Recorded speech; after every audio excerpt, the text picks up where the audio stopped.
let's introduce the competitors in this rematch of last year's final. First, the loser side finalists, rated number 5 in the latest USDSA rankings, from Glendale, California, Trevor Park.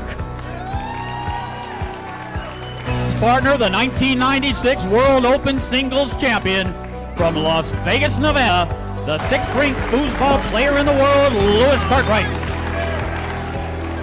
And the winners bracket finalists, looking for their unprecedented 4th straight world doubles title. First, the forward, a 6-time world champ from Liège, Belgium, Frédéric Collignon.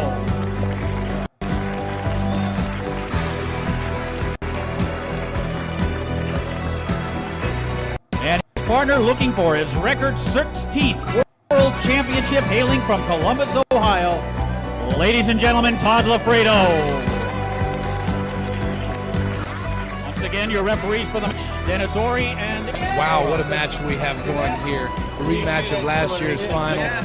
These 4 players know each other as well as anybody else in the world do. All the talent on the table. This is just absolutely going to be an amazing finals. Well, we would certainly hope so. Again, this is a rematch of last year's World Championship final, although it's a little bit different. Last year, Lewis Cartwright and Trevor Park won the winners bracket.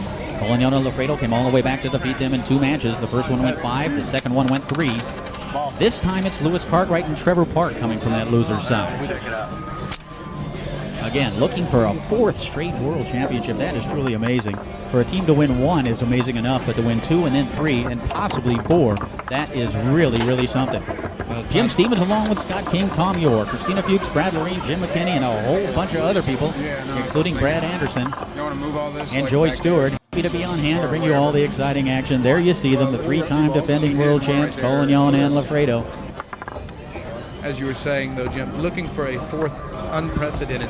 It's like just the other day we were at last year's World talking about a 3rd unprecedented final championship for Todd and Frederick. This team here is just, they've been dominating the last few years. Well, last year at the World Championships, it did go right down to the wire. At 4-4 in the 4th game of the first set, the only man to touch the ball was Frédéric Collignon. At 4-4 in the 5th game of the first set, the only man to touch the ball was Collignon. The same thing happened in the first game of the second set. Trevor Park was that close to getting a title, but he never touched the ball. Collignon, the only man to touch it, and Collignon and Lafredo went on to victory. Federico has an uncanny ability to nail the clutch pass and score the clutch shot, doing everything flawlessly on the table under pressure. And then you look to his right, and there's a guy standing next to him named Todd Lafredo, who has more world championships than any man in history of the sport, generally recognized as the greatest player in the history of the sport. But you're also looking at a great player in Lewis Cartwright and one of the great young players, truly one of the top 5 players in the world in Trevor Park.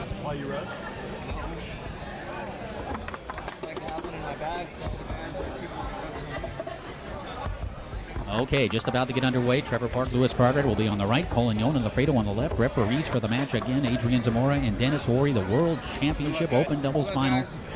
About to get underway, and here we go.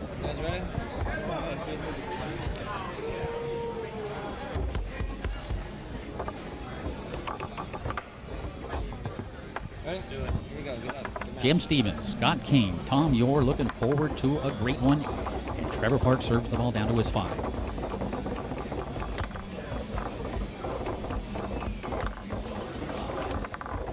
Park goes along the wall. Trevor Park, possessor of that great 5 rod and that great lateral speed on his 3 and his 5, looking to get on the board first here in game 1. Park rocking back and forth, trying to go to the far side, knocked down by Lafredo. Comes back to the 5 of Collignon. Frédéric Collignon has won 6 world championships in the last 3 years, and he's been in 2 other finals as well. Also won the Open doubles title this year in Las Vegas at the Hall of Fame Classic with his partner Todd Lafredo, and lost in a very closely contested match to Terry Moore in the Open singles final, a match which he had Terry Moore down 4-2 in the 4th game of the second set, up 2-1, only to see Moore come back and defeat him, something I don't think you see too often against this great Belgian. Not to mention the tournaments that he's won on other tables as well. Yeah, probably the best player in the world on 4 or 5 different tables.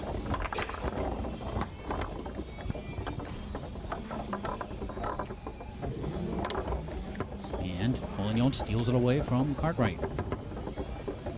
setting it up, looking to get his team on the board first. Rocking back and forth, shooting against Las Vegas, Nevada's Lewis Cartwright, Frederic Collignon.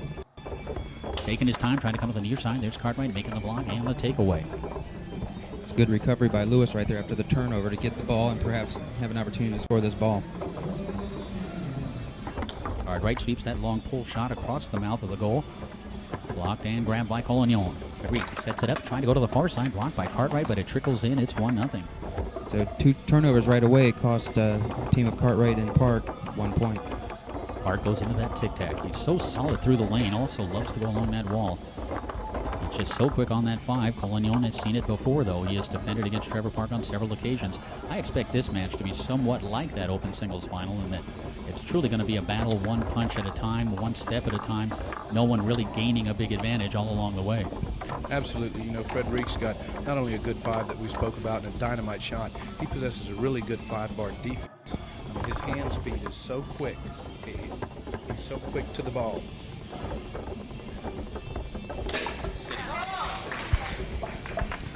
As you see, there's a terrific shot by Frederico to hit to the push side and split the defense of Lewis Cartwright. It is 2-0 here in the first game. Trevor seems to be coming out a little flat on the 5-bar as he's able to get that one through. Good call, Tom. Trevor Park now looking to pull within 1, looking to get his team on the board here in the first game. Rocking back and forth, looking for the hole, trying to come to the near side. Fredo got a piece of it.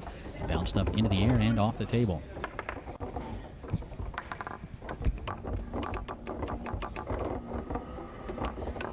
Trevor Park possession on the 5. Goes into that tic-tac. Tried to go through the lane, didn't execute the pass. Fortunate to get it back. This time trying to go along the wall block back into the goal. Lewis Cartwright coming out a little bit flat to open this first game up. A couple of turnovers, and that one probably should have been blocked.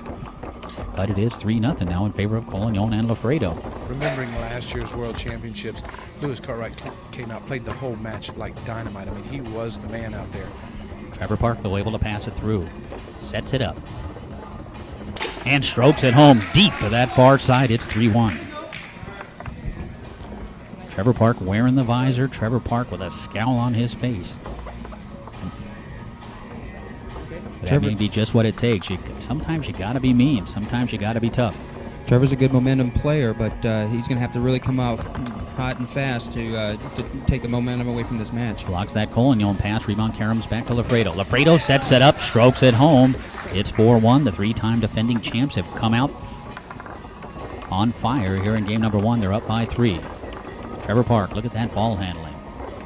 Park back through the lane. Nicely done. Trevor Park now setting it up, looking to pull within 2. From front pin position, Park chokes it home to the far side. Does that kid have talent or what? Yes, he does. Yes, he does. He knows that this team that he's playing is perhaps the best of all time. I mean, these two guys here just work like a machine together. Trevor Park getting up there, analyzing the defense, and hammering it home like that. And a pass by Collignon successfully completed. He'll set it up looking for a first game win from Euro pin position. Let's see if he uses a timeout. Yes, he does.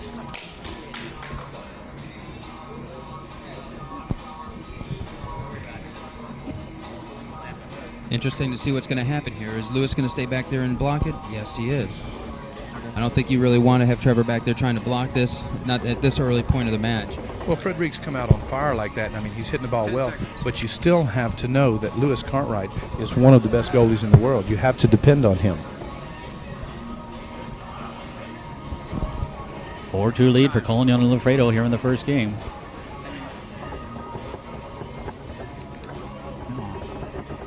Collignon now looking to put away game 1 from Euro pin position. Taking his time.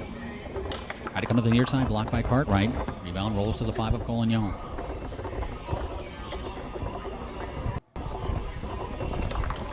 And it's stolen away nicely by Park, who picks it up on his 3 now, looking to pull within 1 from front pin position. Trying to come to that near side, blocked by Lafredo. The ball hops on that rebound right back to the 5 of Park.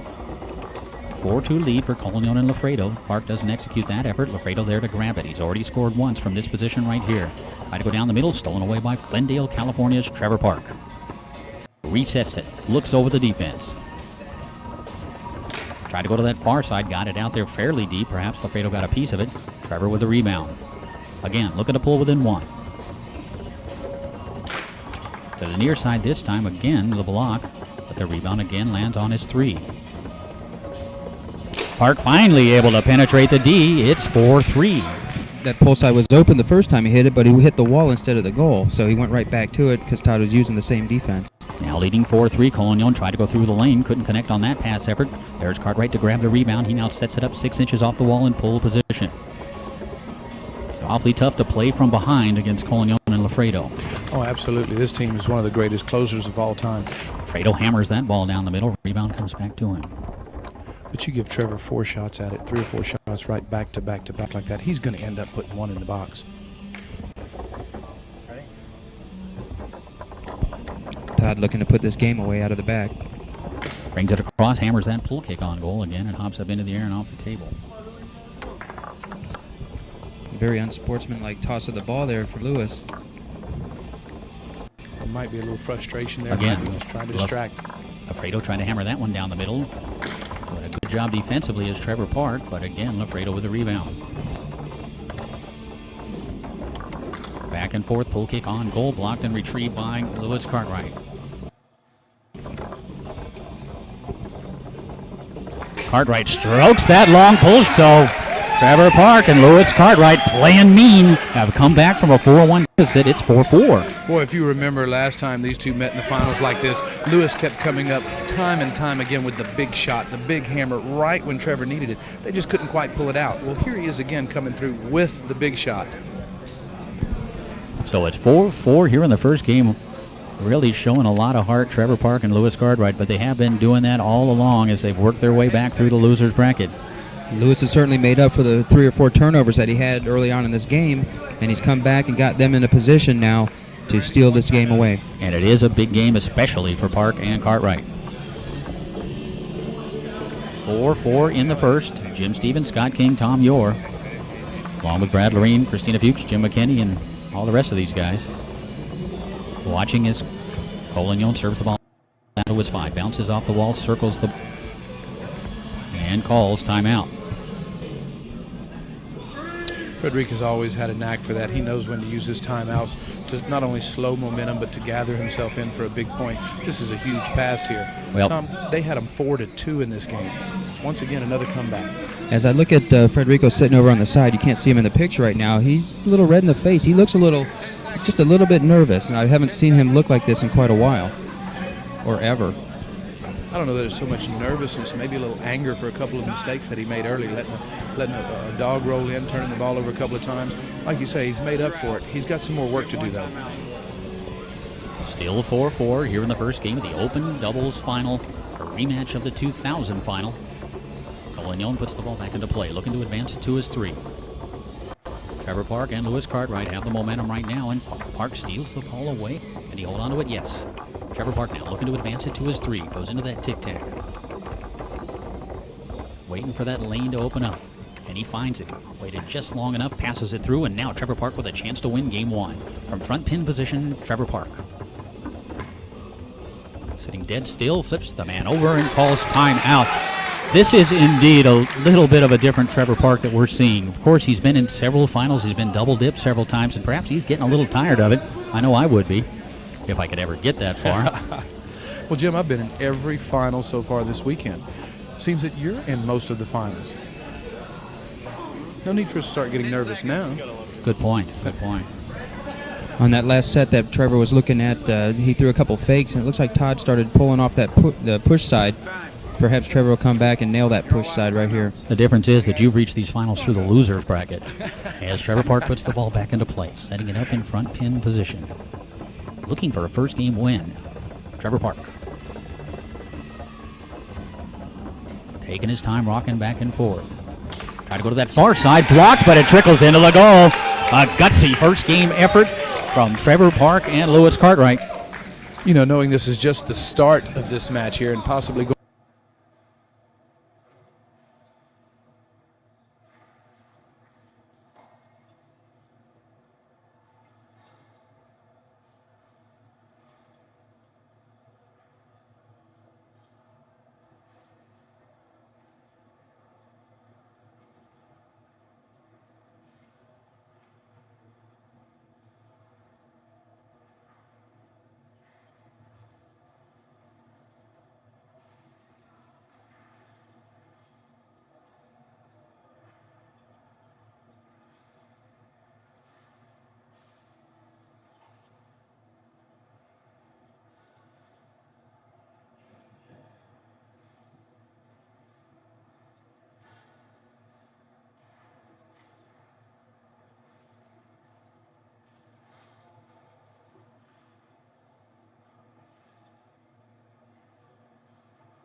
going 2 sets. I mean, that's just the first game. But as you were saying, this is a different Trevor Park here. He knows he doesn't have that second set to rely on, and he's coming out hungry. It's not just the visor that is different with Trevor Park. He is indeed very hungry and playing very well, playing very tough. No doubt in his eyes at all, and we saw a little doubt from Trevor Park last year when they lost that first opening set. He was very disheartened, and he came out a little bit flat in that second set. Lewis Cartwright had to move to the forward position and pretty much carry all the action for his side. But Trevor Park has learned lessons over the last few years, and he is playing with a lot of heart. Great first game win for Park and Cartwright. Just with that proverbial doctor. Dr. King, Dr. Stevens, and Dr. York. Well, I think Trevor would rather have hammered that home to the push side, not get blocked and have it trickle in off the corner of the goal. But you take what you can get, and getting that first game win under your belt is a huge momentum shift for you. For your team. Tom, as we well know, points is points. Absolutely. And you know, in the last time they played, Lewis came out playing absolutely dynamite. It was Trevor that was a little flat. Maybe not that he was intimidated or anything, but Lewis came out playing super. In this particular time, Lewis came out just a little bit flat, although picked up at the end. So Trevor knew he had to pick up the pace. He's got to be the aggressor. That's right. Lewis came up with the big blocks, a big point, and gave Trevor the opportunity to put this first game away. A big first game win indeed for Park and Cartwright. Trevor Park decided he's never going to be double dipped again. So he lost early on in the event. He's coming from the loser's side. As we get game 2 underway, Collignon possession on his 5, looking to advance it to his 3. Trevor Park, Frederic Collignon rocking back and forth, looking to get on the board first, and he does so, stroking it home to the far side against Lewis Cartwright. It's 1-0.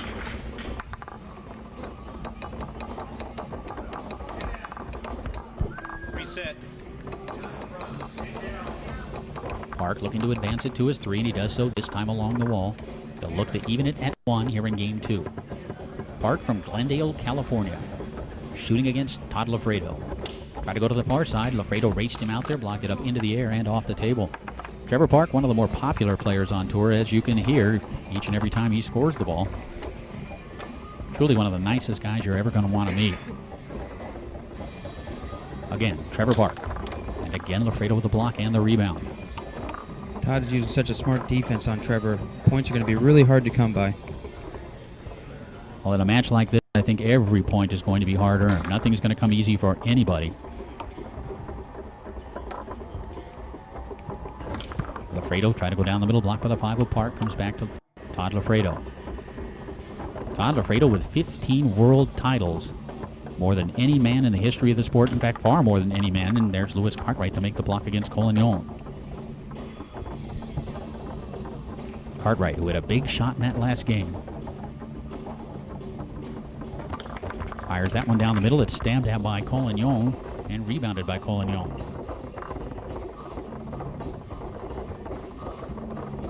Frederic taking his time, angles it down along the wall. He'll look for a 2-0 lead here in the second game as he sets it up in Euro pin position.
trying to go to the far side, blocked by Cartwright. Cartwright's such a smart player. That was great bait and switch defense out of Lewis right there to show him that push side, just get a guy out there and take it away. Yeah, very few players understand the holes as well as Lewis Cartwright. Cartwright fires it down the middle, block for the 5 of Collignon, comes back to Lewis.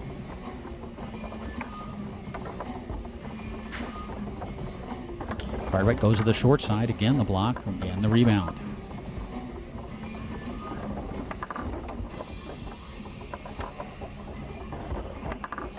Cartwright taking a lot of time and finally uses a timeout. I think Lewis right there was just looking at the zone. He was checking to see how the reaction of Frederico is going to be, what holes are being left open. He may come back here with a big point. Well, Lewis there, he fired 2 shots, maybe 3 down the middle. All of them came back at him just as quickly as they left. He was able to dig them out of the box and make a save. But you're right there, Tom. He pulled it over. He set it up for the pull shot, and he pulled it all the way over to the other side as if just to set it up for a push. But it looks like maybe he was looking at the defense, finding out exactly how Frederico was reacting.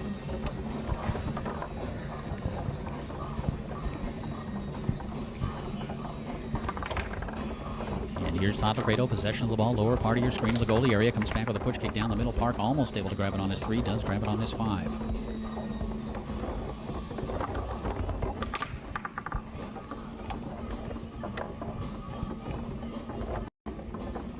Again, Carter in possession. Reset warning. You heard it, reset warning called. That could become a factor later.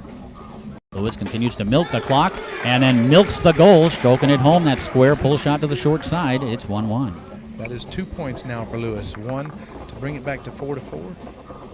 Here to bring it up to 1-1. 2 huge shots, momentum builders. Here's Collignon, possession on the 5, looking to advance it to his 3, and he does so along the wall.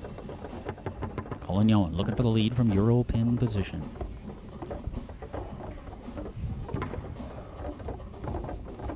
And he fires it down the middle. It's 2-1. It was a great pick right there from Frederico, knowing that Lewis is covering the corners. He's able to open him up and hit that inside.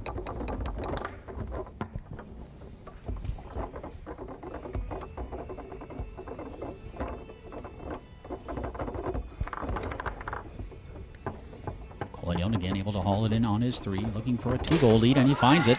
Stroking it home. It's 3-1. So again, just as in game number 1, Collignon and Lafredo have jumped out on top. Trevor Park couldn't execute that pass. Blocked back into the goal. It's 4-1. Todd swung at that ball as it was coming in his area and spiked it all the way back into the goal. Great defensive effort by Lafredo. And Lewis Cartwright playing that forward position. Watches as Collignon takes it away, tries a quick push kick, picks it up, shoots the ball off the corner of the goal. Rebound comes back to Lafredo. You know, if you remember last year at the World Championships, Trevor and Lewis did switch. And just like that, it's 1 game of... Trevor and Lewis did switch positions like that, and Lewis did come up front, but it was way into the match when the match was almost decided. Perhaps this is a game plan or something that they thought about or talked about ahead of time, that if things seem to get a little bad or get a little tight, maybe make the switch a little sooner than waiting till it's almost over. Yeah, I don't think Lewis wants to wait until it's too late. He knows that he can get up there and at least make a difference if things aren't going their way, so he's not going to wait until the last game or the deciding game of the match. He's going to get in there early and just try to mix things up a little bit. Boy, but how do you say enough about this powerhouse team of Frederic Collignon and Todd Lafredo? I mean, not only the 3 world championships, Lewis and Trevor come out, take the first game. I mean, make a come-from-behind victory there with a couple of big plays. They come right back and respond to it, and I mean, just hammer that game. What a fantastic performance that was. All tied up at 1 game apiece here in the World Championship Open Doubles Final. Park and Cartwright came back to pull out game number 1, a dominating performance from Collignon and Lafredo in game number 2. Well, Frederico and Todd they started off both games in the lead. So it was a matter of Trevor and Lewis just coming back in the first game, but not really getting out of the gate on the second game. And we're about to get out of the gate here in game number 3, all tied up at 1 game apiece as Park serves the ball down to his 5, looking to advance it to his 3, his scoring rod. Goes into that tic-tac, try to go through the lane. There's Lafredo to grab the rebound. Trevor unable to connect. Shot to the near side, a pull kick effort, bounces up into the air and off the table. No score here in game number 3. Jim Stevens, Scott King, and Tom Yore. watching the Open Doubles Final, a rematch of last year's Open Doubles Final. We've already seen a tremendous Open Singles Final a little bit earlier on as Collignon passes it through, sets it up, looks for the hole, and the defense of Lewis Cartwright rocks back and forth. Look at Cartwright. Just in beat, and Collignon stops. Cartwright stops Collignon with a block. There's Lewis to grab the rebound. You know, looking at a few of these statistics here, in the first game, Collignon 1 for 6 in passing. The second game, 4 for 4. And Lewis Cartwright with yet another score from the goalie position puts his team on top 1-0 here in Game 3. Go on, Scott. Comparing these statistics here, obvious as to where the first game went and where the second game went. 1 for 6 versus 4 for 4. What a turnaround. Well, sometimes statistics don't lie. You saw there Lewis scoring on the short hole. That must have been Todd's hole, but it was really tight. Lewis has got such a smooth stroke, hard to determine whether he's going short or going long. Trevor Park now with a chance to give his team a 2-goal lead. Setting it up in front pin position, and he fires it home. It's 2-0. Trevor Park and Lewis Cartwright responding to that second game loss. Come out to grab the first 2 points of game number 3. Collignon goes through the lane, can't hold on to the pass. There's Cartwright to grab the rebound. Lewis has already scored 3 times in the match. Slowing it down, taking his time, fires it down the middle, blocked by the 5 of Collignon back into the goal. It's 2-1. Back comes Trevor Park, going along the wall, hauling it in on his 3. He sets it up again, looking to regain that 2-goal lead if he can. Park. Try to come to the near side, not much of a hole there. Rebound comes back to Cartwright. Todd doing a great job showing him the pull side and being able to take it away. I'm not so sure if Todd got a piece of that or if he just stroked it wide of the hole. You're right, he's showing him the pull side. Trevor shot at the push side so many times, but it looked like at that time Trevor actually misexecuted the shot and hit it wide of the goal. Lewis Cartwright again in possession, lower part of your screen. Lewis, an ace player out of Las Vegas, Nevada. Nice pass along the wall by Park, who sets it up again, looking for a 2-goal lead, looking to make it 3-1 if he can, and he does, stroking it home to that near side. It's 3-1. Beautiful shot that was, no rock. He set it up, waited about a second and a half. He jacked the pull side just as quick as he could, gave no giveaway, nothing to it. Collignon able to pass it through, sets it up, starts rocking. Lewis Cartwright rocking White with him, makes the block, the rebound, caroms to the 3 of Trevor Park. Trevor with a chance to make it 4-1. Sitting dead still right at that middle dot. Just look at that smart defense of Lafredo. He's covering the corners. He's showing him the inside. He's taking it away. Excellent job of mixing it up and trying to get Trevor confused on what hole he's going to hit. And, of course, the conversation over here between Trevor and Lewis, perhaps a little advice, perhaps a little confidence builder or something. But, yeah, the ball's on the 3 row here. This is a big point for Trevor and Lewis. If Trevor can get this one in the box, they can take a commanding lead this game. 10 seconds. Getting up close and personal with Trevor Park and Lewis Cartwright. Yes. Time. Lewis Cartwright and Trevor Park would love to get up close and personal with that first place trophy. Oh, yes, they would. If they could. Ready, guys? Here we go. Trevor Park puts the ball back into play. Sets it up looking for a 4-1 lead. Park strokes it home to the near side, so after losing game 2, 5-1, that new, mean, lean Trevor Park has driven his team into a 4-1 lead here in game 4. Back comes Collignon, passing it through, setting it up. Dancing across that mouth of the goal. Lewis Cartwright with that shuffling standard defense. Look at that tight hold of the near side that Collignon's able to find. It's now 4-2. Trevor Park. The last few times Frederica's tried to shoot that, he's been dancing it around. And speaking of dancing it around, Trevor Park tried to pass it. Instead, he scores it. By the way, that's Tom Yor down there at the end. He plays foosball. In fact, he's one of the best in the game. I believe this guy plays foosball as well. That's Scott King. I'm Jim Stevens. I talk about foosball quite a bit. And we're talking about quite a good match here so far. Trevor Park and Lewis Cartwright leading 2-1. Absolutely. I mean, this is a fantastic match. If you look at what Trevor's been doing, he normally comes out, he shoots that rollover, rocking it back and forth very fast, rocking it back and forth. Those last 2 or 3 shots, he just sat on it very still, not letting Todd know which way he was going or time the beat. Very good play by Trevor Park. Well, this is a new Trevor Park again. There's no doubt in his mind. There's no lack of confidence apparent Trevor Park playing mean, playing well. It's 2-1. Not Tom only, York. not only that, but Todd's been doing a pretty good job of blocking him, but then Trevor started reading the defense a little better, taking a little more time, executing the shot, so he's put a lot of heat on him. Now Lewis, he's been doing a real good job of keeping Federico from getting on a roll scoring the ball, so it's been a combination of that, and if you look at the stats on Federico's 5-bar percentage, you may find that it's not so hot this game. Well, you're right, exactly right, Tom. The first game it was 1 for 6. The second game was 4 for 4. This time he came out 50%. Not bad, but nowhere near what he did the second game. Well, speaking of percentages, you saw about a .20 right there with Evan Stachlik across the way. Our old friend Evan Stachlik, he used to have a seat up here. Absolutely. One of the best, next to Jim Stevens, of course. And after he finishes his 12-step program, we hope to have him back. So it's a 2-1 lead for Park and Cartwright. Let's see how Collignon and Lafredo respond. Did you call it first? And we had a time call, but I believe there was a reset called before that, so we'll simply, once again, put the ball back to play. Collignon possession on his 5, and now his 3. Collignon always seems to answer with that first point after losing a game. Work in the mouth of the goal against Lewis Cartwright. Taking a lot of time, try to go to the far side. Cartwright takes it away. Such an outstanding defense from Lewis. It may seem like he's just shuffling his defensive men uncontrollably, but he knows exactly where his men are. Lewis still in possession, upper right corner of the table. Taking his time, fires it down the middle, blocked by the 5 of Collignon, comes back to Cartwright. 2-1 lead for Park and Cartwright, hoping to take it to a second set. Last year they took it to a second set, but I don't think they wanted to. You know, they do this year. They wanted to close it out the first time. Lewis setting it up 6.5 inches off the wall in pull position, fires it down the middle. Nice sweeping save by Todd Lafredo. He hauls it in and sets it up in pull position. Tried to stroke that pull down the middle, didn't execute it. It bounces down the table. There's Lewis Cartwright to grab the rebound. No score here in game 4. Cartwright to the short side, Collignon with a block. Lewis once again. Reset. Reset called, so Lewis will take a little bit more time, reset the ball, come back with a short side effort, stabbed at by Lafredo back into the goal area, again grabbed by Lewis Cartwright.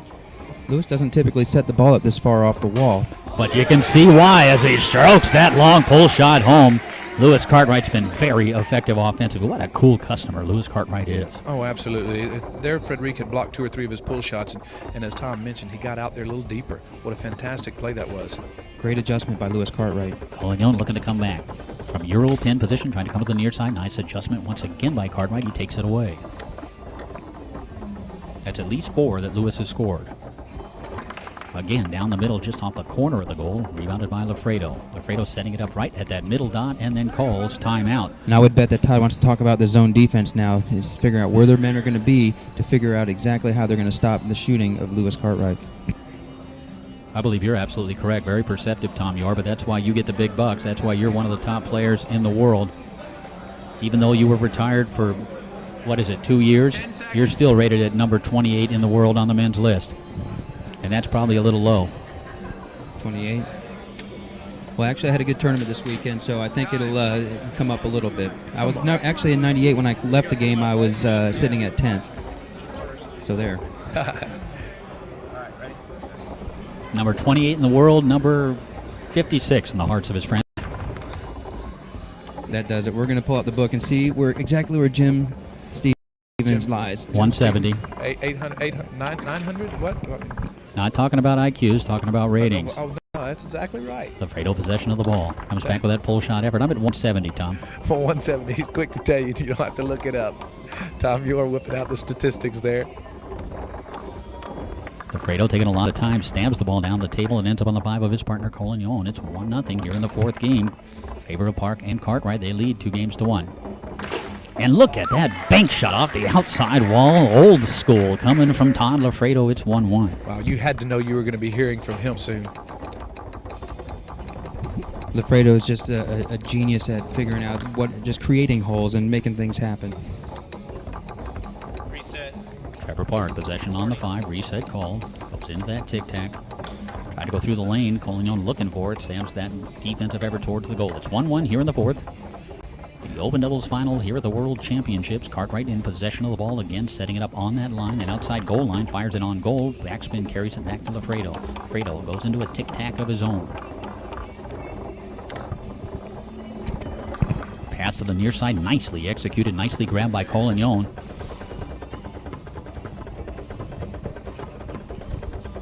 Mark in the mouth of the goal, comes back down the middle. Cartwright, so smart, makes the block and the rebound. What defense he possesses there. Tom was talking about the shuffling motion that he does. He shuffles one way, shuffles the other. You never know right where he's going to be. That's a great defense he's running. Cartwright again with that long pull shot on goal, rebounded by his partner, Trevor Park. Talk about strong-willed individuals. Talk about tough, mean individuals. We're talking about Lewis Cartwright. There is no give up in that individual. One of the toughest players in the game. Pass to the near side by Lafredo, blocked by the 5 of Park, comes back to Todd. Again, just looking to feed his partner, and he does so. Collignon able to grab it, but so far Lewis Cartwright really doing a good job. We'll have to check those stats, but I would have to think that Collignon is well under 50%, although he is successful right here. It's 2-1. That's what Frederico's going to have to start doing, is mixing it up a little bit, dance across the goal, and start figuring out how to create some holes. And Collignon coming right back. It's 3-1, and timeout is called. 2 quick points by Frederic, timeout immediately from Lewis. Now, not to distract from the match, Jim, but we've got the list out here. We were talking about number 170. I'm looking right here, number 170. Okay, Corey now go Clement. to 190 and then subtract the 20 women that are in the list ahead of me. Okay. Oh, here you go. And you were talking about me Then and the divide women. by 3. Are you saying they didn't carry earn the it? 2. What was the women's So lib the thing we were talking about earlier? actual number is 190. Let's not subtract the women out of there. Well, I believe that the list should be separate because the points are achieved in a different manner. Oh, I completely agree. And knowing from our comments earlier, we know that Tom agrees with that too. 190. How many points would you? How many matches do you have to lose to get there? Park comes back. His shot blocked by Lafredo. Rebound hauled in by Todd Lafredo. So a back and forth match. Park and Cartwright came back to win game 1. A dominating performance by Collignon, and Lafredo won game 2. Park and Cartwright with a dominating performance to win game 3. And right now, Collignon and Lafredo up 3-1. The only point in this game was scored by this man right here, Lewis Cartwright. Fires it down the middle block. The rebound comes to Collignon. Looking for a 4-1 lead from Euro pin position, but Cartwright says no way, blocks it, and takes it away. Cartwright fires that one just wide of the goal, rebounded by Park. A big shot right here for Trevor Park. Hawking back and forth, looking for the hole, and he finds it, firing it down the middle. It's 3-2. If Park and Cartwright win this game, we go to a second set. This is a very crucial game for Parks and Cartwright. Certainly they could win a 5th, but you do not want to face Todd and Frederic in the 5th. Back comes Collignon. This is one of those big pivotal points. It's either going to be 3-3 or 4-2. And that's a big difference. At 4-2, Collignon sets it up in Euro pin position and calls timeout. This is where matches are won and lost. Situations just like this.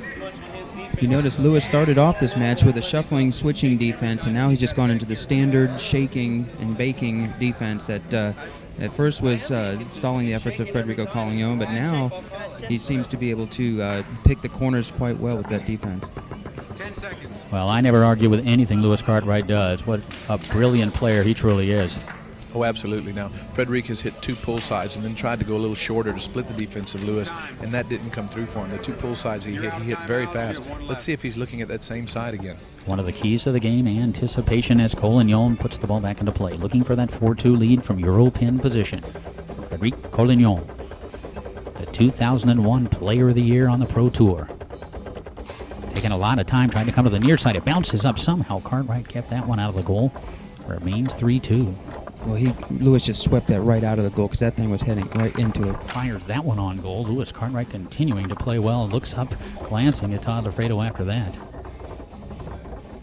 Cartwright again. Fires it down the middle. Collignon had a chance to grab it on his 3. Does grab it on his 5. Still 3-2 here in the 4th game, and Trevor Park steals it away. A chance to tie it up right here for Park, who sets it up. Looks over the defense. Trying to come to the near side. Hops up into the air. And Lafredo with a beautiful block of his own. That was a key block from Lafredo right there. And a pull kick. Everett bounces up into the air and off the table. You can bet Lafredo's going to be looking for a big shot right here. Well, there's a couple sitting right up here. And that reminds me, I can't help but think that you have to try real hard to get to 190. It's got to take a lot of effort. I'm sorry, bet y'all. it I was a little distracted there. My son was handing me some of his winnings. The only money I've made this weekend. We were talking about 191. Oh, that's fascinating, Scott. You know, what's Bob Costas rated on the baseball tour? Collignon possession on the 5. It's 3-2 in favor of Collignon and Lafredo. Collignon looking to advance it to his 3 if he can. Bounces off the wall, taking a lot of time, and time is indeed called. Collignon perhaps losing track of time because just as I was about to mention it, indeed, there was a lot of time being taken by Collignon. Here's Park now. Into that tic-tac, try to go through the lane. Lafredo grabs the rebound. We have seen a lot of time calls this match. Both players taking a lot of time, making sure they're making the right call, but they're losing a lot of possessions with it. Yeah, this has been a run of time calls that I think is unprecedented in my career, at least in this short span of time. Trevor Park now, another opportunity to tie it up from front pin position. Rocking back and forth. Changes up. Did you see that? Lafredo was rocking right with him, so Trevor Park sped it up and then stroked it home. Brilliant play by Park. It's 3-3. That was almost mesmerizing defense by Lafredo right there. And Park knocks down that pass. Everett rebound carries back to Lafredo. Lafredo fires it home. Coming right back. Great play. Boy, are we seeing some talent on display here on pit table number 1. It's 4-3. Collignon and Lafredo looking to take it to a 5th game. They can do just that if they score 1 more point. Park and Cartwright need 2 to take it to a 2nd set. I believe reset warning was just called. Park through the lane. A chance right here to tie it at 4 for Trevor Park. There it is again, rocking back and forth. He changes the tempo, fires it to the far side. That is smart shooting from Trevor Park. It's match point for Park and Cartwright. Absolutely. Todd seems to be on the same timing, the same rhythm as Trevor's been on. Right at the last second, he kind of changes the beat, changes the rhythm. Collignon now possession on the 5. It's 4-4 in the 4th. It's match point for Park and Cartwright. But Collignon passes it through, sets it up. Quick shot blocked by Cartwright, but it rolls into the goal. We're going to a 5th game. Tough break right there for Cartwright and Park. But the way they're playing, they're still very much alive in this open doubles final. And as is typical of Federico Collignon, he gets his pass and puts away the shot. Even though it got blocked, his recoil, momentum carried right back into the goal. Outstanding. Yes, it's us again. Jim Stevens, Tom Yor, Scott King again enjoying a great match here on Finals Day, the final of Finals Day. And a good one it is. It's the 5th game upcoming here in this opening set. We're seeing a great performance from young Trevor Park and Lewis Cartwright, and the usual great performance from the 3-time defending champs. This should be quite a game, this 5th one. Oh, absolutely. You know, we've been able to watch so many great matches this weekend. Why would we expect anything less than a 5th game here? These teams know each other. They've played each other. You knew it had to go to 5th game. And as we said, it was 4-3, and I said that Lafredo would be coming up with a big shot, and he did. He scores that pull shot or pull kick down the middle, and then Federico steals the ball and passes it through and puts it away. Hold on, Tom. I'm talking to Steve Biney on the phone, seeing what he has to say. Steve Biney, big Steve Biney, also out of Columbus, Ohio, much like Todd Lafredo, a great player out of the state of Ohio. 5th game upcoming in this opening set. Let's see. This will be interesting. Let's see how Trevor Park responds. This is one of those situations. If Trevor Park could truly display the heart that he has, and we know he has it, and we know he's a great player, but his back is up against the wall along with his partner Lewis Cartwright. Those gentlemen right there, the 3-time defending champs, 1 game away from making it a 4th in a row. Park serves it down to his 5. Goes into the tic-tac. Tried to pass it through, turned into a shot. Lafredo with a rebound. This first point so huge. Reset. Trevor gives a look to the official just as he missed that pass, perhaps thinking that he got reset or jarred or something. He may have. Cartwright, possession of the ball, and in pole position, fires it down the middle. Blocked. Rebound, Karam is back to the 3 of Collignon, who has a chance to get his team on the board first here in the 5th game. Setting it up in world-famous Euro pin position, Liège, Belgium's Frédéric Collignon. Calls timeout, one of those patented early game timeouts he loves to use. 5th game, biggest game of the match here. Frederick gets the ball. You know he's always been very composed, uses his timeouts well, knows when the pressure is on. Frederick, one of the best players in the game at timing his timeouts, controlling momentum. 10 seconds. First blood in the 5th game, very, very important. Well, you can see that Federico and Todd have actually taken control of the momentum, and Lewis and Trevor, especially Trevor, seems to be a little bit distracted at this point. Here we go. Collignon puts the ball back into play, looking to get on the board first. A big point. Collignon shooting against Cartwright, trying to come to the near side. Cartwright with the block. Cartwright motioning with his arm, feeling pretty confident about things. Coming through again and again and again, Lewis Cartwright. Park tried to go through the lane, blocked by Collignon, comes back to Park. Park just has that beautiful ball handling on the 5. Left hook attempt, trickles into the goal. We were pretty pleased about it up here, as you could see. Very well surprised. He stopped that ball to catch a reset and then came out with a 5-man shot. And Unbelievable. I noticed Lewis was getting on to Trevor right there, telling him not to take so many bad chances like that and to settle down into his game. 1-0 lead here in the 5th game for Park and Cartwright. Cartwright tried to fire it down the middle, stolen away by Collignon. Cartwright turns it over, but takes it right back. Lewis sets it up, fires that one just wide of the goal. Rebound ends up on the 5 rod of his partner, Trevor Park. Park angles it up nicely, adjusting to the defense right there of Collignon. He'll now set it up, looking for a 2-goal lead here in the 5th game. Shooting against Lafredo. Again, Fredo goes with that rhythm style of defense, and again, Trevor Park able to find the hole. It's 2-0. That was outstanding. He hit right down the white line into the corner with Lafredo's man sitting right there. Collignon has his pass blocked by Park, comes back to Cartwright. Cartwright just looking to clear the zone, blocked by the 5 of Collignon, comes back to Lewis. Lewis ought to just go ahead and go for the big shot. And he does. Again, Tom Yore. Wow. Coach Yore, we call him. Calls it. Lewis Cartwright executes it. It's 3-0. But when you've got him down, you better put him away. As if on cue there, Lewis Cartwright coming through again. What is that, 5 now for Lewis? And it's stolen away by Park. Just when you thought that Federico and Todd were going to take the momentum, Lewis Cartwright just comes back and seizes it with Trevor Park's fantastic play. 3-0 lead for Cartwright and Park here in the 5th game, looking to take it to a 2nd set. Lafredo brings it across with a pull kick. Everett off the corner of the goal. The rebound rolls to the 5 of Trevor Park. Park looking to advance it to his 3. They're up 3-0. Nice block by Collignon towards the goal. Nice save by Cartwright, who hauls it in and calls timeout. This is where he doesn't want a repeat of previous tournaments. He wants to settle him down, high percentage passing, and just get this thing over with. Absolutely. Of course, Todd and Frederic by no means are out of this, but this is definitely a different 5th game than we saw last time. Last time these two met in the 5th game, although a tight match, it very well seemed that Todd and Frederic were in control.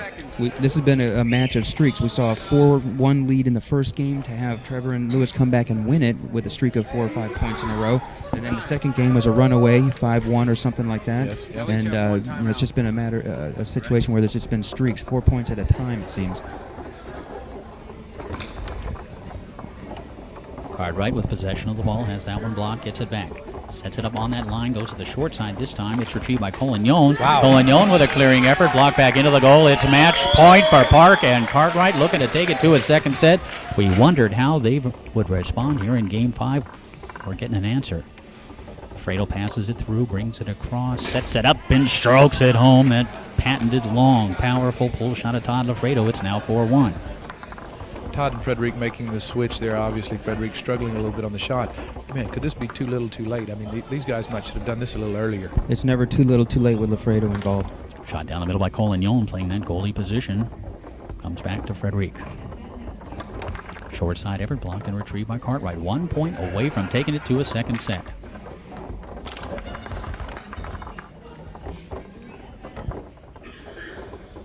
Lewis Cartwright fires that one into the goal. Lewis Cartwright, Trevor Park respond in the 5th game with a dominating 5-1 performance. We are going to a 2nd set. I think the crowd is happy. Certainly those two gentlemen are happy, looking to overturn last year's defeat, coming from the loser's side. And you got to feel good for those two individuals. Two of the nicest guys around, two of the best players around. They just beat the 3-time defending champs in a 3 out of 5 match to take it to a 2nd set. Obviously had plenty experience and plenty learning ability on how to double dip. Unfortunately, from the other side of the picture. This time they're coming out from this side, and they know exactly what it takes because they've seen it done to them a couple of times. Well, they just need to settle in and not get too overconfident here, not feel like that they've already won the match or the tournament before it's actually happened. They still got to get in there and make things happen. Okay, so Park and Cartwright win the first set in impressive fashion in that fifth game. The crowd's happy that we're going to a second set. I think we're a little happy that we're going to a second set. Certainly Lewis Cartwright and Trevor Park are. They lost last year in 2 sets. We're going to see what's going to happen in this second set as the 2001 World Championships continue after this brief break.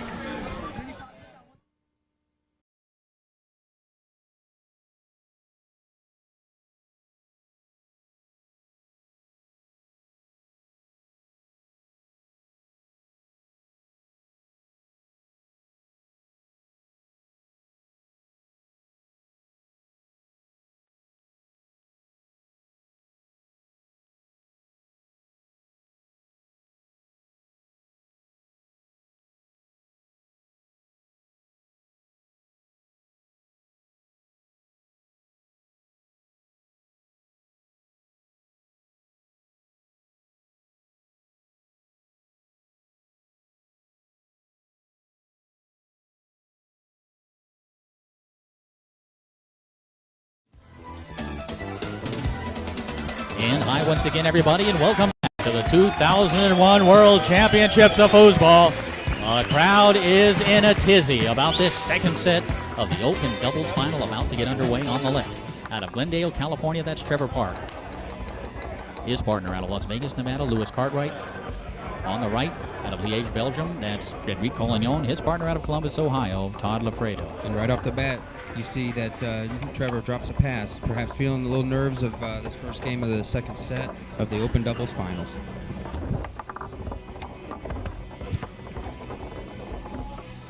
Collignon has possession on his 5. Just getting this second set underway. It's the first game. Collignon never one to waste an opportunity. Gets blocked right there.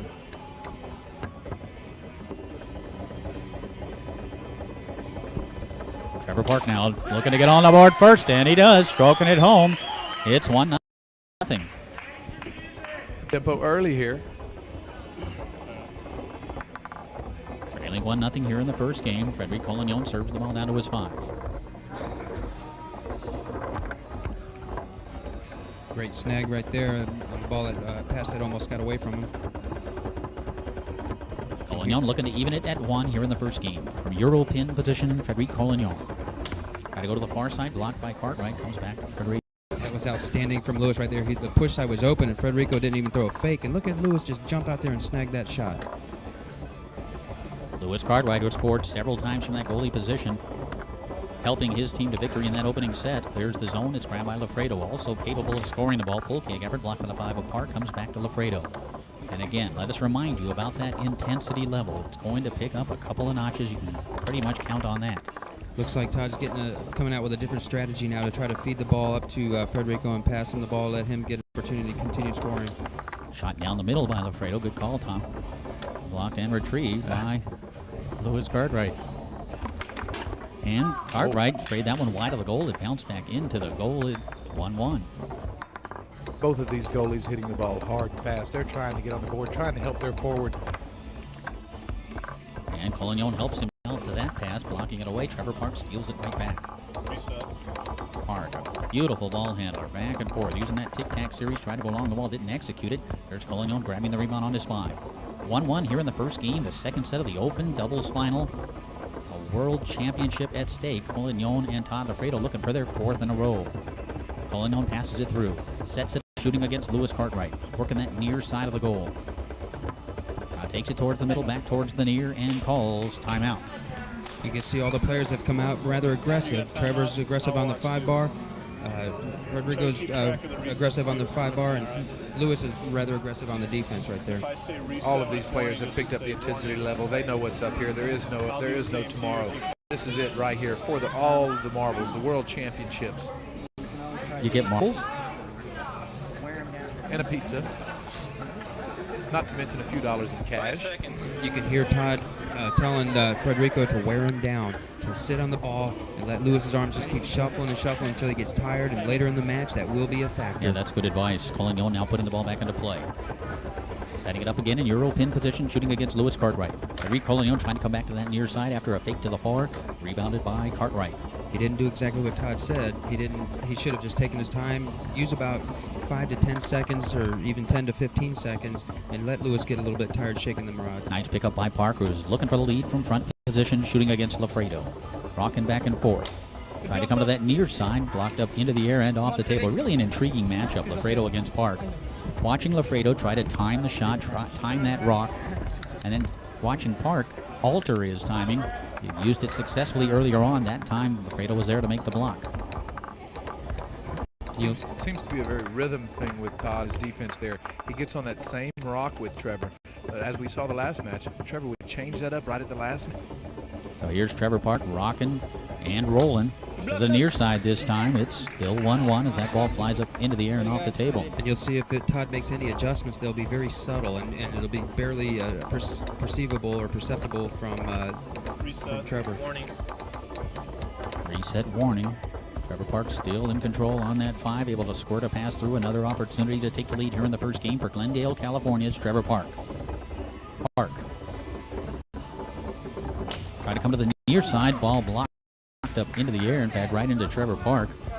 And it remains 1-1. Park coming right back, continuing to get the ball.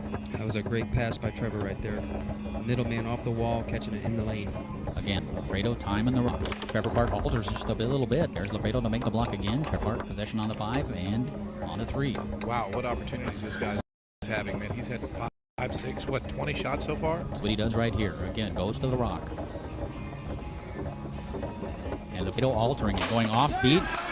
Trevor Park goes to that near side. It's 2-1. Very perceptive there. Todd was going a little offbeat with him to see if maybe he changed it at the last moment, but Trevor didn't. Very interesting stuff, and Trevor Park steals it away. This game's so important. Park goes into that tic-tac. And he has it stolen away by Collignon. It's 2-1 here in the first game in favor of Park and Cartwright. Collignon able to go back along that wall. He'll set it up in Euro pin position, looking to tie it up against Lewis Cartwright. Try to come to the near side, blocked away. Rebound comes back, Collignon. You know, this could be very interesting as it goes on. We saw Todd and Frederic switch a little later in the last match because Frederic was struggling on the 3-rower. Lewis was running such a good defense. Wondering if that's going to come into play and maybe Todd get up front a little sooner. Really a fascinating matchup. 2 young, talented forwards against 2 veteran, smart goalies. Very fast-paced match going so far. Trevor Park dominating the 5 right now, passing it through, setting it up, looking for a 2-goal lead. Park. Once again, Todd on even rhythm. Park taking his time and calls timeout. That is amazing how Todd can do that. If they get on rhythm, you saw Trevor add a little bit of a beat there to try to shake him off rhythm. Todd immediately adjusted and got back on rhythm with him. Really intriguing stuff. Those of you watching at home, hopefully learning a little bit from what these gentlemen are doing. Both Trevor Park, who is trying to alter that rhythm, Lafredo, who's trying to perhaps show him something different quickly. It's all about strategy, all about guessing the right hole at the right time. Well, if you notice in the first match, Trevor didn't do such a good job getting the ball and scoring it. Now he's getting plenty of opportunities, and Todd's doing a great job of coming up with the defensive blocks. You know, talking about picking the right holes and hitting the right shot, when Todd's on that rhythm with Trevor, no matter which way Trevor goes, Todd's headed that direction. Again, Trevor Park looking for that 2-goal lead. Again, going to that rock. Fredo trying to time him. Rather, come to the near side off the corner, rebounded again by Park. How many possessions has he had already? Trevor slowing down his rock, shortening his rock, and then stroking it home. And you got to be perceptive as a forward as well to notice exactly what Lafredo's doing. Oh, absolutely. You had to know that Trevor realized that because he changed rhythm 2 or 3 times right there and then quickly shot the full side. Back comes Collignon, passing it through, setting it up. Bringing it to the near side, working that near side of the goal. Now takes it back towards the middle and strokes it way out there to the far side. It's 3-2. A different sort of strategy going on the other end of the table. Trevor Park with a beautiful passing rod. Again, able to penetrate the defense. He passes it through, sets it up, looking to make it 4-2 if he can. And he can. He strokes it home to the far side. A lot of teamwork going on here between Lewis and Trevor. Trevor getting that one way out there on the push side. Back comes Collignon. Try to come to the near side, not on rebound, grabbed on the 5 again by Collignon. It's 4-2 here in the first game in favor of Park and Cartwright, who won a very closely contested opening set, very exciting opening set. This game so far, obviously all about the 5-row. Trevor has had multiple opportunities here. Todd's been running a good defense, but I mean over and over and over, Trevor's getting the ball. You can hear the shuffling defense of Lewis Cartwright right there. And Collignon hammers that one home. It's 4-3. And immediately Todd gets up front. They're switching a little earlier this time. Todd recognizing that not only was Frederick having trouble last match, but he's starting out in trouble this match. First game of the open doubles final. It's 4-3 in favor of Park and Cartwright. They'd love to get this game under their belt. Todd Alfredo now playing that forward position. Got a piece of that pass. Here's Collignon in possession of the ball. Lower part of your screen in the goalie area. Not known as a great shooter. So he's going to call timeout and put a great shooter back there. That's a good call right there, because if you remember in the fifth game of the first set, Federico had the ball and he tried to bank the shot, and it actually wound up getting stabbed back into his own goal. Even so, looking at Todd's strategy there, he jumped up front a lot earlier this time. Last time we didn't see him up front until the last game, and it was almost over. But now he jumps up front right away, gets a piece of the pass, maybe breaks a little momentum. Well, when Todd got in the front in the last match, he got up there and was productive. He got the ball and scored it. Here's Lafredo firing it down the middle. It ends up on the 5 of Todd Lafredo. Or how about Trevor Park? Reset. Thanks for correcting, Tom. First rule in the business, never correct the play-by-play guy. And just that little disruption Todd caused, all of a sudden Trevor's misexecuted a couple of passes. I thought you were going to ask me what the second rule was. I'm not going there. Jim, give me the second rule, please. 4-3 here in the first game of this open doubles final.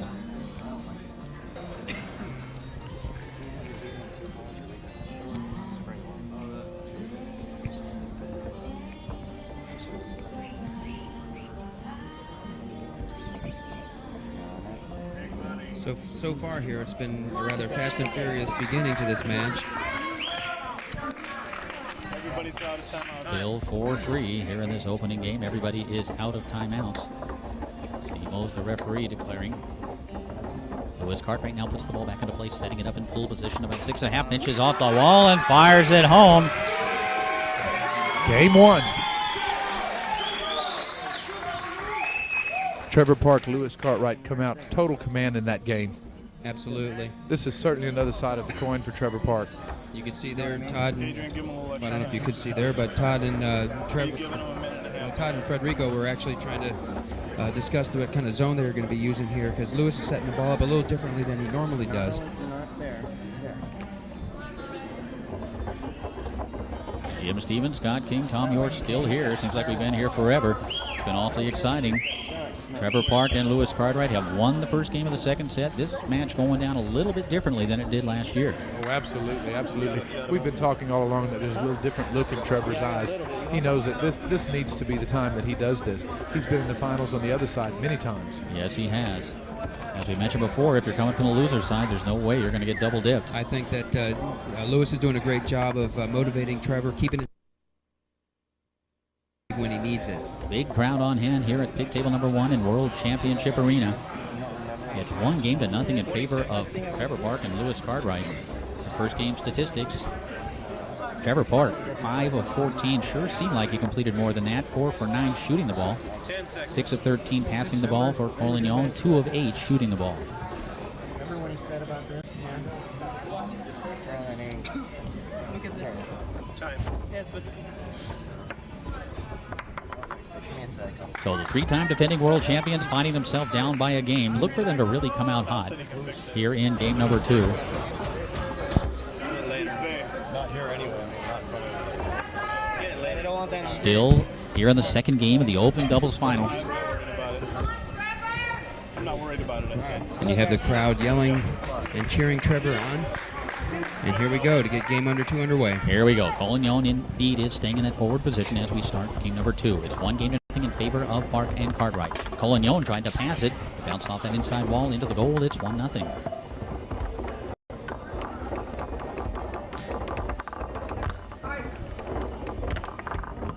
Nice defensive effort by Collignon. He hauls it in, sets it up, looking to make it 2-0 against Lewis Cartwright. Ball squirts away. Looking at time now. And he calls timeout. Federico seems to be a little aggravated about the defense that Lewis is using, perhaps thinking that it's being reset off his man. Either that or he's not too happy with the ball that he just tossed over his shoulder. Would lead you to believe that.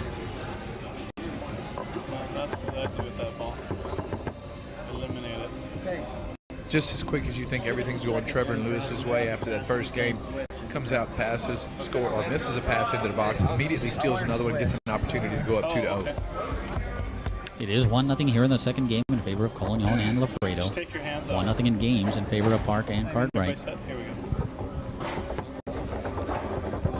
Collignon now looking to make it 2-0. Shooting against Lewis Cartwright from Euro pin position. Collignon.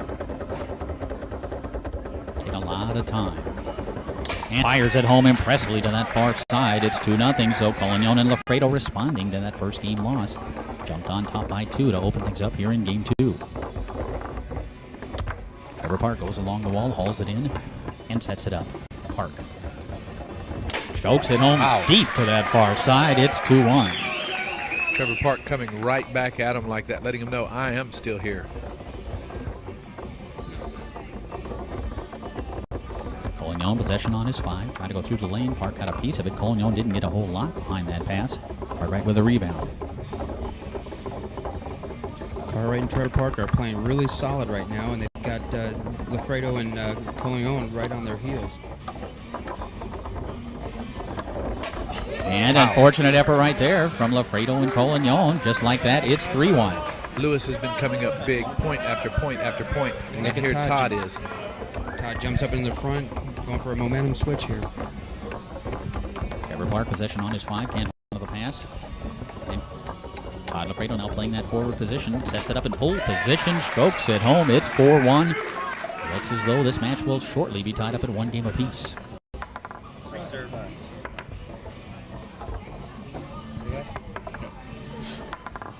Trevor Park drops it down to his 5.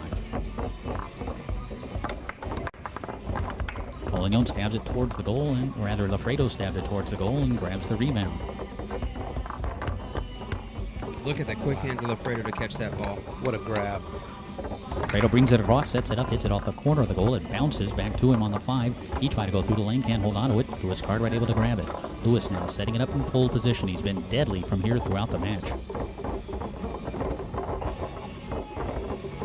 Cartwright goes to the short side, clears the zone, grabbed by Collignon. And the ball bounces into the air and off the table, still 4-1. Here in the second game in favor of Lafredo and Collignon. Federico likes to utilize that bank shot out of the back area. Trevor Park looking to advance it to his 3, and he does so through the lane. He'll set it up, shooting against Frederic Collignon, looking to pull within 2. Trevor Park taking a lot of time. Fires to that far side. Collignon tried to block it, but it hopped up into the air and into the goal. It's 4-2. Well, you know, a little bit of a switch here. You have to wonder about that. Todd made a pass and a shot on his first attempt. Remember that first game of that first set when Park and Cartwright came back from a 4-1 deficit to win it. And Todd immediately putting Frederic back up for the offense. Or did Frederic send Todd back to the defense? One of the two. And Collignon now with a chance to even it up at 1 game apiece, and he does so, stroking it home to the near side. We're all tied up at 1 apiece. This match is going right down to the wire, it would appear. And I was talking about it a little bit earlier on. When was the last time we had a really closely contested 5th game, last point type of match at the World Championships? Wow, I do remember the John Smith, Kevin Keeter, Tom Spears, Scotty Whiteman, 10 games, both match ball sets. That was 10 years ago, so that's the answer. You can see Federico has really got fired up here. I think he's slightly agitated with the defense that Lewis is using, and seems to feel that he's being reset a little bit. It's making it difficult for him to hit the shot. But now he's stepping up and hitting the hard shot, and he's just taking control with a little bit of aggression. You're going to see more of that out of him, I have Park a feeling. and Cartwright won game 1. Collignon and Lafredo came back to win game 2. So far in the match, Trevor Park, 7 of 21 passing the ball, 6 of 11 shooting the ball. Acceptable shooting percentage. Collignon and Lafredo, 7 of 17 passing, and only 5 of 12 shooting. As you were saying a minute ago, Frederic put a little extra gas on that one. I mean, he was really trying to hammer it in. He does seem to be a little frustrated with it. and an official issuing a warning for something there. And Trevor Park getting a laugh out of it. I think that's the first time all day I've seen Trevor Park smile.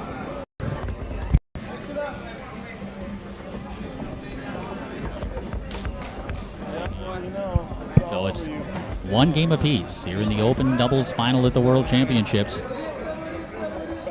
Jim Stevens, Tom Yor, Scott King hanging in there. It's been a long day. We've got 3 games left, up to 3 games left. Wow, what a grueling job this is. Having a good cold beer, up here with good friends, watching great foosball. Hey, I don't know how much of this I can take. Somebody's got to do it. Well, let's see if Trevor can keep this match in hand. They need to come up big here and stay solid and play consistently. And he serves the ball down to his 5. It's one game apiece as the third game gets underway. Todd Lafredo back up front again. Defense on the 5 row. Pass along the wall successfully completed by Park. A chance to get on the board first.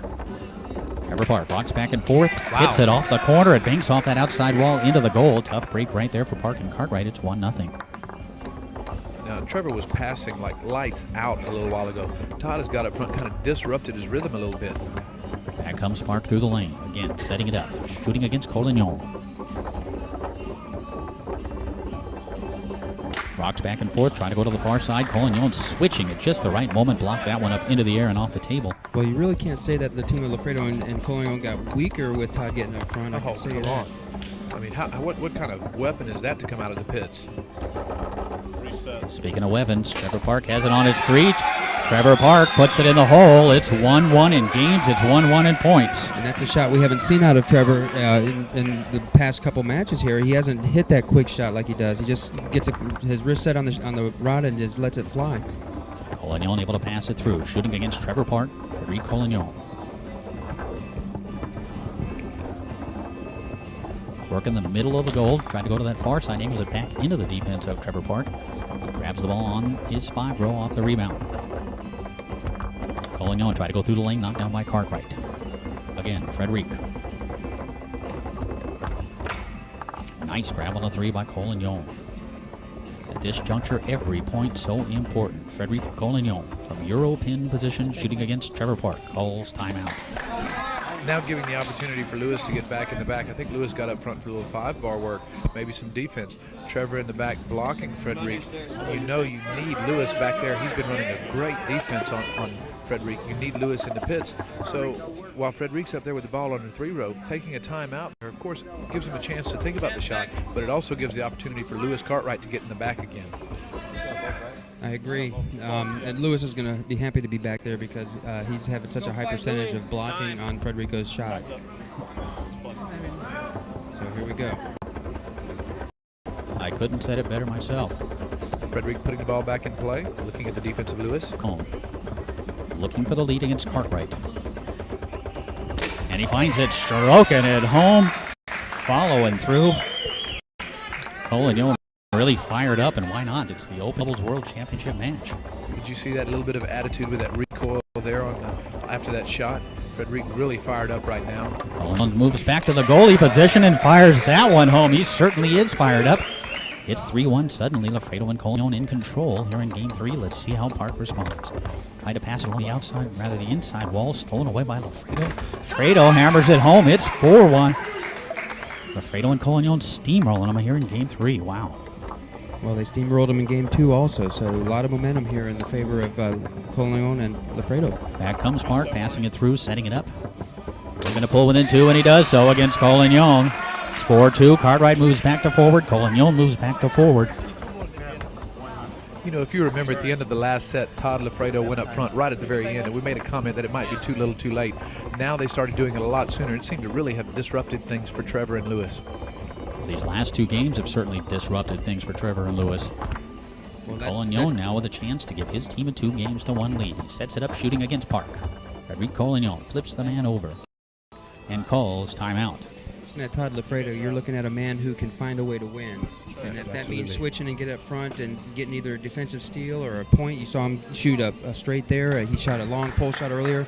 You know, he's up there making things happen. Absolutely. You pull Todd Lafredo out of the back and put up front. Not only have you not gained a lot of experience up on the front row, you've gained a lot of confidence, a lot of ability, offensively and defensively. Absolutely right, both of you. You get Frederico in the fourth game up 2-1, you're going to see a one confident player right there. Oh, absolutely. Absolutely. Frederic back up to the 3 row there with the possession on the 3 rod. So the 3-time defending champs, after falling behind 1-0, have come storming out in these last 2 games. A chance right here for Collignon to give his team a 2-1 lead and move within 1 of victory. As Collignon puts it back into play, shooting against Park. Frederic Collignon working that near side. Tries to go to that far side. There's Cartwright to grab the rebound. The ball hopped right to him. Lewis now will set it up, looking to shoot against Lafredo. And Cartwright, no slouch himself. Lewis tried to come to the near side. Here comes the ball. Up into the air and off the table. Lewis looked back to see if he wanted the shot or not. Lewis looked back, checked on him, said no, don't want it, go ahead with it. Lewis tried it, and he didn't make it. Back comes Collignon, looking to make it right here, looking to make it 2-1 if he can. Frederic Collignon tried to go to that far side. Nice block by Park. Park setting it up in pole position about 4.5 inches off the wall. Now brings it to the near side. Back to the far. Hammers home that pull kick. Big shot from Trevor Park. Just like that, it's 4-3. You know, just as those switches have worked for Todd and Frederic, Lewis coming up front, Trevor getting in the back, this could also change the tempo of things. Well, we saw Collignon score from the goalie position. Now we've seen Park. Back comes Collignon along that wall. Lewis Cartwright looks up in disgust. Collignon whiffs on that one. The ball rolls away. Grabbed by Park. Wow. Crucial turnover. Reset. Setting it up in pole position. Fires that one down the table. Almost grabbed on the 3 by Cartwright. Is grabbed on the 5, and Lewis is going to call timeout. Wow. So suddenly the tides have changed somewhat. The ball will be on the 5 of Trevor Park. He has a chance to advance it to his 3 and perhaps tie this game up after trailing 4-1. You know, you see so many teams with not quite this much experience. When a switch has to be made, they seem a little depressed, a little down. Well, our A team hasn't made it. Well, we have a problem with this, so I have to get in the back or I have to get up front. With these 2 teams here, switches just add to the mix a little bit. And there you go. Both teams are going back to their strengths. To the forwards are in the forward position. The goalies are in the goalie position. The ball on the 5 of that man right there, Trevor Park of Glendale, California. He's going up against the defensive 5 of Collignon. The next reset out of Lafredo and Collignon is going to result in a technical shot. And Trevor Park didn't execute that pass. Collignon takes it away. Frederic Collignon looking to advance it to his 3 if he can, and he does so through the lane nicely. Another chance right here, this time against Lewis Cartwright for Collignon to win Game 3. Frederic looking for the hole. Try to go to that far side, sprayed it wide. The rebound by Collignon again, looking for the 2-1 lead. Frederic Collignon. The ball squirts away again. That's the second time we'd see that, and we have a stop and play. Hold on.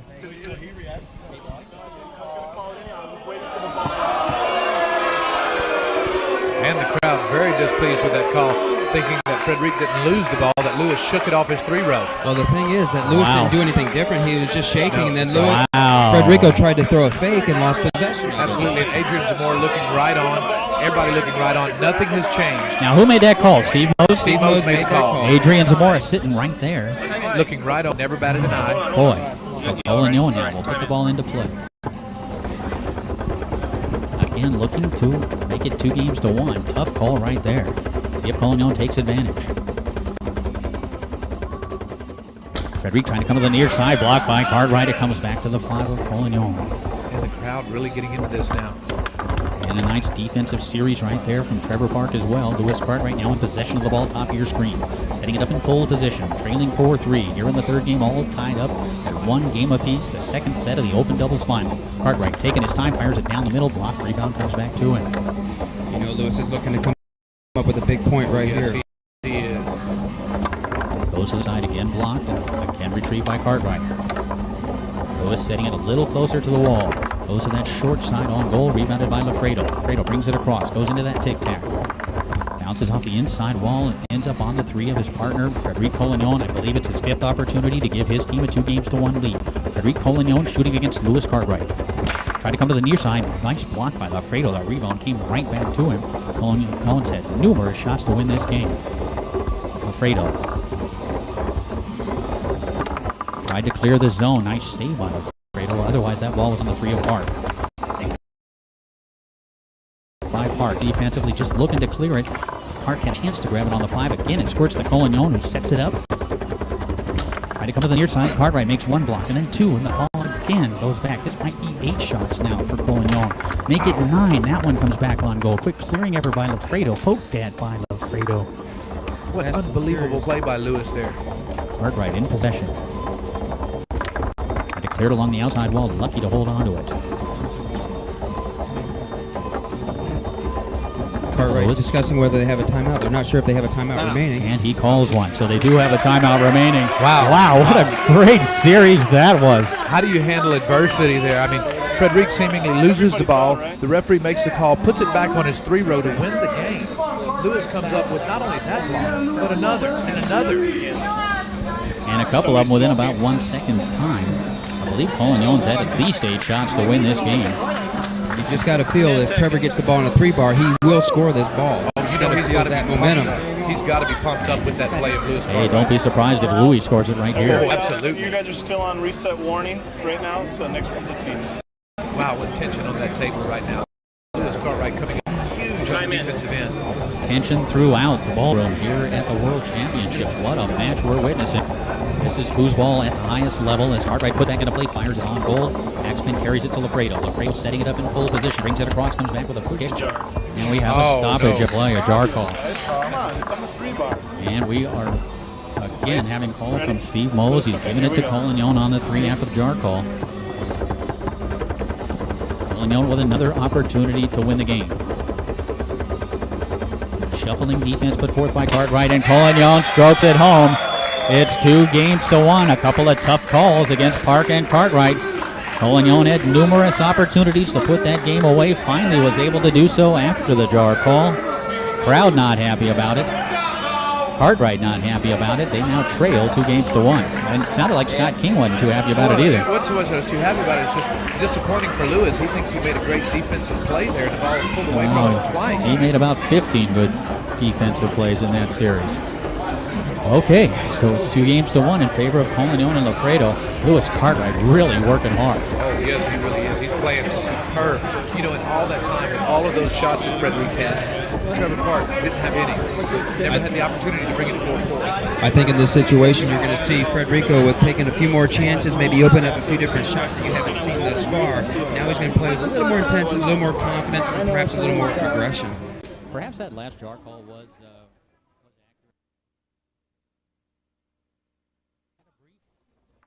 problem up here in the booth. We missed that shot. Trevor Park and Lewis Cartwright converting the first point of this 4th game. They're trailing 2-1.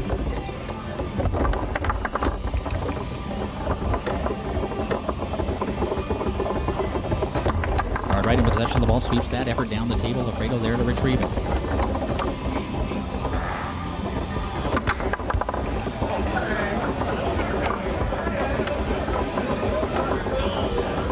Buzz in the crowd today. Listen to this. What a great finals match we had.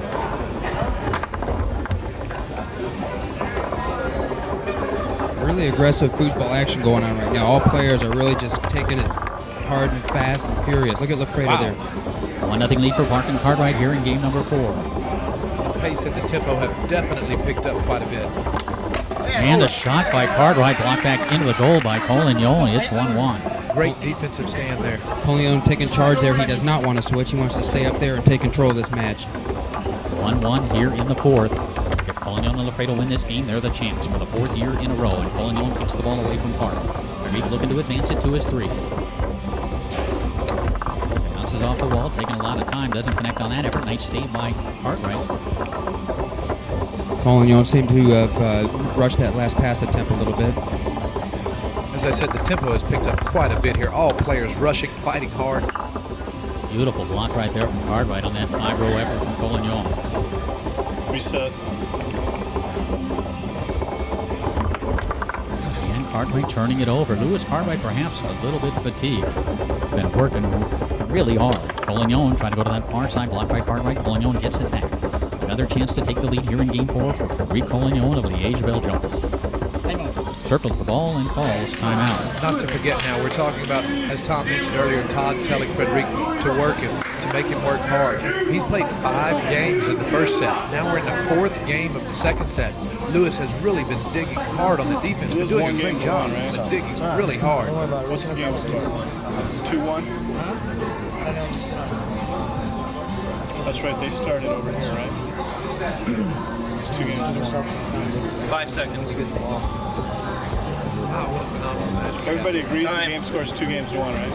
I needed to know 2 that. games, 1 us, right? What? Oh, okay. All right, here we go. Possession of the ball on the 3-rounder, Frederic Collignon. It's 1-1 here in the 4th game, 2 games to 1 in favor of Park and Cartwright. As Collignon puts the ball back into play. A grueling open doubles match. And again, Lewis Cartwright coming up big defensively. Lewis Cartwright. Every time a defensive play is made, we hear that name. Well, should I call him something different? How about the wall? As King Louis. Trevor Park able to go through the lane. A chance right here for Park to give his team the lead. Setting it up, shooting against Lafredo, Trevor Park.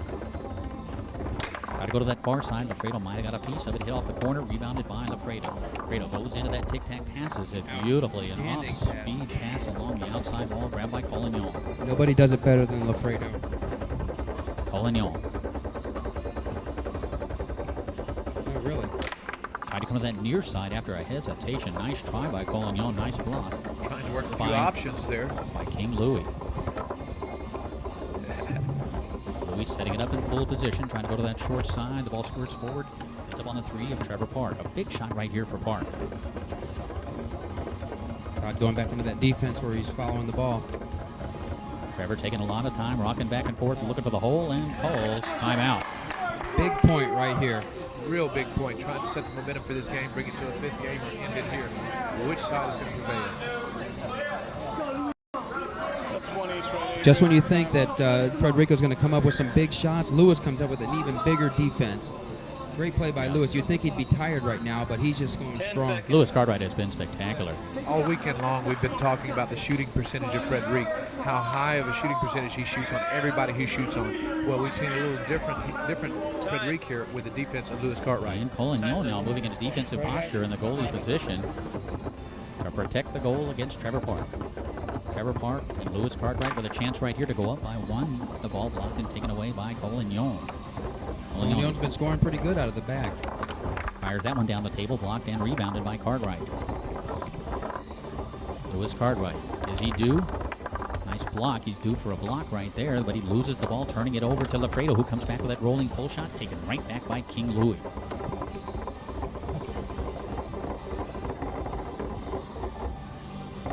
Cartwright taking his time.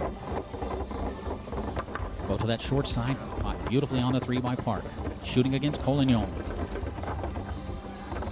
Trevor Park. Chokes it home to the near side. It's 2-1. What a beautiful pass by everybody's looking for the shot, for the explosion. He sticks it right on the middle man of Trevor. Outstanding. That was a smart play by Lewis right there. Saw the pass and saw that Lafredo was just totally covering all the shots. Crowd roaring in approval.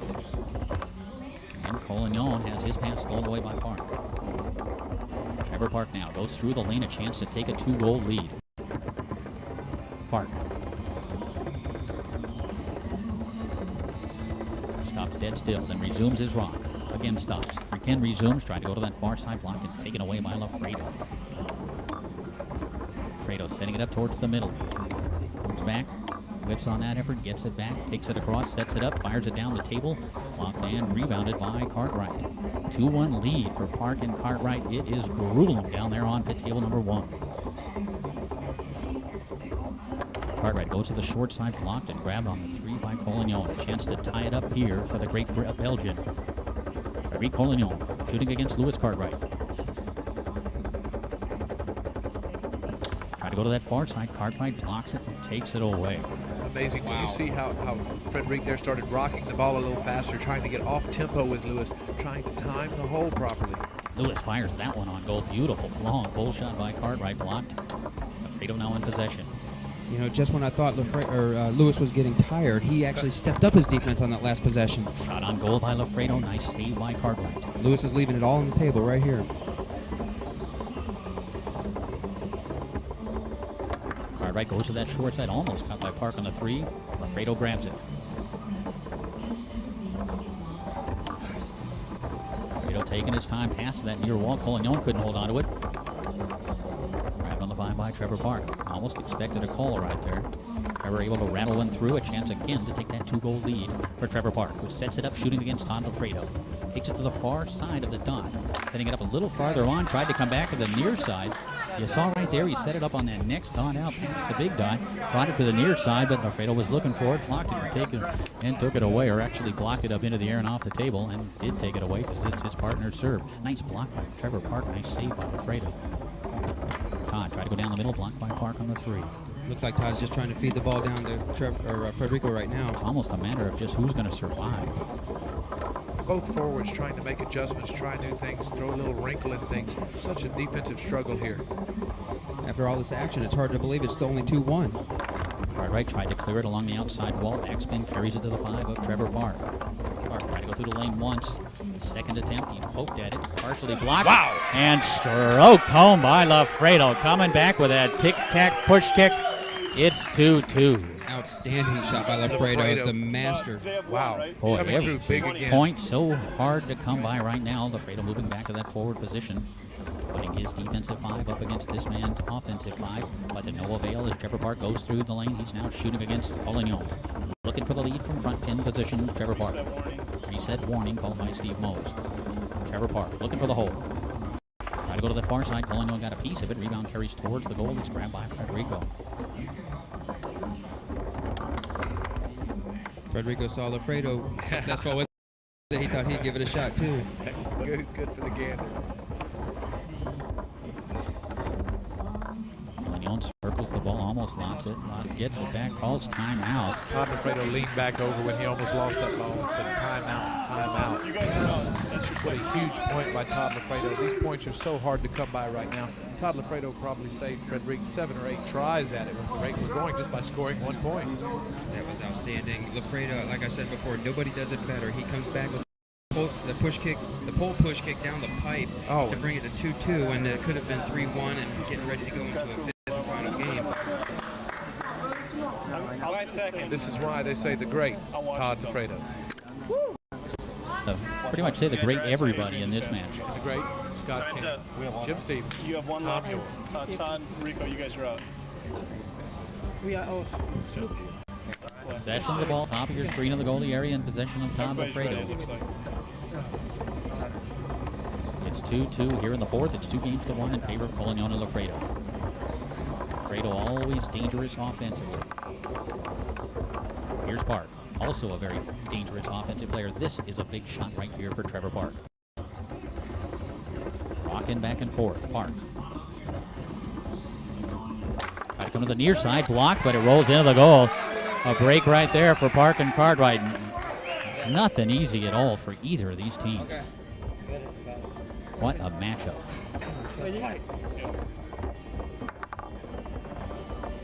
This is where Federico is at his best, under pressure in a clutch situation. Collignon bounces off the wall. Try to go back along that wall, almost stolen by Park right to his 3. Instead, it rolls to Lafredo. Lafredo banks it off the outside wall. What a shot by Lafredo, whether it was intentional or not. It's 3-3. They're 2 points away from their 4th in a row. Lafredo coming up big in that last point, coming up big again here. Absolutely just lifting Frederic through this game. As Todd and Federico get closer and closer, the pressure mounts for... And a fortunate break right there for Trevor Park. He tried to pass it. It was blocked. He stabbed at it. It went into the goal. It's 4-3. Park and Cartwright 1 point away from taking it to a 5th game at the World Championships. Collignon goes along the wall, can't hold on to it. Lewis Cartwright now in possession. Lewis setting it up about 3 inches off the wall in pole position. Taking his time. Goes to that short side, grabbed on the 3 by Park. Beautiful pass. We could be looking at a 5th game if Trevor Park can score this ball right here. Park rocks back and forth. And calls timeout. Wow, outstanding. Great clutch play by Trevor Park right there to get that pickup.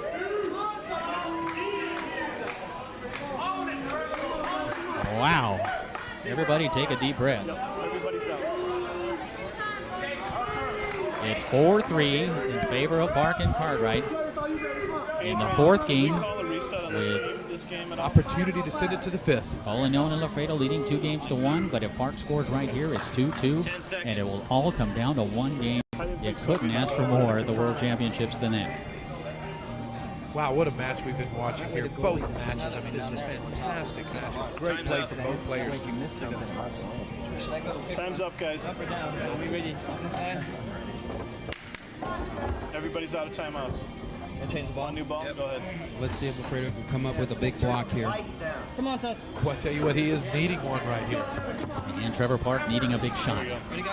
It's 4-3. Trevor Park hoping to make it 5-3, hoping to take it to a fifth as he puts it back into play. Shooting against Todd Lafredo, Glendale, California's Trevor Park. Try to go to the far side, blocked and taken away by Lafredo. Big block by Todd. Once again, that rhythm working there. He was on the same beat. Push kick attempt comes back towards Todd. Looks like he's trying to bank that shot. Wouldn't put it past him. Here's Lewis Cartwright in possession, lower left-hand corner, setting it up in pull position again. Go to that short side, grab it again on the three by Trevor Park. Another opportunity to take it to a fifth. Trevor Park pleading the fifth right here. Try to come to the near side. The rebound bounces back towards Cartwright. Trevor fired that one just wide. These players have got to be tired. I know these announcers are. Absolutely. I mean, anybody who wants to see how to block a rollover or European, look at these two goalies here. The defense is really working. Cartwright in possession of the ball. Takes it across with a shot down the middle on goal. Rebounded by Lafredo. What's Todd going to do now? Tried to bank it off the outside wall. Rebound comes back towards him. One thing I've learned from experience, the longer Lafredo is in a match, the more likely he is to win. Good point. Very good point. Fredo again going into that tic-tac, back and forth. Comes back with a pull kick, whiffs on that one. Tried to clear it along the outside part of the table. Blocked by the three of Park, comes back to Lafredo. Now it's Lewis Cartwright's turn. Boy, that ball rattling around so fast. Everybody on that table is so tense. And Lewis Cartwright breaks that tension with a pull shot.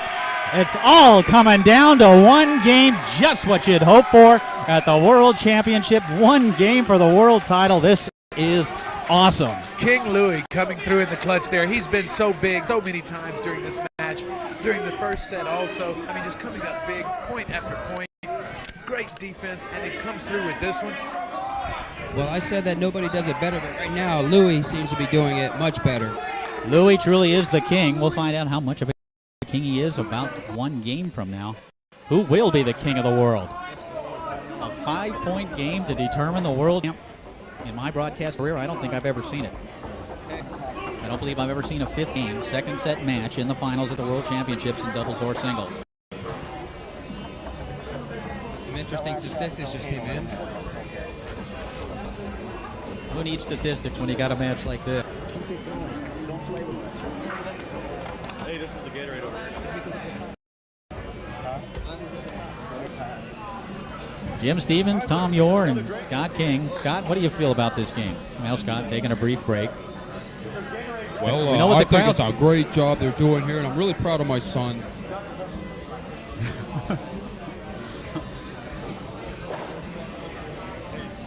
Okay, let's get comfortable. One game for the title. One 5-point game. I think the refs should give them about 5 minutes between games here. I know that we're tired up here. We sure could use it. A little break, a little breather, a little strategy session here. Figure out what we're going to talk about next. Trevor Park out of Glendale, California. Lewis Cartwright out of Las Vegas, Nevada. They'll be on the left of your screen. Out of the Age Belgium, that's Frederic Collignon. Out of Columbus, Ohio, his partner Todd Lafredo. It's all come down to this one game for the world title. What we talked about earlier was Every point, obviously, incredibly important in this one.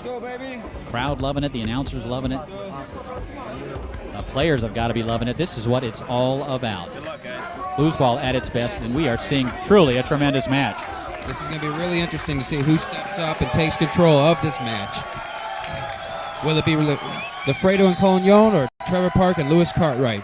So far, it's been a lot of Lewis Cartwright and a lot of Todd Lafredo. Let's see what happens here.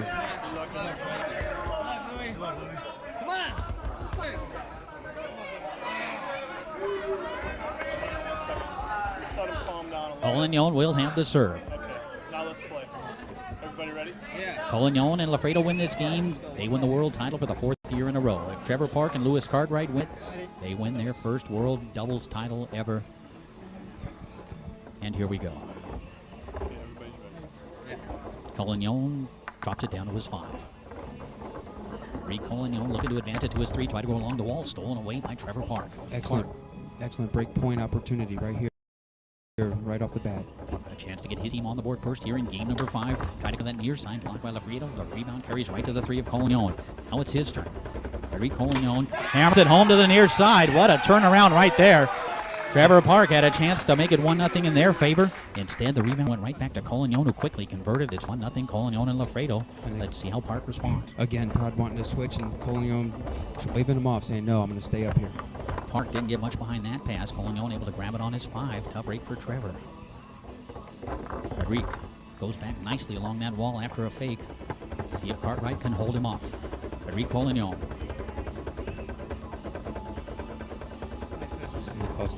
Calls timeout. You know, all players on the table playing at a very high intensity level. Lewis Cartwright, though, time and time again, he's come through with the big point. Federico is such a smart player. You can see this 1-0 situation, about a possibility to go up 2-0 as he walks around the table and looks at the way Lewis's men are set right now. Perhaps to sneak a peek at what he might be doing here. Well, Scott King was rendered speechless by that play. Oh, absolutely. It's 1-0 in favor of Collignon and Lafredo. Boy, these players are going to be drained after this match. Talk about sleep good tonight, or maybe tomorrow night. Well, I think whoever wins is going to sleep a lot better than whoever loses as Collignon puts the ball back into play. Setting it up in Euro pin position, shooting against Lewis Cartwright. Frederic Collignon has a closer look. And hammers it home, I believe, down the middle. It's 2-0. Looked like it tucked back a little bit on him, maybe split Lewis. That's a shot that he uses. It's a split. He pulls it just enough to where he can angle it back across the defense. It's a great shot. Just as you would expect, the 3-time defending champs jumping out on top here in Game 5. Trevor Park goes into that tic-tac. Trying to go through the lane. He's able to squirt that pass through. A huge shot right here for Park. A must-make shot right here. Somehow, he's got to find the hole in the defense of Tom Lafredo. Look at that rhythm with Todd there. And he does. Stroking it home to the far side. Shaking his fist in satisfaction. Trevor Park pulls his team within 1. It's 2-1. If you notice there, Todd was in perfect rhythm. All of a sudden, he threw a little wrinkle into the rollover, changed the rhythm on him. The wrinkle was really far, really long out there on the push side. Back comes Collignon, passing it through the line, setting it up, looking for that 2-goal lead once again. Collignon perhaps looking for a reset. Calls timeout. Is that his second? That is his second. He must be really agitated at the defense. And Todd's going to tell him to calm down and not worry about it. He stopped there to look for a reset as you.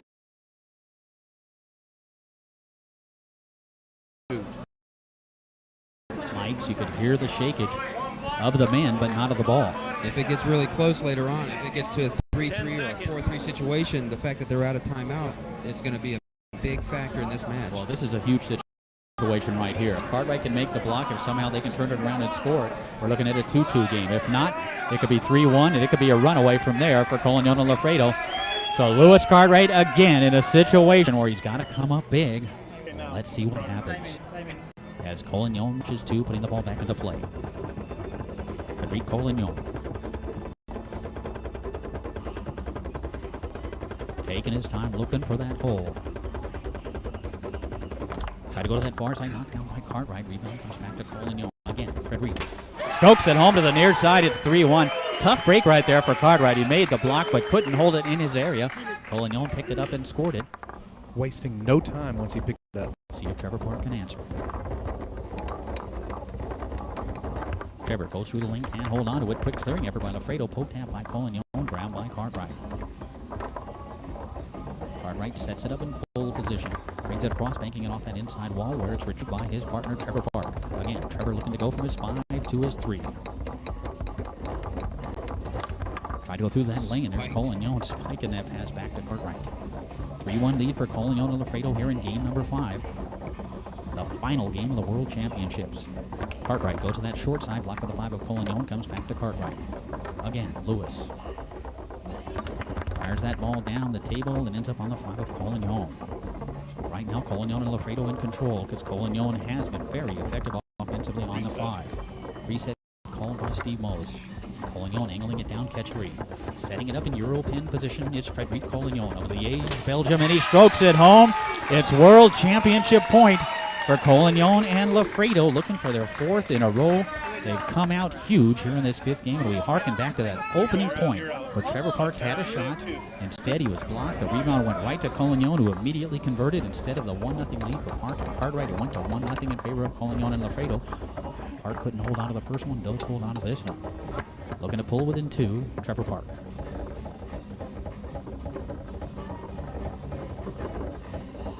Strokes it right down the middle. It's 4-2. They're still alive.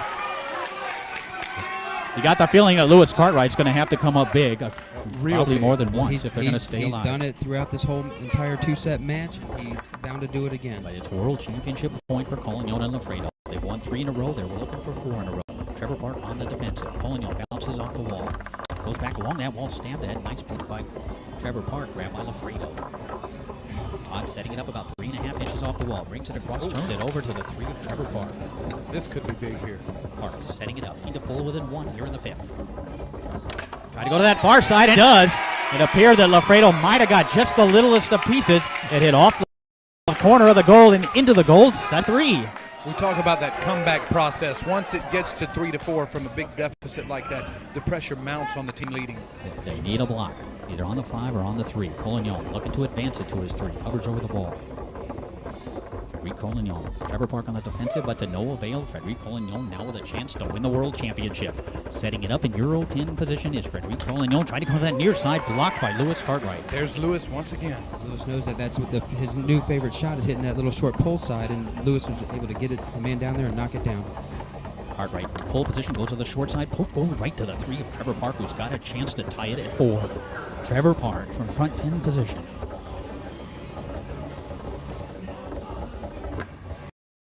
Calls timeout. Wow. You never know when you're out of this.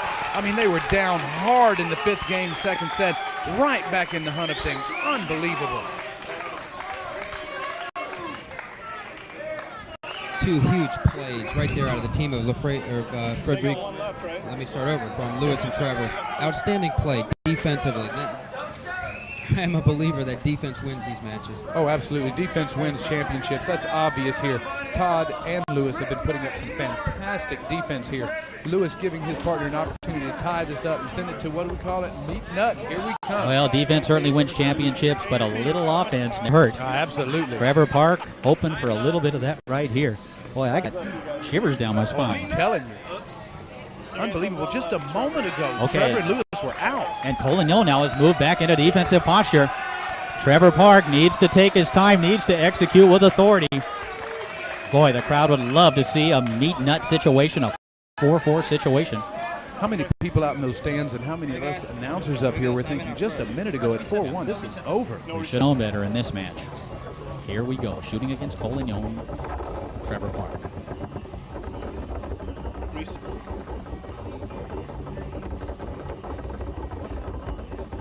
Taking a lot of time. Park chokes it home the far side. It's all come down to one final ball for the World Championship.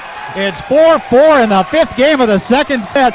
Woo! This is awesome. Looking at this match here, of course you have no idea what's going to happen here, but you have to know, as big as Lewis has come up time and time again, this is his time. Let's see what he can do with this. History in the making here at the World Championships. One of the great matches in the history of foosball taking place right here in front of us. What's going to happen next? The entire crowd is on their seats, on the front of their seats right now, just waiting to see what's going to happen next. Unbelievable, unbelievable action here in the pits. Collignon with the serve. You guys are out of timeouts. They have 1. Here we go. Serves it down to his 5. Frederic Collignon looking to advance it to his 3. It's 4-4 in the 5th. Collignon goes through the lane successfully. Mr. So it's Clutch. all up to Lewis Cartwright to stave him off. Frederic Collignon looking for the world title for the 4th year in a row. Collignon strokes it home. Frederic Collignon hammers home that shot to the near side at 4-4 in the 5th. What a match. What a clutch shot right there. We talked about it earlier on 4-4. Most of the time, only one man touches the ball. If it's Collignon serve, and that's him. Frederic Collignon coming through in the clutch again. We have mentioned it many times. Match ball right there. The heat is on. Frederic comes through. The defense of Lewis Cartwright has been staving him off for seems like hours now. Match ball comes through with the hammer. He does it time and time again. He knows exactly what to do. He saves that one pass, that one shot. He's been nickel and diming that pull side. He just knew exactly what he had to do to put that thing away. And you can see all four players just relieved that this thing is over. Oh, you're looking at Lart right now, all that intensity. He's smiling. He knows that was one of the best matches of all time. Oh, he was just happy to be there. No doubt about it. Everybody left it on the table. Collignon left the last one in the goal to win the title for the fourth year in a row. Can you believe it? Great comeback. 4-1 deficit in the fifth to come back, to have 4-4 opportunity just to get a deep block. Oh, now, they had a timeout remaining. You might think they might try a switch and maybe have Lewis get up there on the defensive 5, but you really can't ask for anything more. What a terrific match. Oh, Lewis coming up big time and time and time again. If Trevor's shooting the ball in his match ball, or excuse me, if Frederick's shooting the ball in his match ball, I want Lewis in the back. He's been doing a fantastic job. What a finals match we had.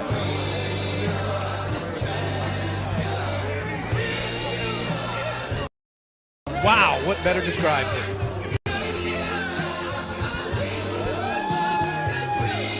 Big Terry Moore celebrating with the great Todd Lafredo. That was really something that just simply does not get any better than that. Hey, let's do this all over again. Let's start that match over. That was so much fun. What is that, number 16 for Laredo right there? Outstanding. What a terrific performance. Unbelievable. Absolutely unbelievable. I'd like to do that one more time. That's about as exciting as it gets. That's one of the greatest matches in the history of foosball, no question about it. Absolutely. That's one of the best of all time. Hell, it's only 1 o'clock. Let's try a triple scoop. Place your orders for videos now.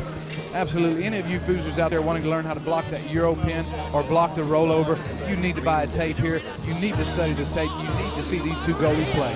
Boy, it was almost a matter of simply surviving. That was one of the most grueling experiences that any of those players, any of this crowd, or any of these announcers has ever gone through. Boy, speaking of surviving, man, did we make that? Where is the beer? It certainly is Miller time, no question about that. That's going to wrap it up. That man right there came through when he needed it most at 4-4 in the fifth game of the Open Doubles Final to win the fourth championship in a row for Todd Lafredo and Frederic Collignon.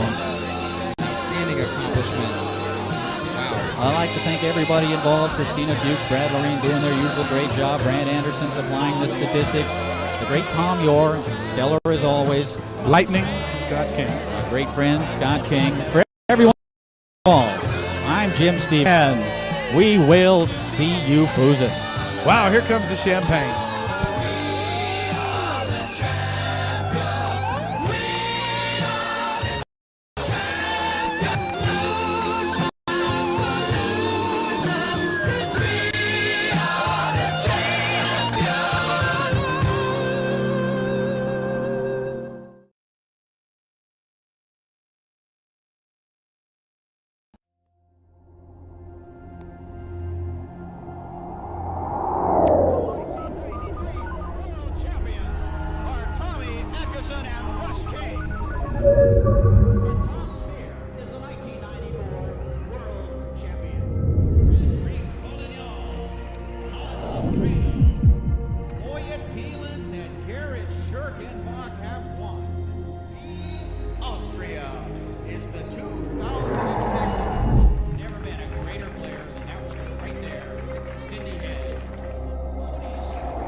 Test, test.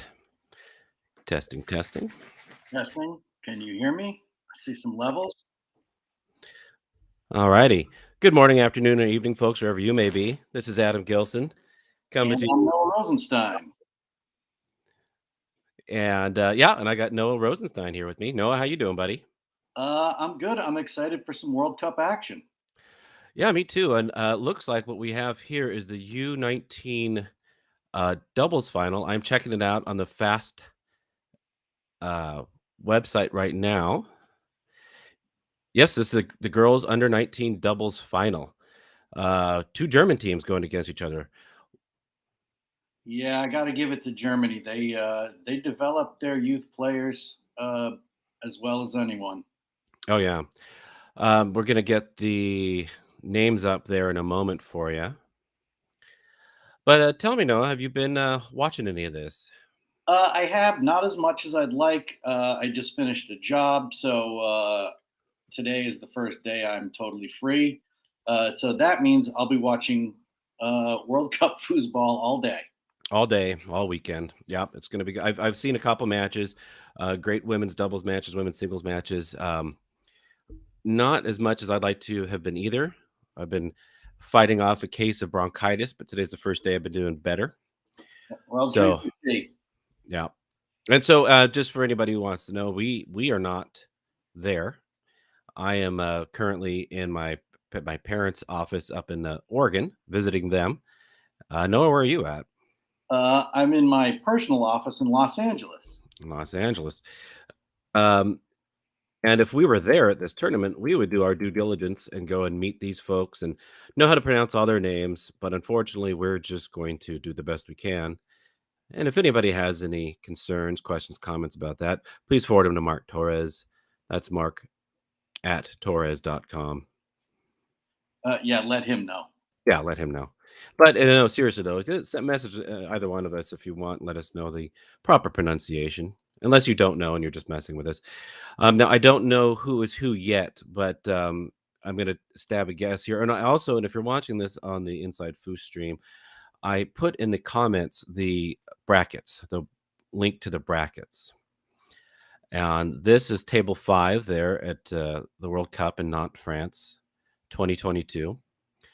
It's going to be This was in France. This is not in France. Nantes. Here we go. You and your dad jokes. Yeah. Or as they'd say in France, my papa jokes. So, anyways, that looks like they're going to be playing. So each team, depending on what your home table is, gets to play on your home table. And what generally happens is that if you have two teams with differing home tables, they switch back and forth every other game in a 3 out of 5 set. And then the 5th game, it goes back and forth every 2 points. What I'm curious about here, Adam, is because both teams are from Germany, is the Leonhardt going to be just the table they play on? Yes, I'm almost fairly certain it's both their home tables. Looking at the brackets right now, it's only showing on table 5, so they're not going back and forth between 5 and 6. Okay. I will say I really do like that table. What table? The Leonhardt. Yes. There's a local guy in Los Angeles by the name of Addis who loves World Cup so much. He became a collector of tables, and we used to go over to his house, and he had a Leonhardt, a Roberto Sport. He had the first Ulrich Beast in the United States, a Bonzini, a Garlando, and a Tornado, and we used to pretend we were doing the World Cup, except everybody's home table was the Tornado. So big fan of all these big fan of players having to play on international tables and, adjust in a match, which is incredibly hard. Right. And so have you played on, you played on Leonhardt. What do you think of it? I really like it. And that goes farther than just because the men have hats, which I think is incredibly cute. The table plays kind of like a mix of a tornado, but the rods are lighter, which is true of every table in the world. Um, but it's, you know, American players, or tornado players, I should say, can do kind of everything that you're used to doing. I know, like on a Bonzino or Garlando, I can do about half of what I'm used to doing. But the Leonhardt is for American players or tornado players is pretty close. I think the Ulrich Beast is maybe the only thing that's closer. Right. Got a table maintenance thing going on here. So I've been doing a little bit of research. On the right, on the front, that's lock. Lock. Losh. Lock. Lock. And that's, you can see the names there. Yeah, that's Drexel. Dreschel. Dreschel. Dreschel sounds good. And on the left-hand side, and I don't know who's who because the names aren't there, but the players' names will be Voss. These are last names. And Holgemuth. Holgemuth. I I don't don't know if trust that my was a good pronunciation. pronunciation, but it sounded pretty good. It's not probably correct. In fact, I know it's not correct, and that's okay. Again, if we were there, we'd be spending time getting to know everybody and know how to pronounce their names. But we're not, and that's good too. Yeah, I will be honest. I really wish I was there, and one of these years I'm gonna go. Um, Like you as know, a fan, or are you looking to qualify in something, or both? um, I it would if I ever qualified, I would go, but I don't mean the over 50 expert. Is that a category? If you want it to be. Um, but yeah, I would love to go, just as a even as a just Oh, as a there's the names. fan, or I mean, I guess as a part of the Inside Foos family, and do some commentating, and then also, as you know, I'm a documentarian, so Right, film it as we go. right, right. But yeah, just like yesterday, there was footage of what looked to be a crowd of hundreds, if Hmm. not more, um, in the stands, and just to see crowds that big that are there and excited for foosball. I don't know. I would like to see that in my lifetime. Yeah, no, I would too. It's been very exciting for what I have been watching it. It looks like an actual sporting event. Um, and they put a lot of time and energy and planning into this, the ITSF, and it looks like it. Yeah, That it absolutely looks like it. So, it's been fun just from afar to be jealous and yeah. feel that kind of, you know, hey, good for you, but underneath I'm a seething bucket of rage and jealousy. Yeah. I mean, the two emotions I usually operate on are rage and shame. So that's right in my wheelhouse, Adam. Rage and shame. So Yep. this looks like I'm looking at the little men down there. Oh, there they are. 3. Okay, so it is 2 out of 3. Actually, if we ever play together, maybe that could be Uh-huh. a team name. Rage and shame? Yeah, you can Yeah, pick whichever one you would like to be. sure. I like a little, just a sprinkling of both. So you can see down there, for those who don't understand the overlay, those little clocks down there, that means it's a wagon that's missing its chassis, and those are its wheels. Those 3 men that are doing the can there, they light up every time somebody guesses how many beans are in the jar.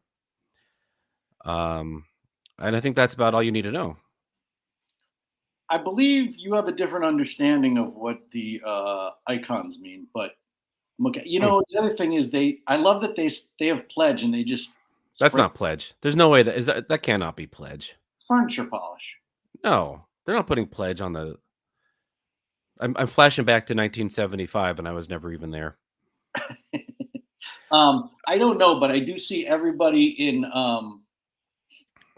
Europe is using some kind of aerosol can. Yeah, can we get some kind of definitive, alternative, reliable confirmation on that? Because I refuse to believe. I mean, you can't put pledge on. I mean, that's what I did growing up, but you can't do that because it develops gunk. Uh, maybe they maybe they clean it in between each match. I don't know. It seems like a terrible idea. Also, using aerosols is pretty outdated. Right, right.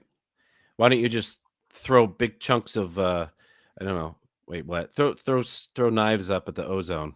Yeah, take that, I don't. Ozone. That didn't. That's not tracking. It didn't land. No. If I stop talking for long amounts of time, it's because I'm over here coughing. All right, so we've got the U19 doubles final, that the girls U19 under 19 about to start here. That's going to be Christine Drexel and Helena Lach on the right. Helen Voss, and my UI is not there, so I cannot see Julia Volgemuth. I'm just going to go for it. Go for it.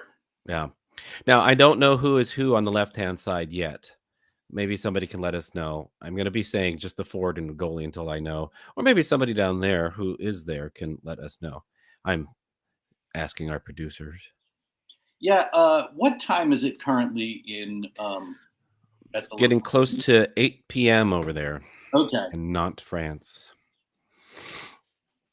It is or it isn't France. I'm almost certain this is France. You get to do that one more time. Then what? Then you've got to go sit in the corner. Well, I can sit in the corner and still commentate. Yeah, I guess. So, I do find there's one thing I find interesting. Is it a German thing for the forward to have 2 green wraps and the goalie to only have 1 pink wrap on the 2 row? Or is that just how it happened to be? Or is that well, it is interesting because the colors are matching up on both sides, and both of them have. That's not the handle, correct? That is a rubber that's on the goalie rod for each. yeah, that's no, I think that's a handle. Okay, but still, it's weird though. The 2 greens and that's like that whole birds on a wire getting charged thing. Mm-hmm. I think we're trying to make sense out of the chaos, and maybe it just happens to be random. That's very possible. Whoa. Humanity. Oh, I saw that. Humanity always tries to. It's pattern recognition. Uh-huh. So maybe that's what I'm doing. You know what? I could use some of that on my defense because I'm telling you, I think it's all about pattern recognition. I think we should get real zoomed in on that one middle guy on the 5 bar. You know, that's why I try to do a random defense that is occasionally pattern based. I thought that was just your skill level. But it's good to have to know what it is you're doing. Yeah, generally. Sometimes it's not. Because if you don't know what you're doing, how can someone figure out what you're doing? What if they figure out that you don't know what you're doing and then defend accordingly? Right. That's where it gets I guess that's where the rubber meets the road. Yeah, praxis.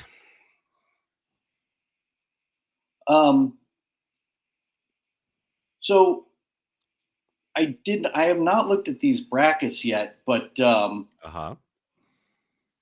do you know how many players there were in this event? In this particular event? Yeah. I believe I saw 3 pages worth. All right, so there was a good amount.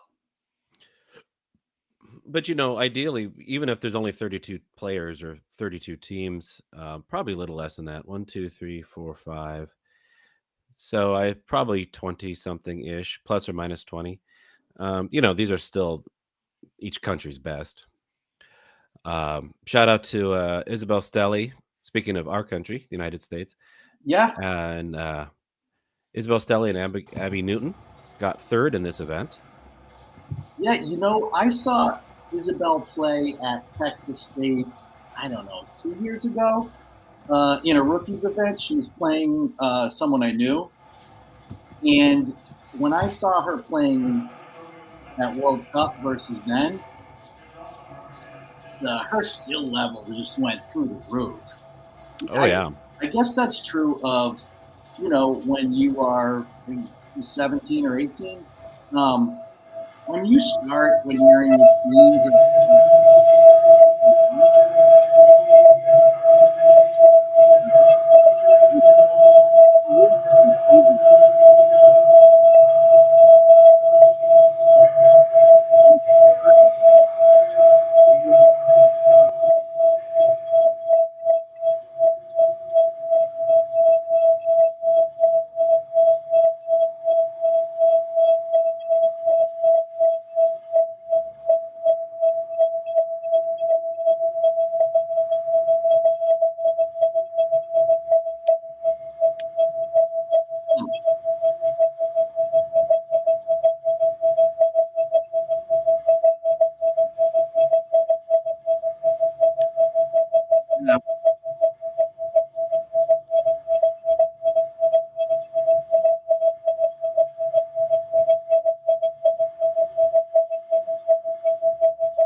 Well, that was a nice interlude by Blue Man Group. Maybe Jean-Michel Jarre, because we are not in France. I'm not sure if you're familiar with that artist. Did you hear any of that? I heard the feedback, and then I Okay. didn't hear any of us. Was that on your end or? I don't believe so, but I don't know.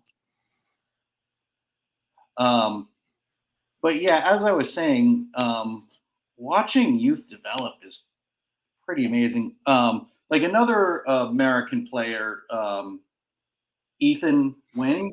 Uh-huh. He's Out of from Southern California. yeah.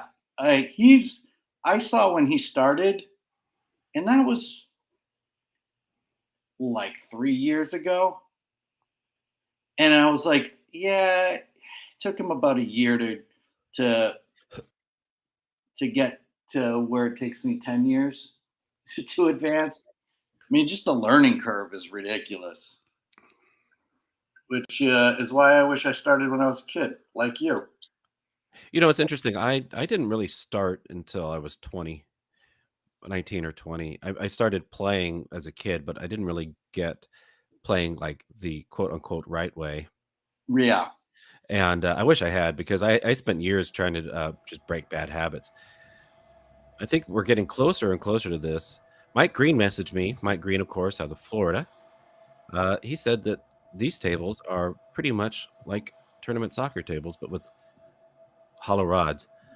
I've always felt like this table is kind of like if a dynamo and a tornado had a child. I'm not sure how they would. Um, Well, I mean that's not how foosball tables procreate is none of our concern. I'm just saying if that happened. Fair. All right, fair. Having We some fun don't, on Friday. All right, I think we are slowly getting underway here. You figure these two teams from the same country probably know each other, played against each other. yeah, I'm wondering if they're from the same city or if these are rivals. One of the things I find about the World Cup that I find very fascinating, I would say, is all these all these players that generally are rivals are on the same team for the nations, but then they also have to go back to being I won't say enemies, but rivals um, in these brackets. So you have to go from enemy to friend to enemy multiple times, I think, at World Cup. Enemies become friends, friends become enemies, that kind of thing. Yeah, frenemies become friends. And a friends. All right, we got the U19, the girls U19 finals match going underway here at 2022 World Cup. I'm Adam Gilson. That's Noah Rosenstein on the right. Goalie Christine Drexel on the forward. Helena Glock. On the left-hand side, we are still figuring out. I don't know who is who on the left, but I have asked the people that are on the ground as the forward puts the ball into play, who is who. No, you get the sense that we're going to see a high level of play here, don't you? Absolutely. Watching them practice, you can see it. Just the precision, the ability. And you were speaking to it earlier, but what a lot of people don't know, I mean, what we have here in the United States, because presumably most of the people that are going to be watching this are from the U.S., what we have here in the United States, as far as the Little League and the ASO, those little farm systems that we have for kids to play soccer and baseball, that's basically what they're doing in Germany with foosball. Yeah, the equivalent of our, like 12-year-old travel teams for baseball is what they have for foosball. I know in Cologne, Germany, that in their foosball club system for adults, they have 60 teams. That's not bad. No. So I know there's a lot of foosball in Germany. I think they're gonna keep getting better and better, much like the Minnesota youth programs from the 70s. Right. A bunch of Yeah, the Nut Goody. Yep. All those great players out of there. There's the forward on the left. So that's to go up by 2-1 here. Shot is straight, the first one to go in. Pull side misses. Interesting here to see the series and the thinking sneaks one through a split. Yeah, that was a What do good you quarter. With what I've noticed generally with younger players is that they want to hit corners, right? And going middle and a 3/4 to start is probably going to, open up a corner later on. The goalie on the left's defense, I'm loving. It's a stutter defense, making every single hole available, but then not. Very smart play as Helena steals the ball away back to the 5. Now watch her rollover, Noah. It reminds me of yours, how she does it. Oh, does she pop up and make it bad? She hops up, yeah. Now, she did it the first one. I don't know if that's nerves, but let's just see. Yeah, she kind of lunges. Now, I don't know if that's necessary. You have to adjust for every single table. I don't know if that's, but this is the home table. Right. Again, rollover position, looking to go up 3-1, and they do. Right. Now, for those at home that don't know, this was based off of eliminations. So this is no loser side, winner side. This is for the win, and that's it. This 2 out of 3. All right, that's 3-2.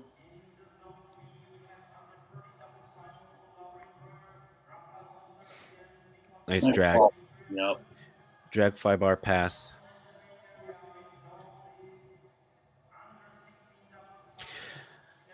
Wanted to go back to that near side.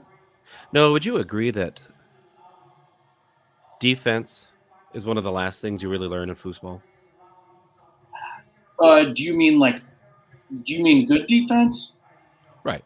Yes. Effective defense. Effective defense. Well, it's funny because generally when you're starting out, you're not, when you're learning, you're usually one of the worst people there. So you have to play defense. So I think you're kind of forced to, but I think to be able to play good defense, you have to have an understanding of what the forward is looking at and trying to do. And I don't think you get that until you've learned it.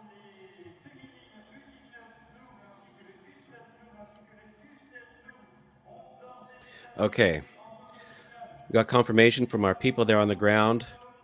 That is Julia on attack on the left-hand side, which puts Voss in the goal position on the left-hand side. Voss showing great defense so far.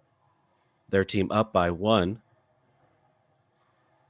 Helena looking to tie it up here, 3-3, and she does pull side position.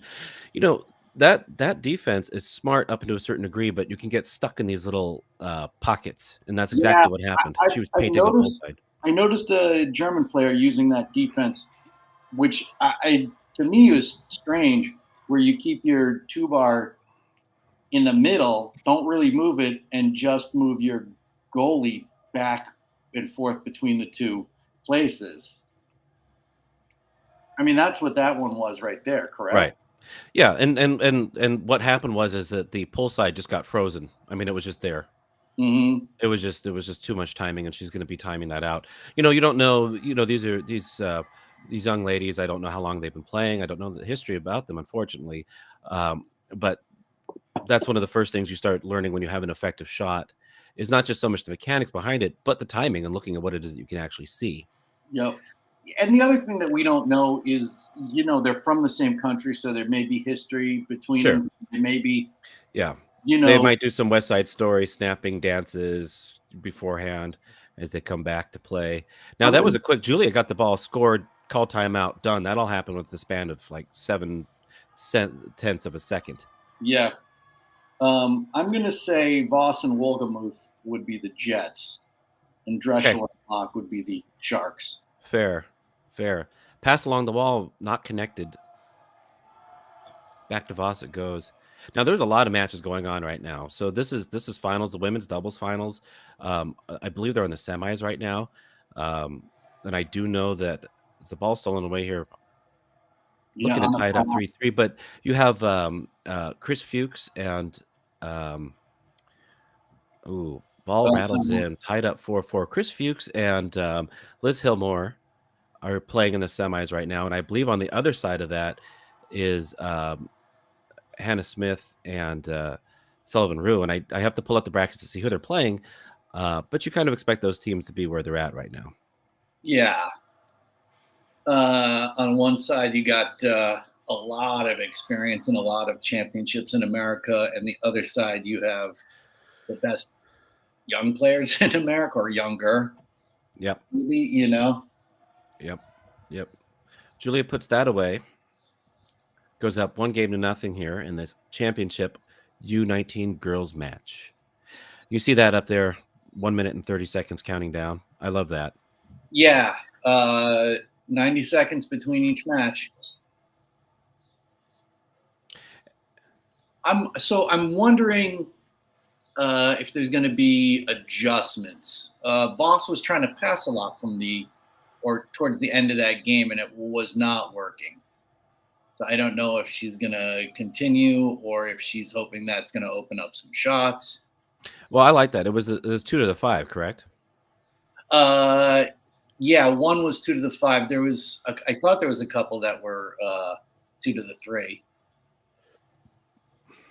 Oh, while we have a moment here, it's Liz Hillmore, Chris Fuchs are playing Milan Tran, and I don't know the name of her first name, Andres.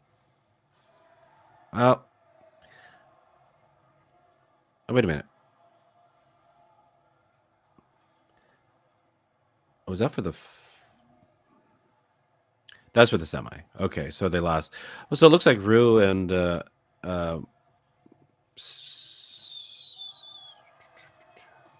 was Keisha Rue. Oh.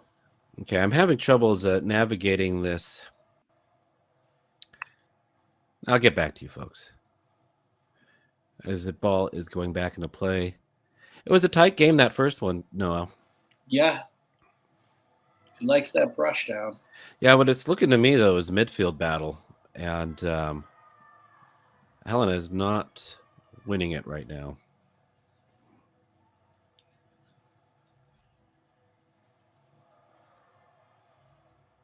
Using a shake.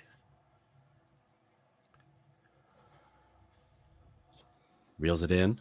Julia. Quick shot. Yeah, I think that's her third pull side in a row. First one worked, the next two didn't. I think. You certainly hear a lot of screaming in the background. It's interesting. One of the things I've noticed this weekend, Noah, this whole week actually, watching this, there's no music going on in the background. It's not like a foosball tournament you experience here. It's very more businesslike, if anything.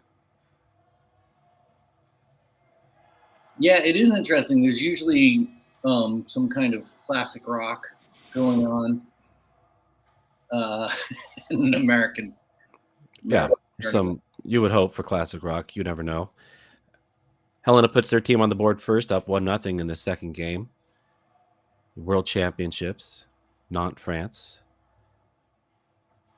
This is the girls U19 finals. Oh, it's a great clear, block and clear there. Yep, poking it on. I'm a firm believer in that. Clear. Goalie. Wow, that thing almost snuck in on a goalie napping back there. Great block. You know what I find weird? What's that? And I don't know, maybe it's just the camera angle, because I didn't experience this when I was playing Landhart.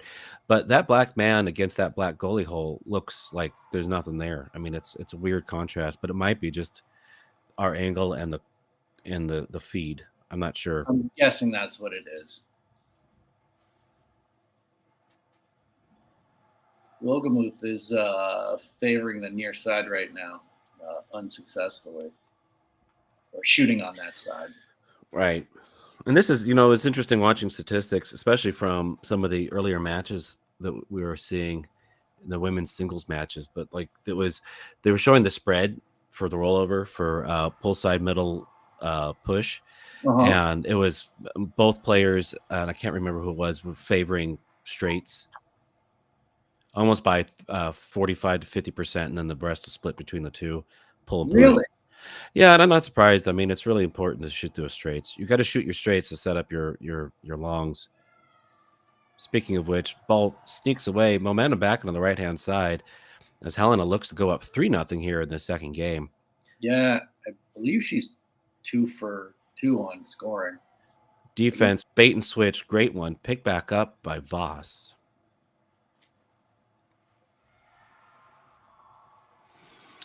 So let's see. This is the first World Cup there's been since 2000. What? 19? 19? Was that the last one? They didn't have one last year. So you kind of figure these four. I don't know if they were in it.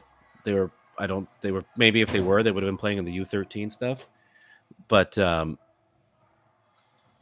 Rattles. there's a level of pressure here that exists that I don't think is going to exist at your locals or even your big tournaments at home, right? I mean, and I don't even know if these four even know that maybe there's a bunch of Americans just watching their match right now.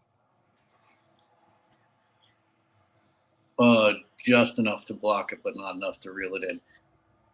Yeah, I'm curious as to how many people are watching this around the world. Because I don't know actually, and I'll ask the producers here. I don't believe we're on Twitch right now with this stream, but I know it's on Inside Foos. Because if we were on Twitch, I would hop on and look at the comments if anybody's asking any questions here. Yeah, so I can't imagine. I mean, the forwards are not taking more than what 2 or 3 seconds. Yeah, it's pretty to look over the defense. And I personally that's usually indicative of nerves of pressure. Mm-hmm. I don't think you don't get to this place by just doing 2 or 3 second shots, especially against the caliber of players you're playing against. Yeah. Helena reels it in, looking to go 4-2 here. It's a nice push shot on goal. Defense has stayed the same, and there's the push shot. Good timing. Yeah. Good timing on Helena's part. Good one, Noah. You're smart. I test well. You test well. I used to. There's the quick shot paying off. Tied up 3-3. And we have a switch. All right. So there goes the back. Switch.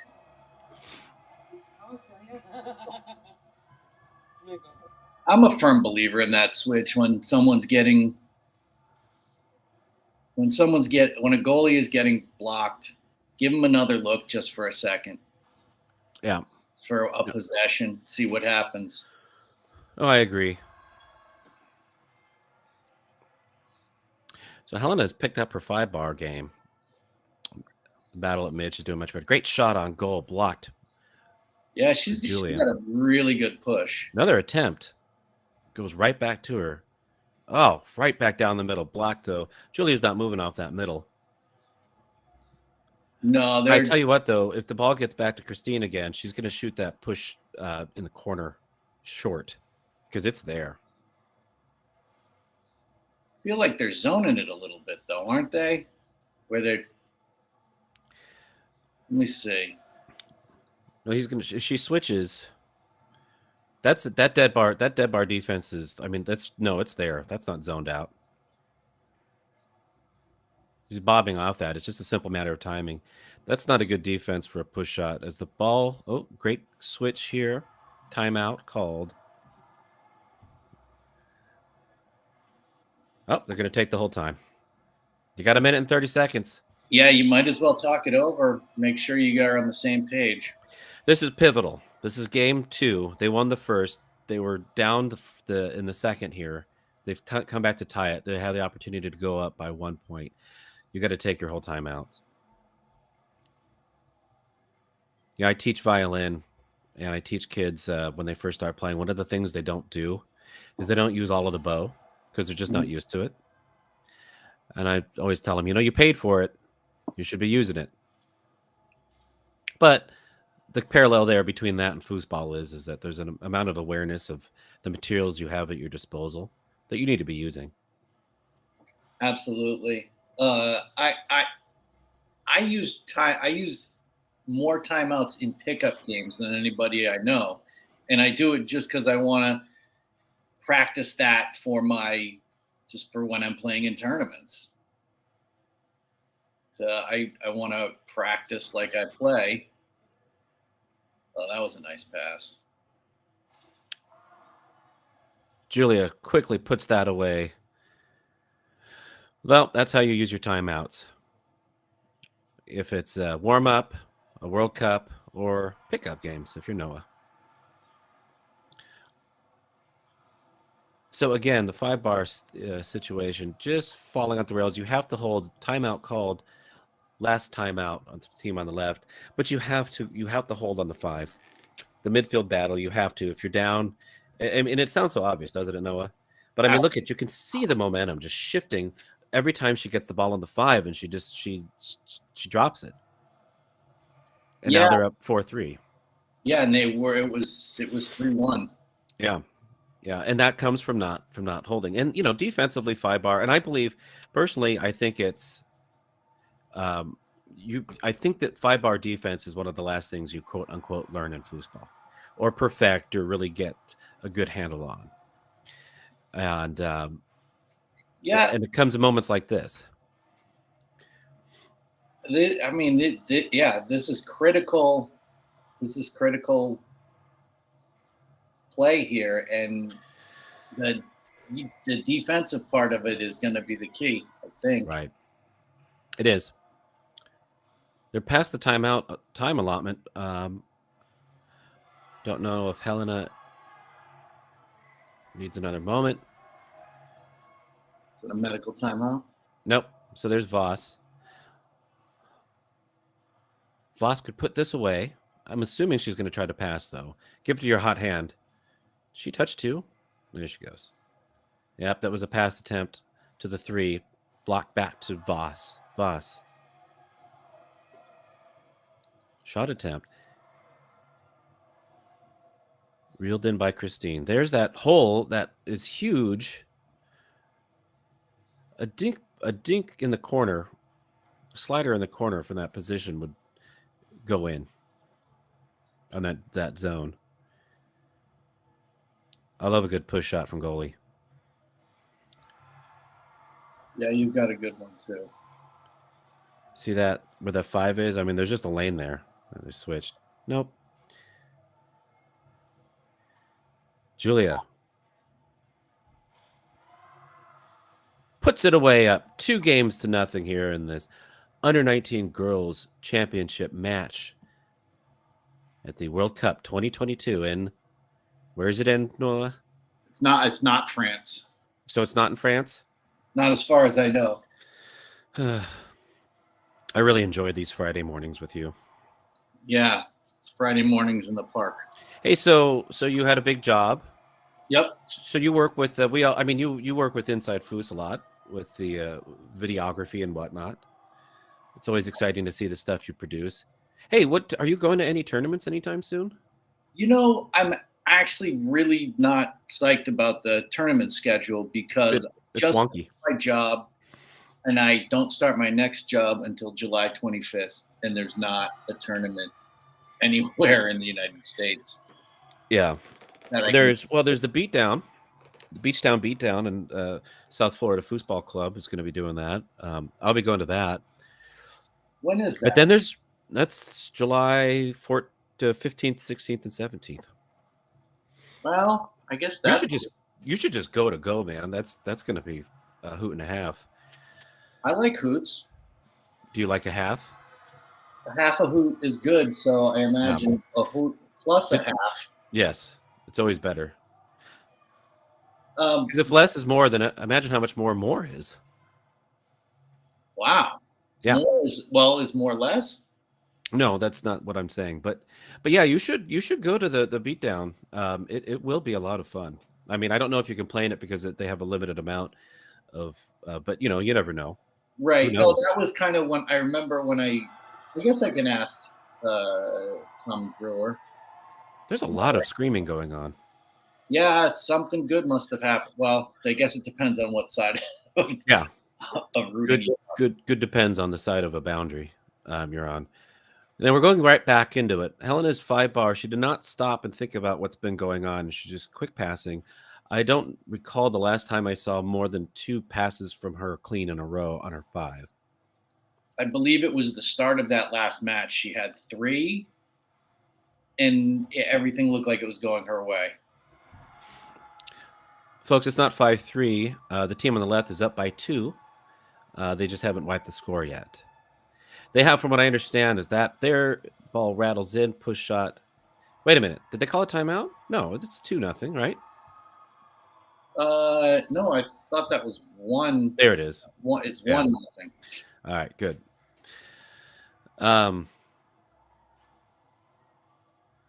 Yeah, so unlike a lot of the tournaments that you go to, in fact, all the tournaments you go to here in the United States, they have about 20 people working behind the scenes right now doing all the tech stuff and everything, which is great. You know, you need that. But, you know, I can't imagine the kind of infrastructure and money that has to go into that. Because, you know, you've been to the tournament, like, you know, it's Florida State. It's myself and our producer, Ashley. You know, you're just MacGyvering stuff, getting coconuts and alligators and making microwaves out of it because you got to do that kind of thing. Reels it in on a 3. Helena looking to take control here, and she does. Pull side position, goes up 2-1 here in this must-win game. Game 3, down by 2.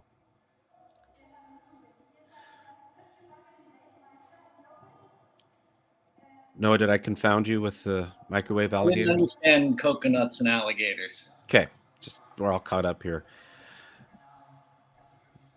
Julia responds with a push side of her own, ties up 2-2. Momentum is still there. Here it comes. Midfield battle. Got to get that ball on her 3, and she doesn't. Julia is just a torrent of a 5-bar defense there.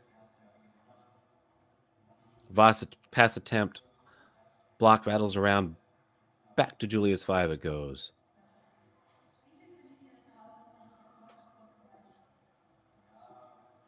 Julia is definitely taking her time on the 5-bar now.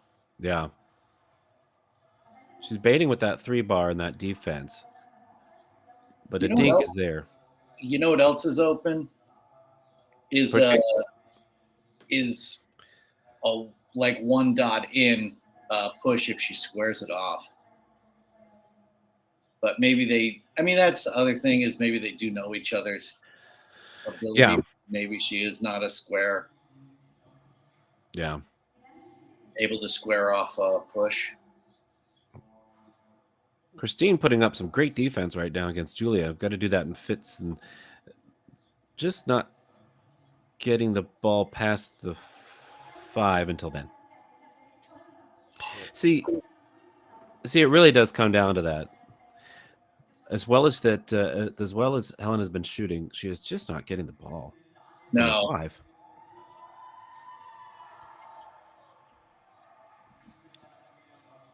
Julia getting her possessions, attack, up 3-2. Yeah.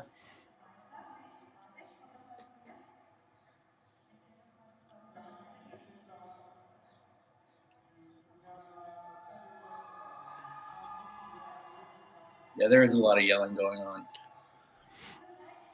Doesn't sound like a match. It sounds like somebody's announcing something and people, maybe they're auctioning off sweater vests. Well, I do like a sweater vest. I do too. Maybe if it's denim. Julia on a roll, looking to go even more on a roll. All right, that was a good block and a much needed one for Christine. Christine was there though. Well, that's one way to get the ball on your 3-bar. Mm-hmm. Great pass. Looking to convert, and she does. 3-3 here. Game 3. I'm Adam Gilson. That's Noah Rosenstein. Rosenstein. It's Rosenstein. Correct. We're not at Nantes, France right now. This is the World Cup Championship 2022. That was nice. That was gets someone to fall asleep on their 5-bar defense. Do a middle. They're emceeing. Our boots on the ground tell us they're emceeing the area A, which is where they're having the big matches. So what they're doing is that they're basically announcing to the players, and they're coming in, and there's fog machines, and elephants and disco balls being thrown everywhere.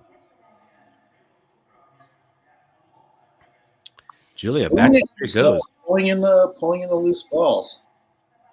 Ooh, looks like she spun it in, and nope, didn't go in. No, the one issue with our angle is there's been a couple of balls I thought that have gone in but have not gone in.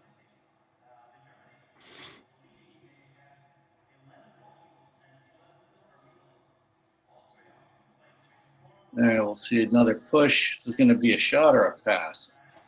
It's been passing a lot.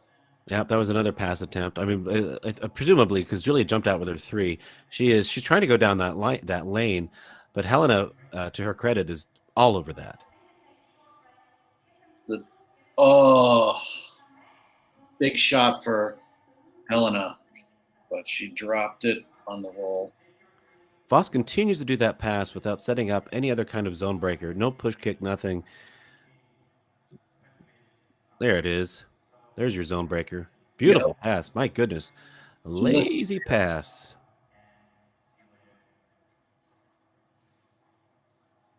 Knocks it off the table. This has been a contentious ball, Noah. Yeah, I'll say this. Christine has been up to the task of keeping it at 3-3 and not letting anything get in there. You cannot ask for anything more from a goalie right now in this position when all the pressure is on Helena on the right-hand side to perform, to pass and score, which is what we do. But it's hard when you're under pressure. Here's an opportunity again, midfield. Does Helena change? Does she take more than... No, she doesn't. She had the zone, but she rushed it. Voss again. She tried to do that little sneaky, rinky-dinky pass. She doesn't. She does the option off of it into a pull kick, and it was just missed by Julia.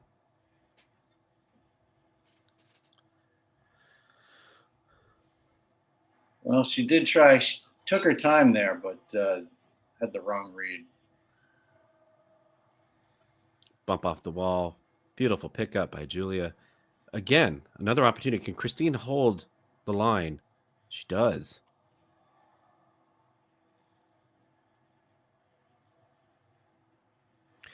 Christine's just been an amazing backstop right now in this 3-3 altercation. It is a fight.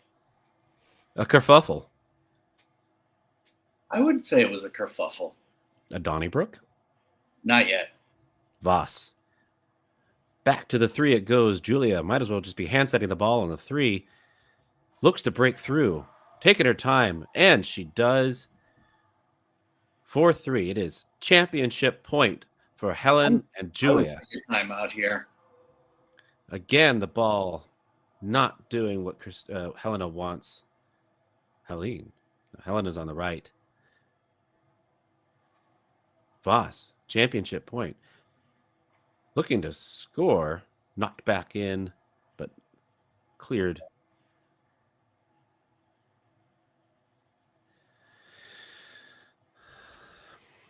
Helena really needs to take her time here and utilize this possession.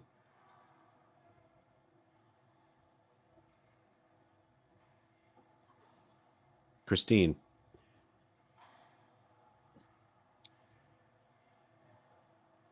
See, when she bobs off with the three, that's when you want to do that inside push. Because nothing else is moving. They're just doing a standing still zone based on that 3-bar movement. Yeah. There's no race. Great pass attempt. Just missed by Julia. To the 5. Helena it goes. Oh. Yeah.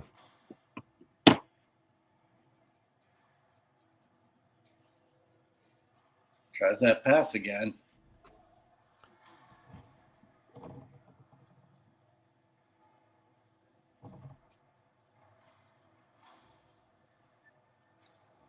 I think she was looking to time that.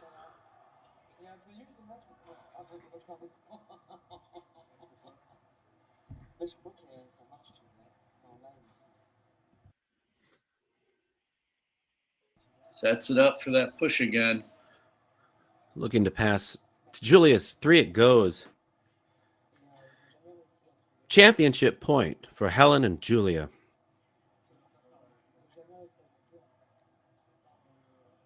I think there's going to be a timeout there. And there is a timeout called. A great timeout. This is when you want to be using your timeouts. When you're doing this and when you're playing pickup matches. Yeah, pickup match. Because the timeouts and pickup matches are actually multi-purpose. One is to calm down or think about what you want to do. The other is to annoy your opponent because Yes. it's still just a pickup game. Right. And annoyance is the only reason why I do pickup matches anymore. Yeah, I know. I play with you fairly regularly, and I can say that that's true. Just rage. And shame. And shame.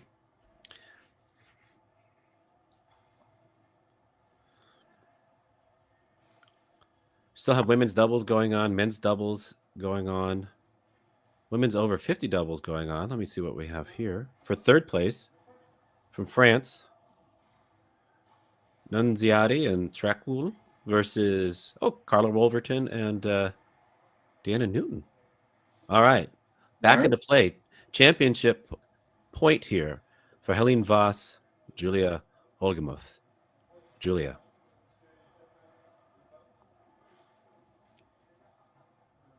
I don't believe that was a block. I think that was just misexecution to the wall, correct? I believe it hit the wall, not Yeah. one of the men. Beautiful pass attempt again. She's really sending that ball down there hard. She is. Might want to take a little off of it. I think that would work on a tornado table, but these men, they don't really deaden and they don't have the wider feet, so there's not as much margin for error.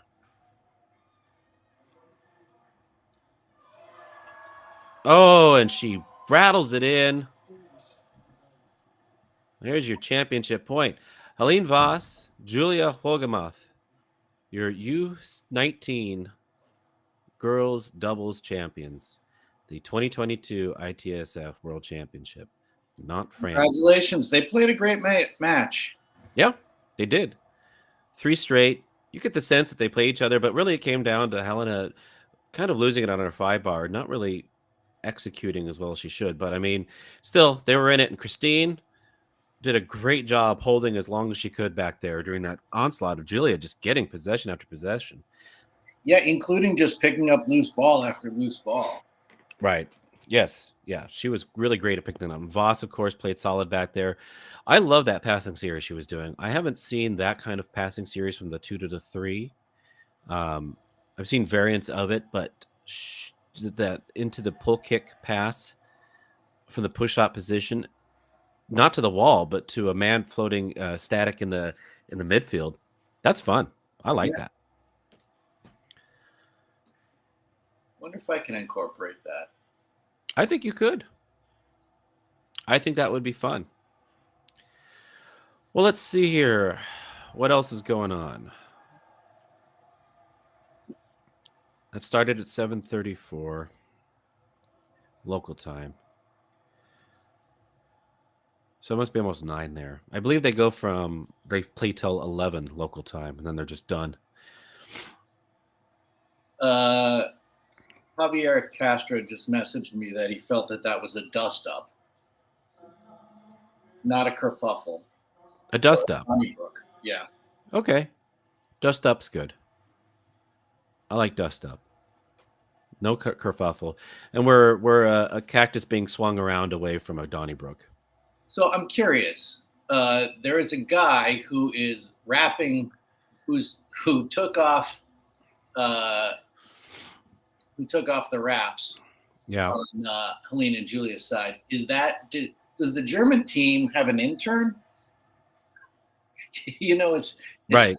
Is the rap guy? The rap guy. I don't think so, but I'm going to get my people on it and find out as quickly as possible. All right, thank you. I'm on to know. And as soon as I know, you'll know. And everybody else at home will know. So while we're waiting around here, I think we should discuss the big main event that's going to be happening starting tomorrow. I think it might have started today. I also, for those of you who are curious, I posted on Facebook on the Inside Foos TV page the program for this weekend, and it's very informative. Tells you what's going on, who's playing what, and the schedule. So today's Friday. It's getting to be 9 o'clock local time there in France. And so it has the program. So today they're running events. Oh, it's July. How is it July? Anyways, they're running events there from 9 a.m. to 11 p.m. local time, and the doubles finals and award ceremonies start. That's right now. This is the time frame. All the finals, the men, women, over 50 and under 19 finals across the board are happening between 7:30 and 11. And they mean that, Noah. It's going to be done at 11. Well, I have a question. Where did you post that? Oh, there it is. There it is. Whoa. And so tomorrow the national team events qualification started today, but they're done. But the elimination rounds start tomorrow, and I think we should talk about the team events because it's kind of exciting, especially for those who don't know it. And before I get into this, let me make sure. By the way, there's about 160 tables there at this tournament this week, and this is table C as somebody is stealing that table as we watch live a table theft happening. I'm just kidding. The table is not, there's no static table. It depends on who's playing there. Looks like they're bringing in a tornado. It looks like we're about to have a finals match here. We are tables. This is area C right now that we're watching, and it's tables 5 and 6, I believe. Area A, that's the main stuff that you've been seeing. Mark Torres, of course, with the folks that have been sitting with him. Great production team all the way around. I kind of get the sense. I get the sense this is going to be an American match. Yeah, I mean, there's a couple other areas. Potentially, it's a Costa Rican match, or is it Arab Emirates use a tornado? There's some other. There's a few. There are a lot. Oh, I don't know. Could also be Canada. Oh, Canada. Take off. I don't know if they have a team this year. Do they not have a team? Let me look at the. But yeah, the program is very useful for those who look at it. Oh, no, Canada is there. Okay. Yeah, I thought so. Luxembourg. I want to go there. I believe Luxembourg has 7 people living there, and they're all billionaires. I've actually been through there on a train. Uh-huh. Oh, it's about a 10-minute train ride from one end to the other. Right. So, how does that work? It's very small. Oh. Anyway, so based on the schedule, so that's what we're doing. We're seeing the finals tonight, and we're going to probably not be doing this for more than another hour or so because they're wrapping stuff up. We'll probably do another match or two, I think, Noah. But that's going to be pretty much it for what's happening over there today. But then tomorrow, the team events start in earnest, 10 a.m. local time, which I think is 2 a.m. Pacific Coast time, probably 4 or 5, whatever. You all can do the math out there. But it's fun. The format's fun. So it's a race to 40 points. And each match is a race to 40, and each match consists of 4 legs. There's a singles 1, and then a doubles 1, and then a singles 2, and a doubles 2. And each match has 6 players playing within that, and each playing only 1 leg. And each leg stops when the leading team reaches a multiple of 10 points. So this can go really quickly, or it can go really fast, depending on who's rolling. Or no, it could go really quickly or it could go really slowly. Because some events, sometimes they usually finish in an hour, but some of the matches can go much longer than that. And I don't know how much this is a variant on earlier iterations of the World Cup.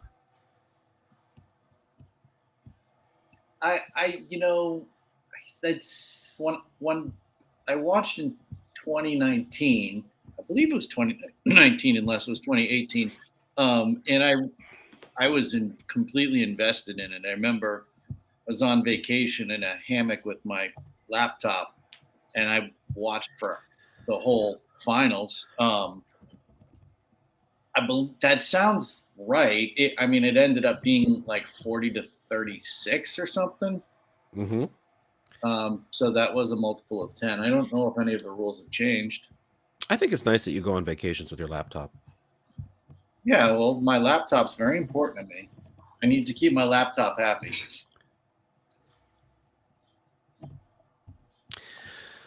So this is all good information. You see here, and there's a Bonzini handles loan. So this is the most embarrassing story that I have for me, Noah. On my honeymoon, my wife and I went on a 3-week tour of Europe, and the first leg of it was in Copenhagen, Denmark. Which, by the way, is one of the few I could totally live in Denmark. Oh my gosh, I love that place.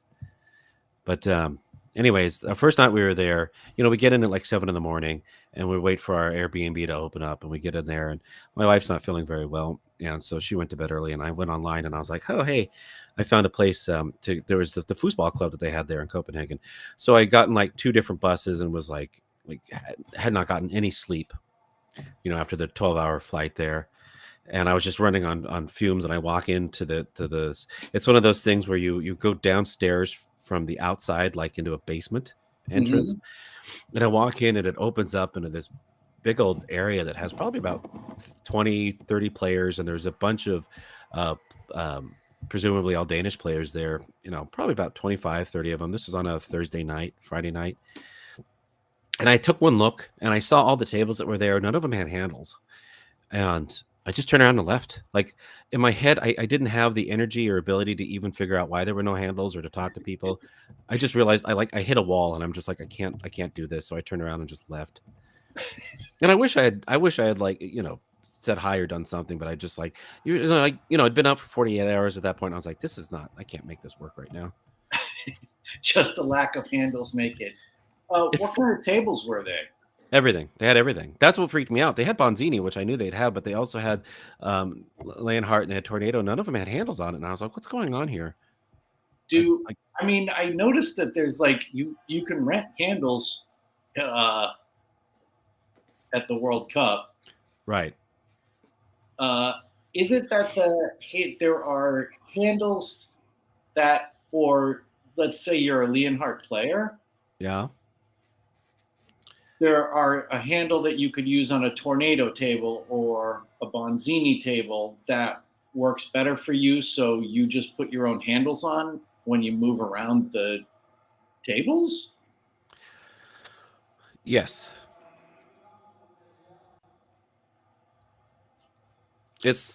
Yeah. Precisely. All right. Yeah. So we've got men's doubles. I wish I could see the final. I'm not going to lie. I've had troubles navigating the Fast for Foos website because it kind of lags out on me. But maybe because it has to come from all the way over there. Is that how science works? No. Are you sure? Yes. I don't think you're sure. That didn't sound like a confident sure. It didn't. Your disparaging my sure didn't sound confident either. I don't think you know if I'm sure. You're not sure about it. That's fair. So let's see. So we've got the quarterfinals going on right now in men's doubles. Let's look at the brackets. I found them. That Schopf and Huntsdorfer, we saw him almost win men's singles. Had a heck of a match against, who was it? Well, with the men's doubles, are we in the finals with Dos Santos and Nunes? Heinrich won the men's singles. No, I mean, I'm looking at the men's doubles chart, and from what I understand, it's still, if you click on it, and go to the last 16. So right now there's a quarterfinals. No, that's the quarterfinals. The semifinals. So that match, the DeSantos versus Nunez, that's a semi, and they're going to play the winner of Diaz and De Silva versus somebody, and that's the double. So they're still playing that out, but that's going to go pretty quickly. Well, And all then right, the so women's. isn't there? What about Twan Sermons and Schultz? That's where they're at. They're in the quarterfinals. Okay, Twan's won in 2019. He won singles. He's a good player. I take that back. He is a great player. So you have Rue and Smith right now. So women's doubles is playing out. They have a semifinal match. Once the first semifinal match is about to be called.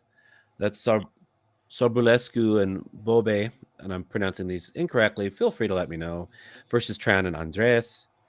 That is going to be called very soon. And right now, Smith and Rue are playing Meister Hans, and I cannot see the other name because it's blocked out. But they're playing right now on tables 35 and It's 36. Jetzer. Jetzer. I think I'm getting some.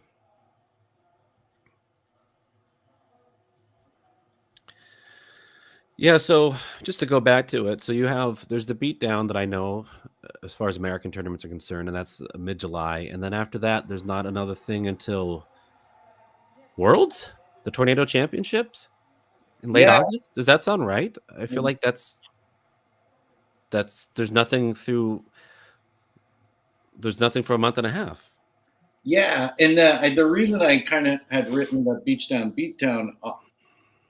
is because it usually fills up early, and it's not like one of those tournaments you just go to. It's one you have to sign up in advance. I guess I could see well,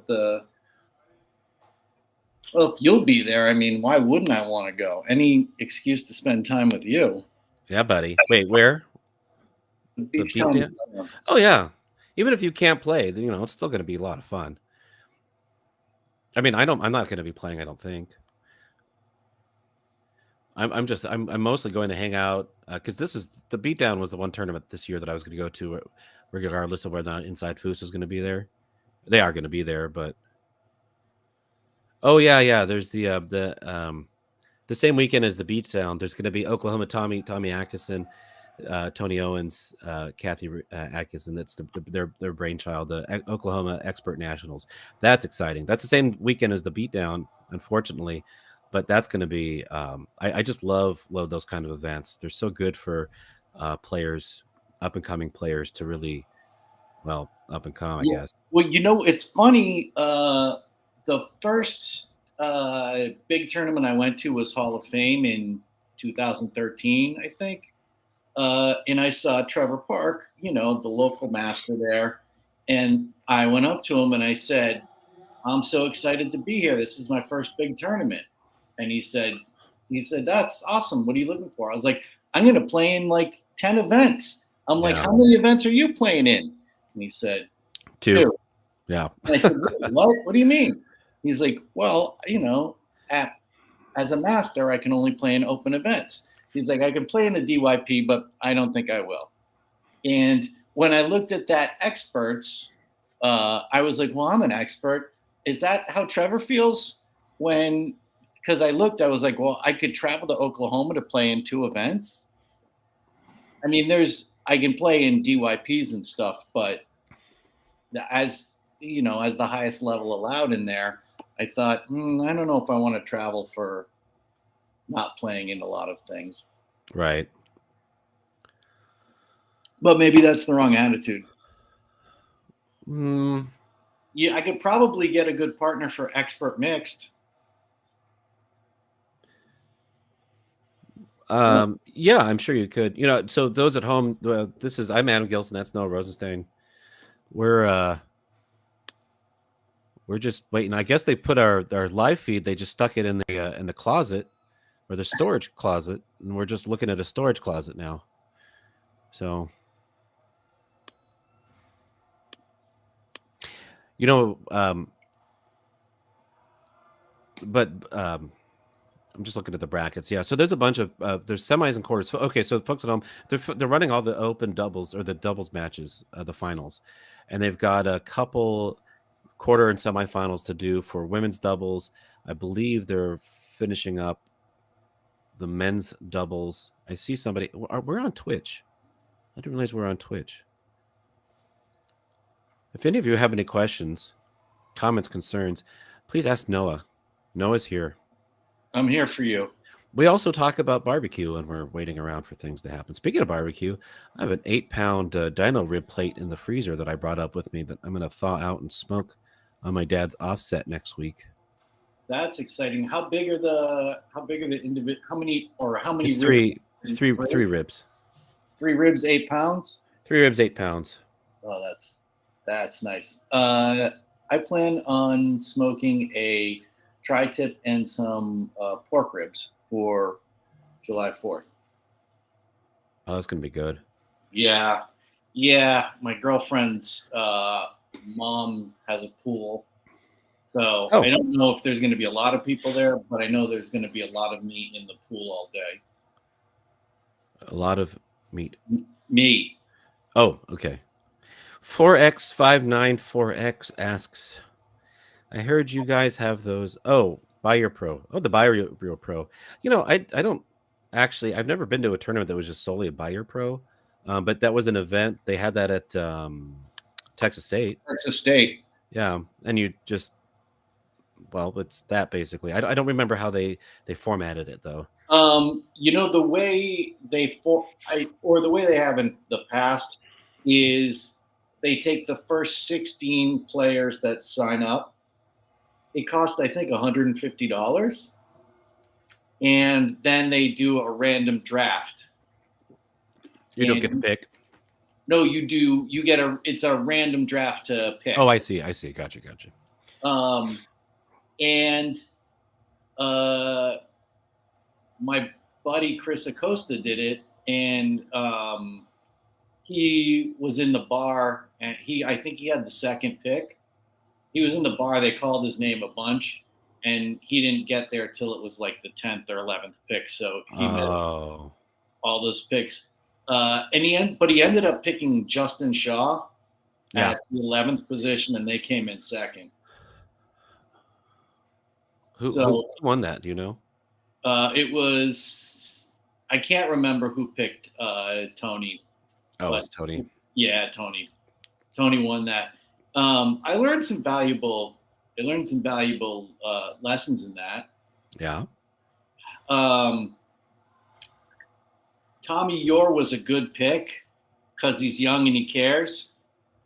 Ryan Moore can be a good pick, but he had already started drinking, so it turned out to not be a great pick. Oh. Pick somebody who you know cares. I know I saw Ryan in that 2 years before, and he was lights out on fire. So I guess it's it's a little bit of a crapshoot, but younger is a good idea because even at the end of the weekend, they're not as tired as us older guys. But I do like the buy the pro. I next time I go to Texas State, I plan on doing that. It should be auction style. 10,000 for the good cause to play with Tony. Huh. I feel like Tony sometimes plays for the good cause. When he actually at a Buy Your Pro in Texas State, John Cunningham got Tony, and they were playing Ryan, and Ryan on his 3-bar was doing all his Ryan stuff that just works on everybody, especially expert level players as opposed to masters. And none of it worked on Cunningham over and over again. And at one point, Ryan said to Tony, "Man, my magic shot's just not working on this guy." And Tony looked at him and said, "Yeah, he doesn't believe in magic." It Yeah. made me laugh. I am looking to see here. There's nothing called currently. I am going to step away for maybe 5 minutes, Noah. Okay. I'll be right back. We're just waiting for matches. We're doing finals right now. It's all the doubles finals are happening throughout. So we're gonna get something here. Yeah, there's no matches right now. I don't know where the semis and the quarters are being called. Um, I see Smith. I mean that match has been going on for a while though, so we'll see. But yeah, I'm gonna just step away and I'll be back at 12:04 local time. Okay. I'll entertain people with dad Yep. jokes. Oh, good. Hey, talk to the people there. There's questions. Okay.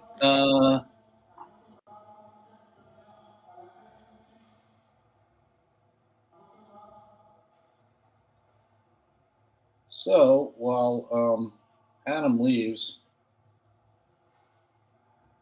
I'm going to tell some terrible dad jokes. You guys ready? Why do fathers take an extra pair of socks when they go golfing? It's just in case they get a hole in one. Did you guys hear about the two thieves that stole a calendar? They were caught. Each got 6 months.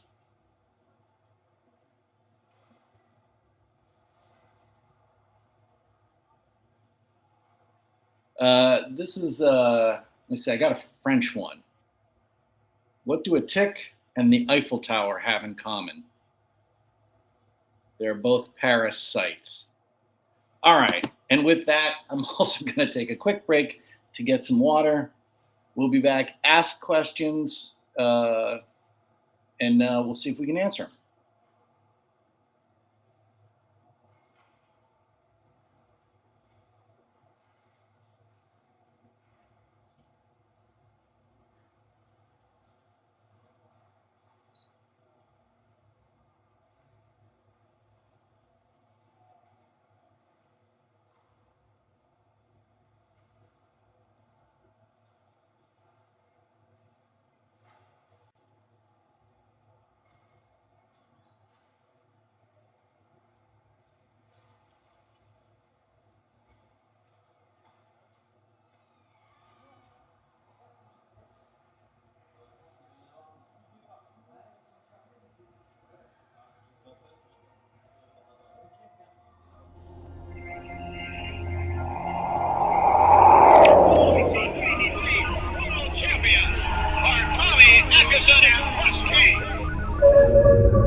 All right, tables are being moved. Let's see what we got. Let's see what we got indeed.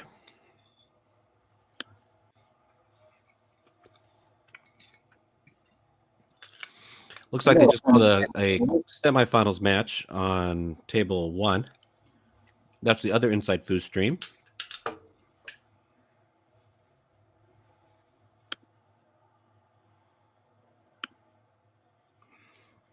I know we're in Area C, but I don't know how to read that as what table. 5 and 6. All right, so we're tables 5 and 6. Yeah. So, looking at the matches called, there's only 3 matches going on right now. Men's doubles, semi. The semis for the women's doubles are happening right now.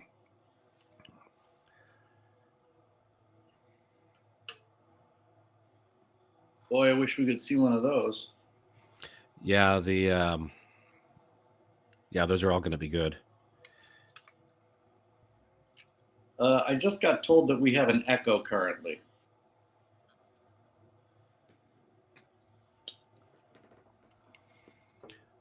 I don't hear it on my end. I don't hear it on mine either. Have they tried Control-Alt-Delete? Ashley, do you hear one? Asking our producer.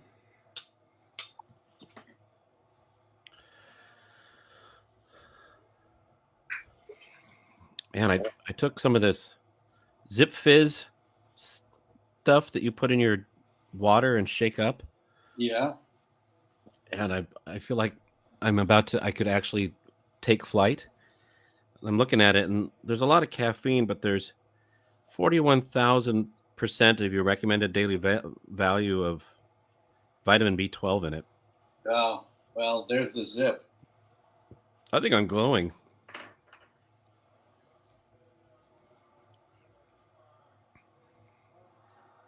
Every time I've seen you, Adam.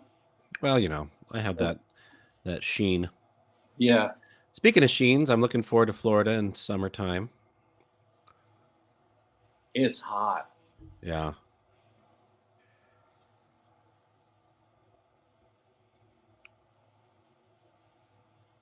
So, yeah, I mean, are they getting close to the end of the night for matches? Yeah, it's winding down. There's just a couple doubles matches left. I don't know. I'm assuming we should have those. I mean, I'm looking at what they have right now, and those semis are on tables way out there, 37, 38, 27, 28. I don't know if those are being streamed anywhere, recorded. I don't know, because I know it's being handled by a lot of different languages. Oh, that makes sense.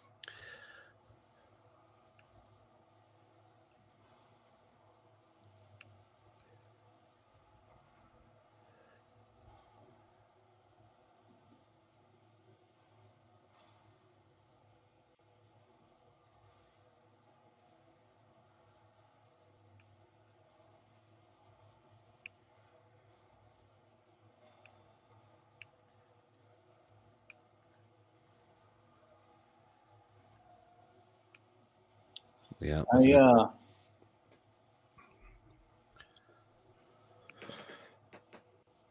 wish someone would play pickup. At least we could comment on that. I don't think I see a lot of that happening. I guess not. I mean, why would you?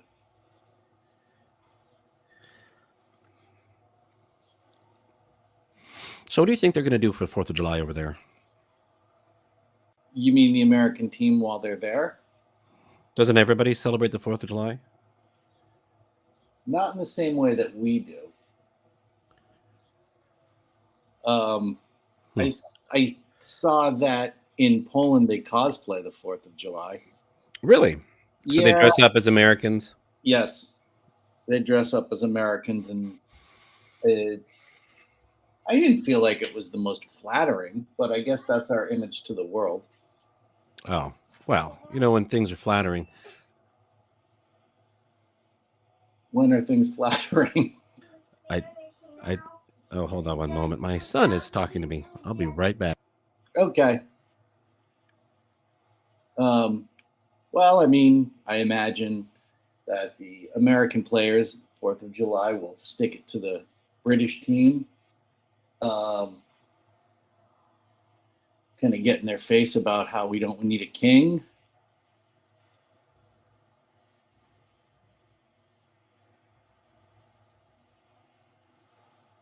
I've never celebrated the 4th of July in another country, so I guess I wouldn't know.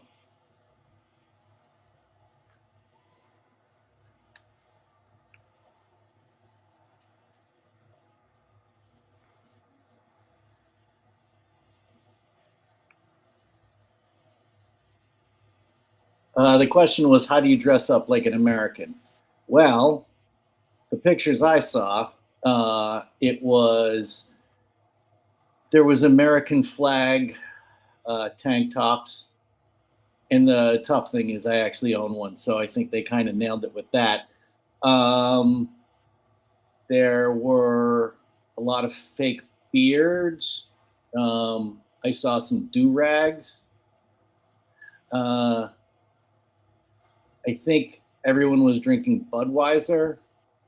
So they didn't exactly not nail it. But that was what dressing up like an American was.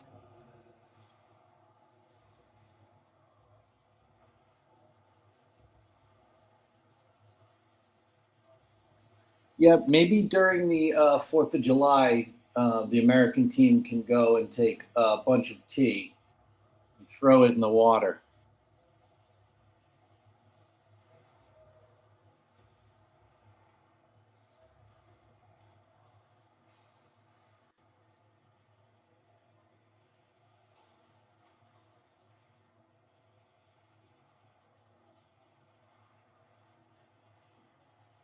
Let's see.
Okay, crisis averted.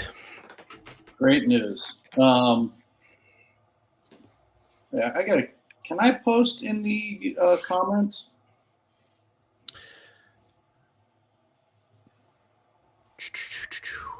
You can post. You'd have to open up Twitch. Oh, okay.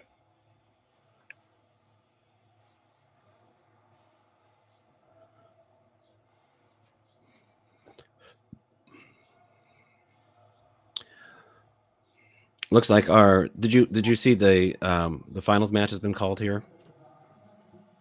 No, it'll be on this table. Yeah, table 5. This is Area C. I'm Adam Gilson, by the way.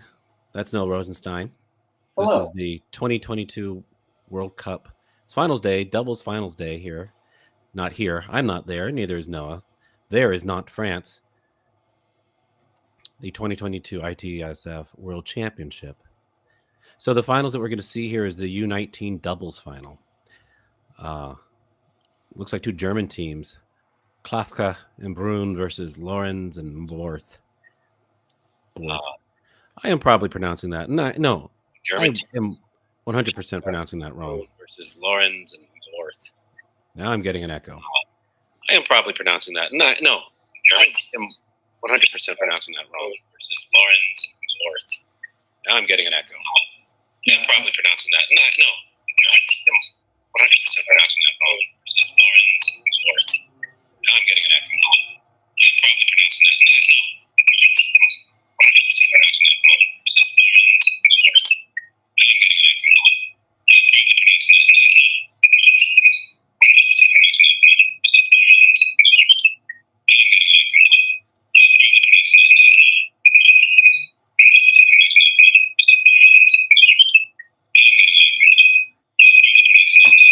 Wow, that one's crazy.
All right, this is Noah, and we are live. Adam will be joining me shortly, and we will be bringing you the finals match.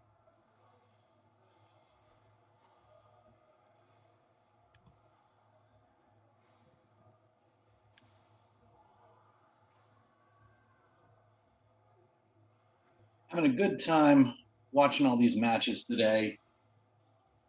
There's spraying pledge on each of the rods. I guess this is another German versus German finals. Very impressive showing so far. As the so far, and actually this is up 3 hours ago. Germany has 11 golds, 10 silvers, and 5 bronzes. And next is Austria with 3 golds. So 3 golds to 11 is. And then France, the United States, and Great Britain each have 2 golds. And it's not shocking to see Germany doing what they're doing this weekend, especially dominating the a lot of the under 19, under 13 events. We just saw the the U19 girls doubles final. That's the last match we just saw, Noah, and it was 2 German teams. Yeah, so the Germany's just seems like this might be their year. We'll see what happens when we get to the nations event, though. Yeah, the nations event, the team event, that's going to be a lot of fun to watch. That starts tomorrow. It is 9:28 p.m. local time in Nantes, France. Both Noah and I are on the American West Coast time, Pacific time, 12:28 in the afternoon for us. We apologize for the audio issues we had a minute ago. Got that fixed, I believe. We're live on Twitch. If you have any questions for us, I'm Adam Gilson. That's Noah Rosenstein. This is the World Cup 2022. So this is going to be the U19 finals match. It's going to be Klafke and Brun versus Lorenz and Borth. I don't know who's who on what side yet. They're going to get that information for us once they get going. And no surprise here, they're playing their home table. Both teams, I'm sure, is the Landhard.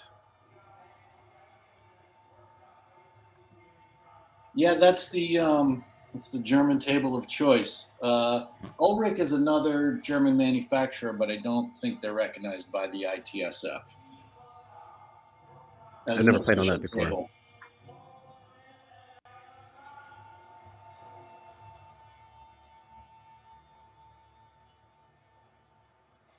Yeah, and something that we were watching, and I think we're going to just see this. There's going to be a repeat of this, even though it's a junior title. The quality of play is going to be good. You just know it is.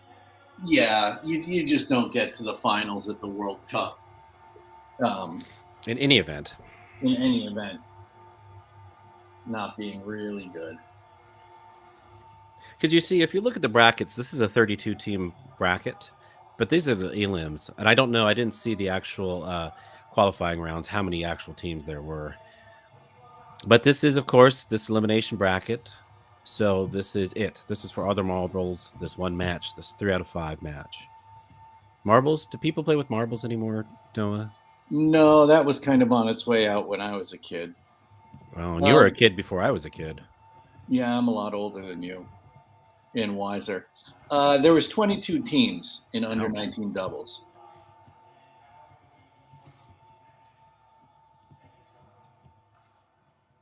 The best of the best of the best of the best. Name that movie. Okay. I can't. I'm sorry. I apologize. That's okay. Those of you who are joining us on Twitch, appreciate it. You've got a lot of foosball options this weekend. There's this channel. There's another Inside Foos channel that has table A, or the A area. There's matches going on there right now as well. That's a men's doubles semifinal. Dos Santos. What? Oh. Dos Santos Lotes. 2 of them. Versus Nunez and Lagrange. 2 French teams battling it out. What else? Oh, hey, the women's over 50 doubles finals is going on tables 23 and 24. United States is Amy Powers and Tracy Brubaker versus Kriegel and Keller from Germany. That's exciting. For That third, is. the over 50 doubles for third. That's two German teams again. Thierry and Gabriel versus Gross and Gottelsban. What do we have here? And hey, look, the women's double semifinals going on tables 15 and 16 and 37-38. Sarbulescu and Bobe versus Tran and Andreas. And on tables 30 and 7-38, that's Martineau and Felix versus Smith and Rue. So that is going. Yeah. So this is also, they're playing until local time 11 p.m. there. That's another hour and a half. They're going to be getting all this stuff done, all these doubles matches done. I put the program up for those that are following on the Inside Foos TV Facebook page. I linked the program that has the rest of the schedule coming for this week. Also talks about the nationals, the team event format, and where to get your Bonzini handles if you didn't bring any.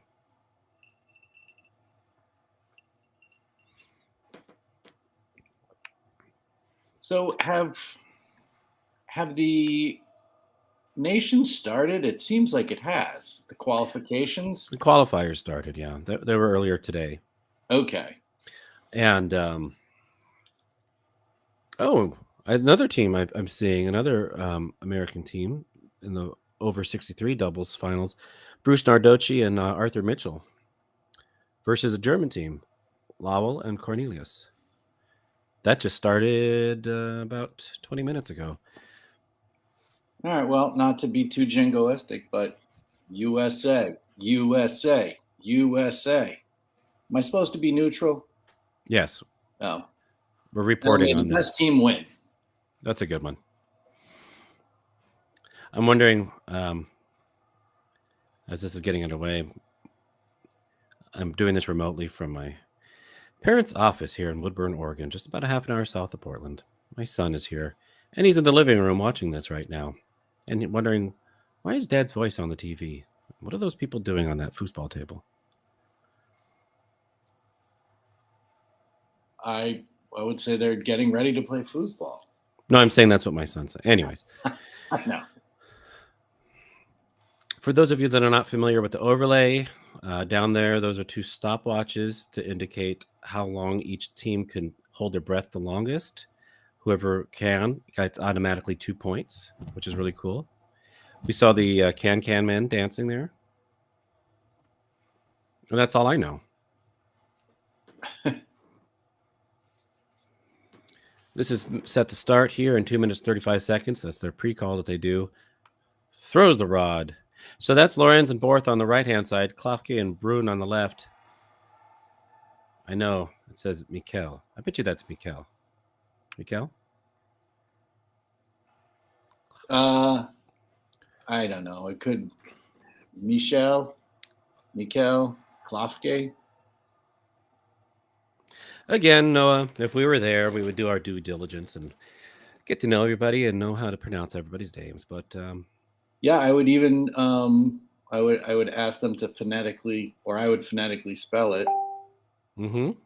I know you would. But because of the wonders of technology, you have been working on your work and then doing this with me this weekend, and I have had bronchitis. And here we are.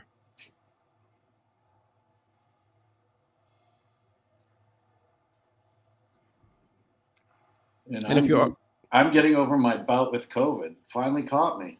Oh. Did it hit you hard? Nope. Yeah. But I have a superior constitution. If you're familiar with Dungeons and Dragons, it's a 16. Oh my gosh.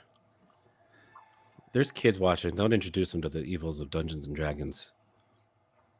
It's not a satanic cult. It's almost as fun as LARPing You're an American on 4th of July as they do in Poland. You could just Google that and you will see pictures. I don't think I will.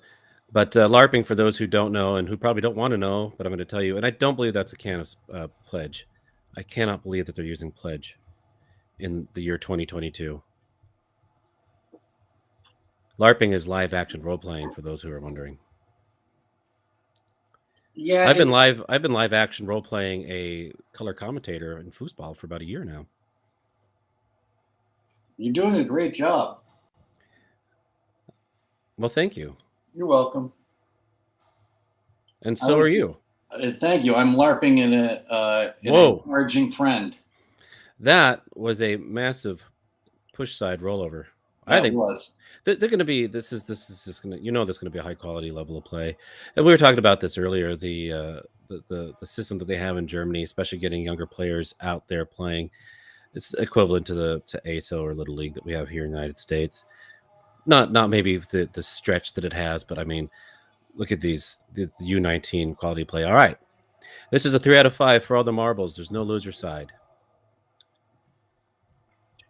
All right, let's hope for a great match and some high quality play. And we will get, as soon as possible, I've asked the boots on the ground to let us know who is who. We know that that's Lorenz and Borth on the right-hand side. And we know that that's Klafke and... Brune is in the front on the left side. He's playing forward. Okay, Brune's in the front. How do you know this? I saw it on the back of his jersey. Oh, that's great investigative reporting. Thank you.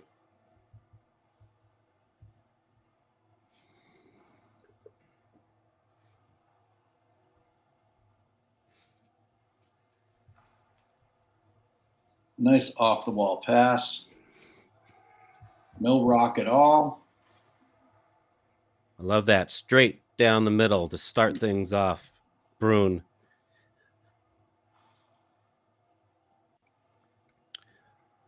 See the battle for midfield. This was incredibly important. Yeah, and both players seem to start with the brush pass series. We'll see how long that lasts. So goalie there is Klafke on the left-hand side. Goalie on the right-hand side is Marvin Borth. So in attack on the right-hand side is Lorenz. If you have any comments on how to actually pronounce their names, please text Noah, and Noah will text me. Then we'll keep texting each other back and forth. I guess we had a jar on that one. Again, does he go straight? Might as well. It's there. Yeah. Look at him taking his time. You can just feel it. Try to miss great bait and switch, but you can just see it in the energy and the focus. There's such a polish there for people that are under 19 years old. It's ridiculous.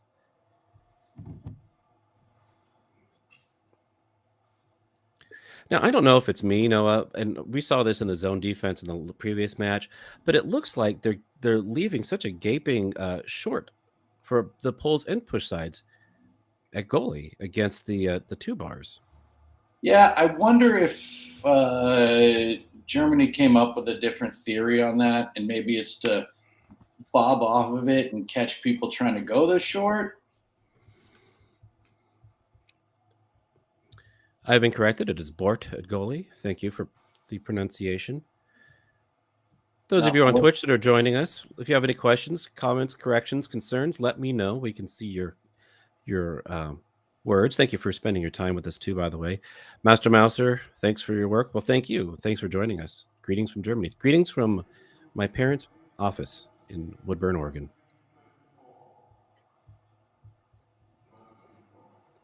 Continue to take his time. Boone has an interesting stance on his rollover. Yeah, it's very open, isn't it? It's very open. As they go up 2-0 here.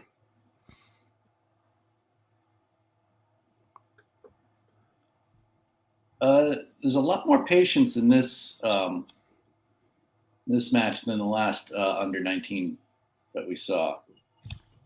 Yeah, and you wonder what kind of goes into that. 2 German teams, this match and the last match we saw, do they play each other a lot? You kind of maybe get the sense.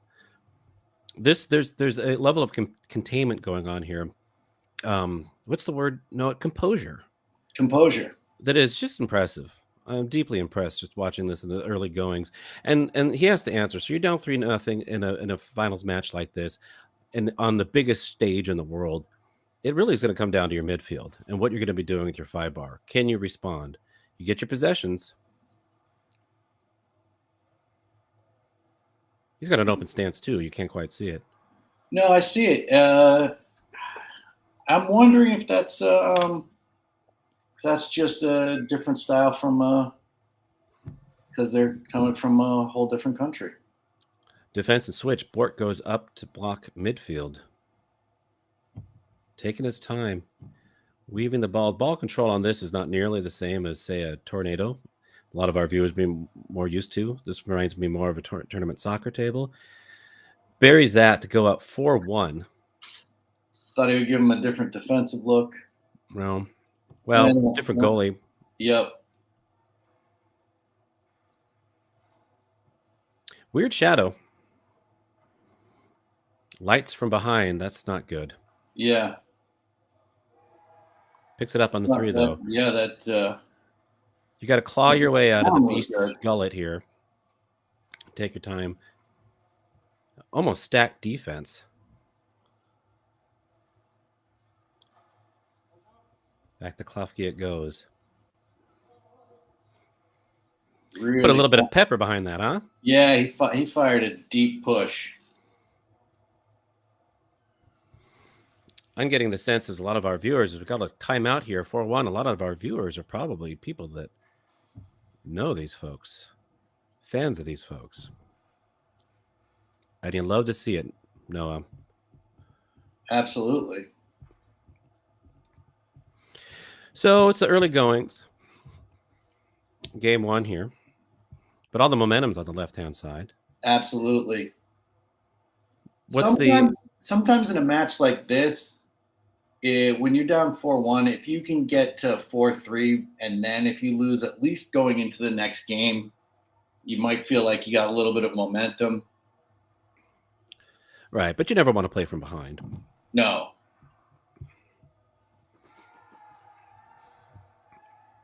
Back into play, Klofke. Great. Nice shot. See, and that's what I've been talking about. That hole is there.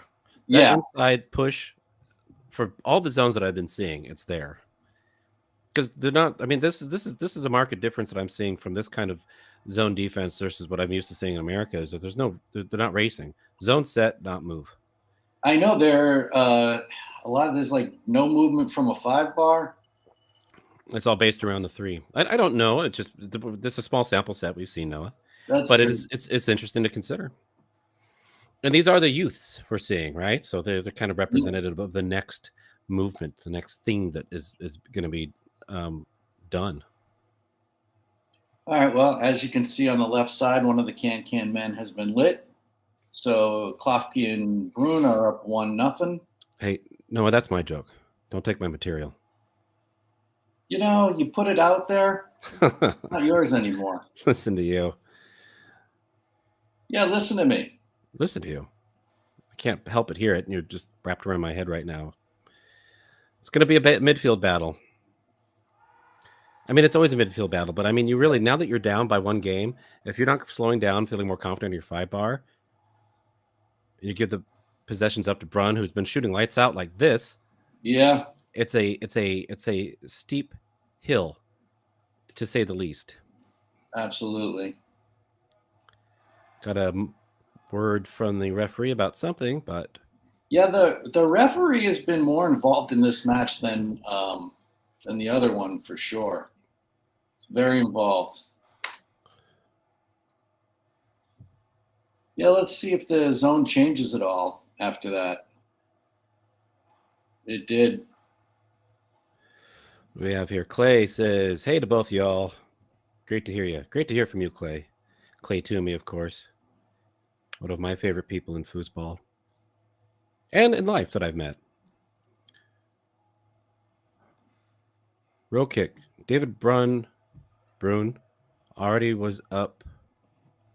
Oh, they won U19 in 2019 in Murcia. Okay. Well, Oh, you know what the other, I believe that this year, because it was canceled last year, uh-huh. if you were eligible the year before, you can play in it, even if somebody could be 19 and play in it if they were eligible the year before because it got canceled. Right. There was a couple players that fell under. Sem says this had to be better to play on than Bonzini. Well, I know that's a matter of personal opinion. My native table has been a tornado, and Bonzini was incredibly different to me when I first tried playing on it. Run, Yeah, rollover position. I prefer Leonhard to Do you see how he's shooting his straights? He's coming off the ball a little bit and getting a little bit of an angle off of it. Not an angle, not a chip. I don't even know what you would call it, but it's a fascinating shot. That's not the wiggle middle, to my knowledge, is it? I haven't seen that. See if he does it again. He's had multiple options just off the straight, and he's just giving him the straight defensively. Look at that. It's not rocking it. No. Sem says, Bonzini looks like something my parents dragged home from Sears back in the day. It is a very loud table for as heavy as it is. It is those springs. All right, let's see if we can get a little momentum going the other way. That's a start. It's a good start. Jumps it in. Not the cleanest thing, but you're on the board now, 2-1. And that's what they do. And he has to start stopping him midfield. A stop midfield would be good, but right now Brunn has just been on fire. Yeah, those middles are huge. You see what he's doing defensively. He spends 2 or 3, maybe 3 seconds giving huge gaping middles and then starts moving around really quickly when he thinks he's on Brunn's timing. But right. It hasn't been working now. Up 3-1, Brunn and Klafke. Grabs the ball again, down to the midfield. Keeps kind of the wall, and he's not getting it. Not good. There's the European shot I'm used to. I believe we call that a standard toe. Yeah, it's funny. They don't call it a Euro pin because they're European. Well, we could go down that road. Rollover position. Trying to regain some kind of momentum, something clean he wants to shoot, a push side. There it is. Throws the rod. Maybe he's looking to fire himself up. It's got to be. Down by one game, down by 1 point in this second game. To Brunn it goes. He has been solid until now on the 5. Now you look to your goalie. Bort can put something together here for his team. Just trying that outside bank. And by something, I don't mean necessarily score. A nice clean clear is as important, especially in quantity. Yeah, I mean, you just want to get the ball out of your zone when it's in there. Don't give it to the other team to take another shot. All right, there's a timeout. I'm going to go and discuss a little bit. So for replays of these streams, folks, you can catch them all on InsideFoos.com. That's InsideFoos.com. And many other historic tournaments, too. Many other World Cup tournaments. And a vast majority of the American Tour since, 1993? Yeah, it's 30 years. It's an archive. It's a beautiful thing Jim Stevens has done over the last 3 decades. Archive foosball, report on foosball, and see the growth of foosball. Yeah, I was explaining to my girlfriend last night that Jim Stevens is an icon. Yes, he's iconic. As Bort iconically brings that ball back in, again, looking to change the tides of fortunes. Another opportunity. The goalie's definitely giving him the outside bank, but loses the ball there. And will Brunn miss again? I don't believe he's missed 2 in a row. He does not. 4-2. Brunn looking confident. Klafke doing what he needs to do. Lorenz shaky on the 5 bar. Midfield, not so great. Bort Bork's getting scored on, but he is still doing what he needs to do as well back there. Isn't that illegal? Not doing well? No, practicing during a timeout. I don't Is know. that- It's is that- ITSF. The match isn't over, I don't believe, or the game's not over, so I don't know. I mean, my understanding is that that's not allowed. Yeah, Clay says 5 clears with no score is better than 1 clear and 4 non-clears. I would agree with that 100%. You might not even get a chance to have 4 non-clears if you keep doing that. That is illegal. The game was over? Oh, well, the score, okay. Oh, okay. Yeah, it was, I thought All it right, was, that's why they left. It wasn't a timeout. It was the okay. I then thought he that's- went up 4-2. All right, Me well, too. All right, well, color me embarrassed. I'm not. I'm just going by what it says on the screen. And you got those can men and those wagon wheels that don't have a chassis. All right, third game underway. Lorenz looking to answer somehow in the 5 bar. All the momentum's on the left-hand side. Sneaks one up. Looking to draw let's see first if blood they can here. Take control here a little bit. You know, any score, no matter how ugly it is still a score, and they needed that one. Wise words from Noah Rosenstein on a Friday afternoon or evening or morning, wherever you may be. Bruin looking to answer, and he so far keeps picking up the phone every time it rings. This time, missed call. Wait, Is he he saying saying? running the goal? It did not look like it to me. I don't trust my angle. I keep thinking things go in. The goalie had the right Auto view ads. for it. Are they gonna look at a replay or something here?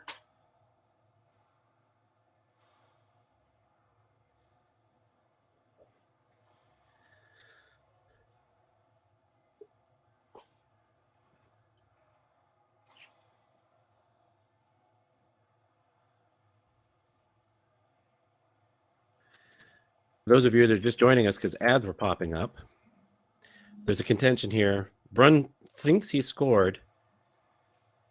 They're looking at a replay, and I see high-fiving, so it looks like he was right about thinking he scored. Tying up 1-1. Back to my phone call joke metaphor. I was correct. He did answer. Go Adam. Back to the midfield battle. Lorenz, not too shaken, picks it up. Wanting to hold his composure. Push side for days. Wow, and he picked the smallest hole imaginable. Breaking the laws of physics, Lorenz.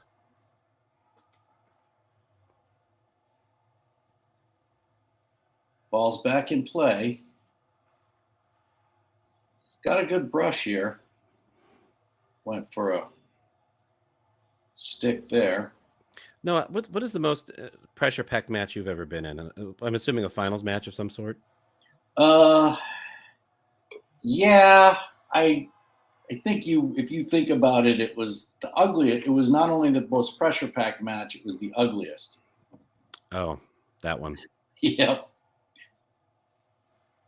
I mean, maybe that's not the real pressure. Maybe the most pressure, but it ended up being more fun than I would have thought, was when I played nationals once with Dana Marr against when we were playing Texas, and we played Steve and Gina Murray. And I really took it seriously because I was representing California.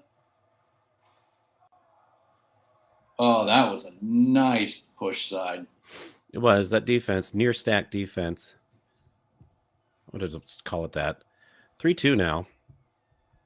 I just asked because you think about the context. I mean, these are the best under 19 players really in the world. Absolutely. Now, we know there's probably maybe some players that didn't get to go to it that maybe could be in contention of some sort. But right now, as it stands, this is it.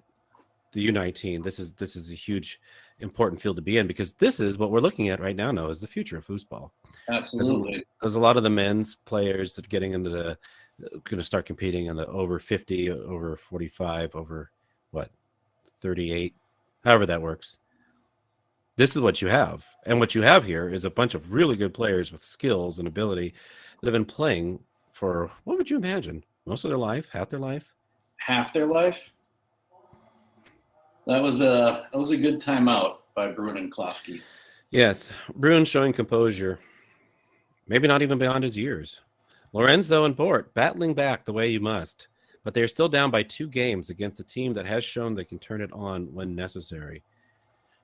So what do? You have to stick with who, you got to dance with who brung you. Yep. Brun's got to do what he was doing before. It's not like he's getting outplayed right now, but down by 1.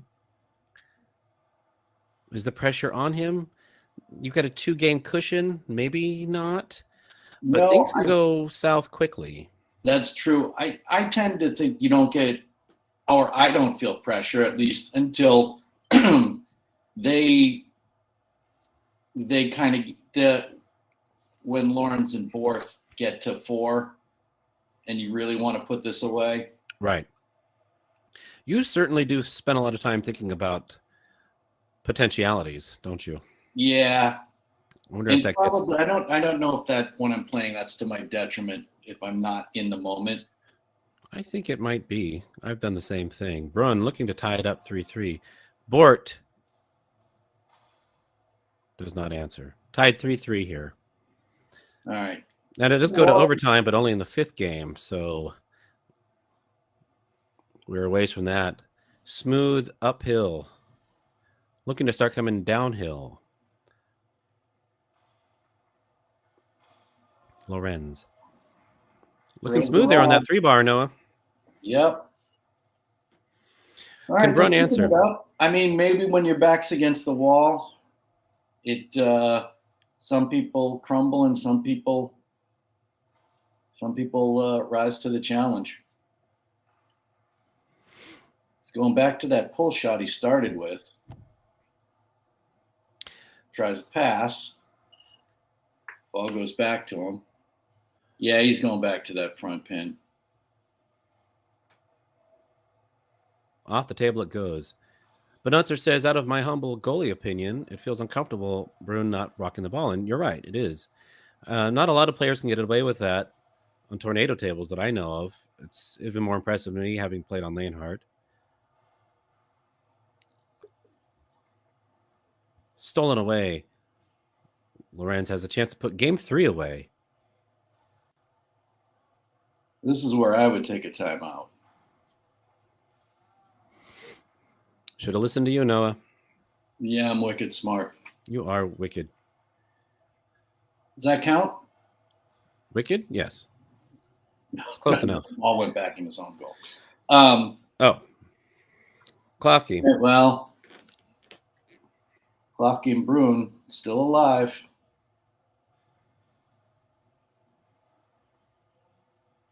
Pass attempt missed by Bruin. Back to that pull. Very open stance pull. Right there in the corner is there. It is. Defense is, the zone's different. Yeah, but it's not It popping is. back in. The 5 and the 3 are moving more, but I mean, it's there. I don't know if he tried to pass. No, I think he tried to pass up along the wall. But you could see that. He's bobbing off that.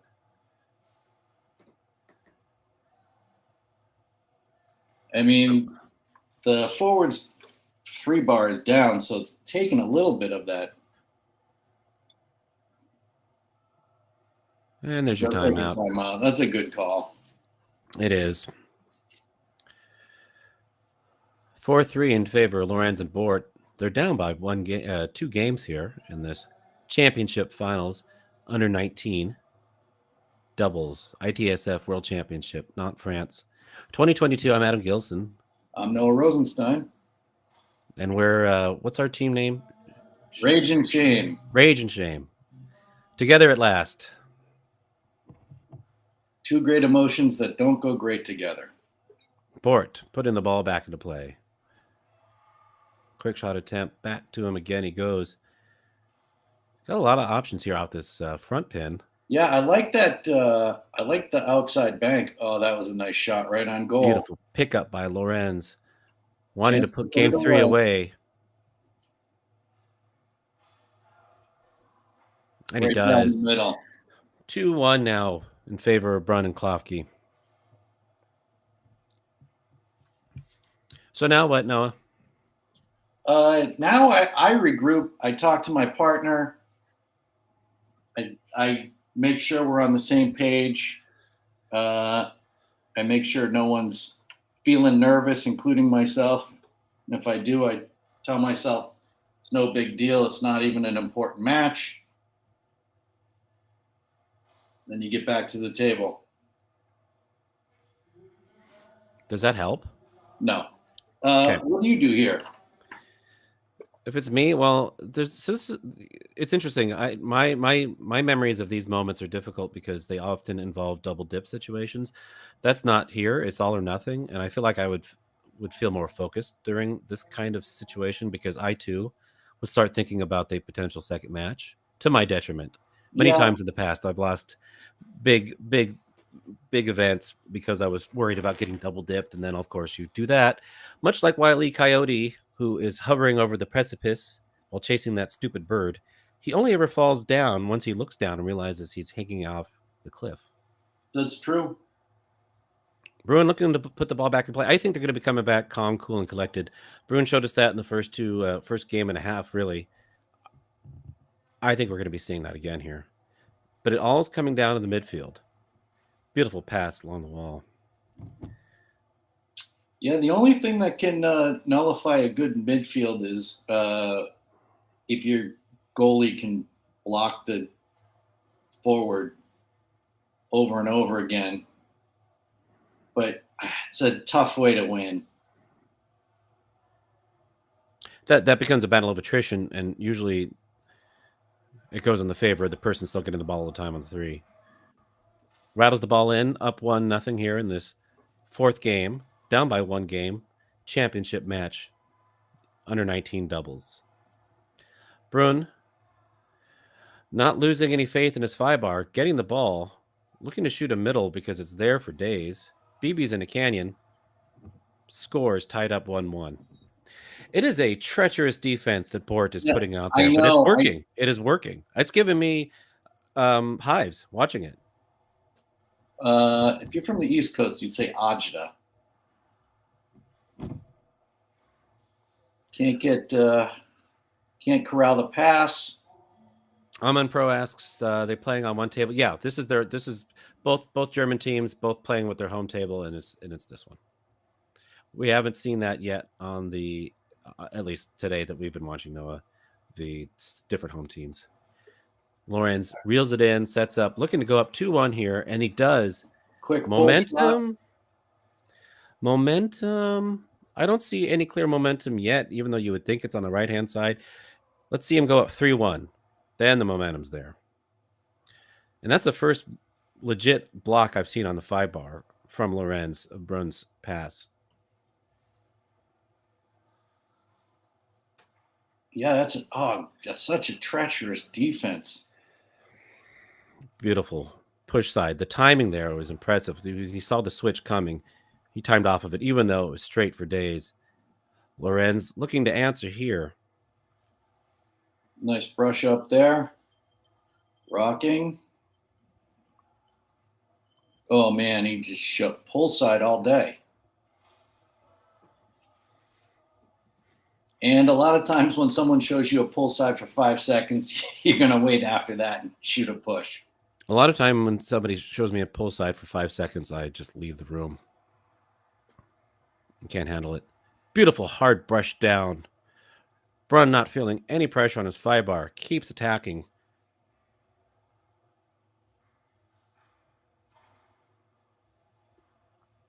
Try to come down with that little angle straight. Yeah, and that's a beautiful block to the 3-bar. Can't quite take advantage of it. Klafke earning his money back there, keeping the ball in his zone. Sits up just inside the big box. Klafke. Beautiful pass Nice attempt. We've pass seen attempt. that. We've seen that from him now. Second or third one, they've all been missed by Brunn. That one was off speed, slower than the last one he did. Yeah, Another attempt. I've seen some similarities. Oh, what a pass! I've seen some similarities in the under 19 German play. That looks to be a Timeout. very similar pass that we saw in the women's under 19. Yeah, and I think that was a front pin. I don't know if he just caught a shot because that was on goal, but either way, it's a good time. It's a beautiful timeout. You want to frame that timeout. You want to know that timeout personally. It's a good timeout, Noah. Yeah. I just got a question, which I don't know how to answer, is how does the Leonhardt goal size compare with the Tornado? Oh, I don't know. I'm not sure either. I have no idea. I somebody in the comments could probably answer that. I'm sure I could look it up. Brunn. Push side, bait and switch, almost knocked back in the goal. Tries a quick clear, doesn't work. Back to his front pin. We can look that up, though.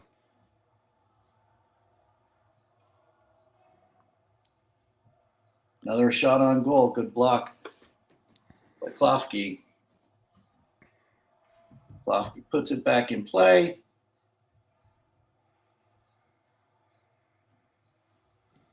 Sets up right at the wall with a push. Brings it inside the big box. Push shot on goal. All right, back to that pin.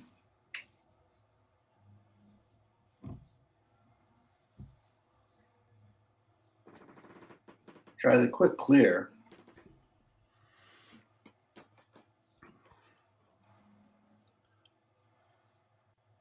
See defensively when he switches over to that front pin, when Bort does that, they go all the way over. So it rattles up to the 3. I don't know if that was a clear pass, but it works. And that's what they need. These are the moments that they're looking for, trying to eke out and put away. And he does 4-2 now.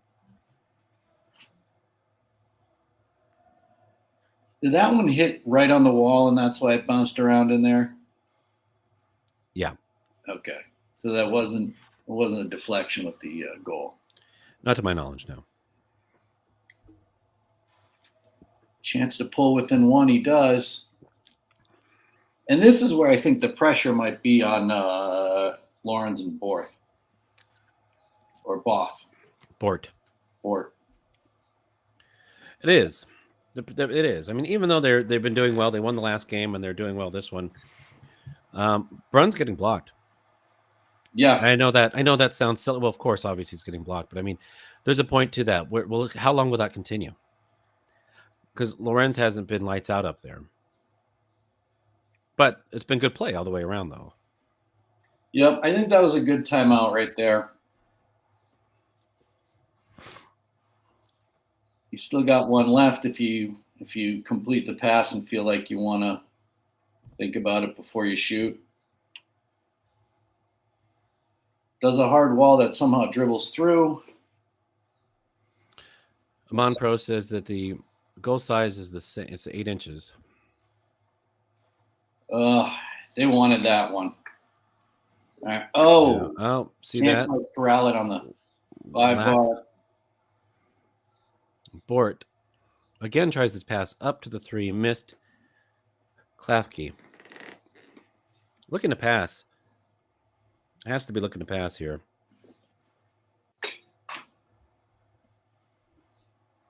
Right inside that line. That was definitely not a pass, but Bruin gets it on his 5-bar. A little bit of a lackadaisical middle, but gets it with that hard brush down.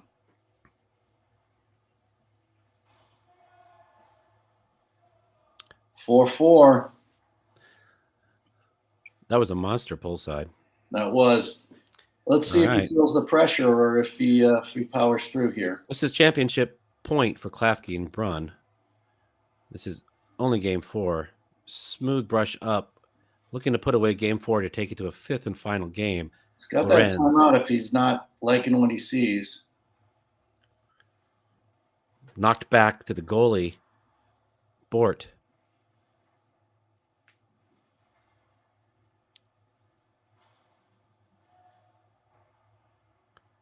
Off the table, bounce it around, and back to the possession of Klafke it goes. This is championship point for U19 doubles, ITSF World Championship 2022. Klafke. Do you pass here or you take the shot? Or you look for what's open? Clear. Get it out of there. Klafke. Taking his time. Setting up. Going to be a timeout. Yeah. Good timeout. Now that's a question I don't know. Do you want to clear it, get rid of the ball as quickly as possible, or not as quickly, but just get rid of the ball in the hopes that your forward gets it and calls a timeout? Or is it better bird in the hand situation here? I like 2 in the bush. Okay. Benutzer is watching both games in parallel. Good, good. Lots of foosball this weekend, folks. We've got some fans here. 4X594X wants to see a 5th game. As a fan of foosball, I'm unbiased. I'm happy for both teams, but I would like to see a 5th game too. And they put it away. Sliced up push side shot. And there you have it, the U19 champions. Mikhail Klafke, and the name has disappeared for me. David Brun. Thank you. On the left-hand side, the 2022 ITSF World Championships in Nantes, France. Well, you can we see said it was. Bort is definitely. It's the agony of defeat. Just it hurts. You get that close. It's something you want. It's something you've practiced for, you've played for, and you're up 4-3. Chance to put it away. Doesn't happen. So, Adam, do the losses hurt more? Sting do the losses hurt more than the wins feel good? Do the losses hurt more than the wins feel good? For somebody like me who's rather contrarian and fixates on losses, yeah. I can remember all of my losses, and I don't remember most of my wins. Yeah. Losses hurt.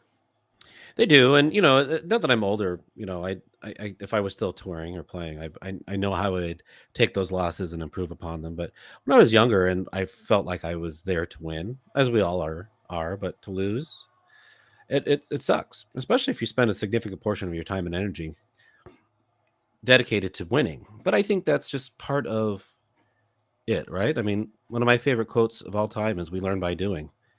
And that's literally simple, but at the same time, it's like, you don't go to these things and just expect to win.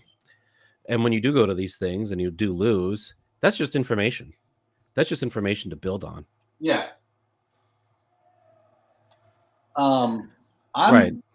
Today is a full foosball day for me because I am going to come on, cat, don't do that.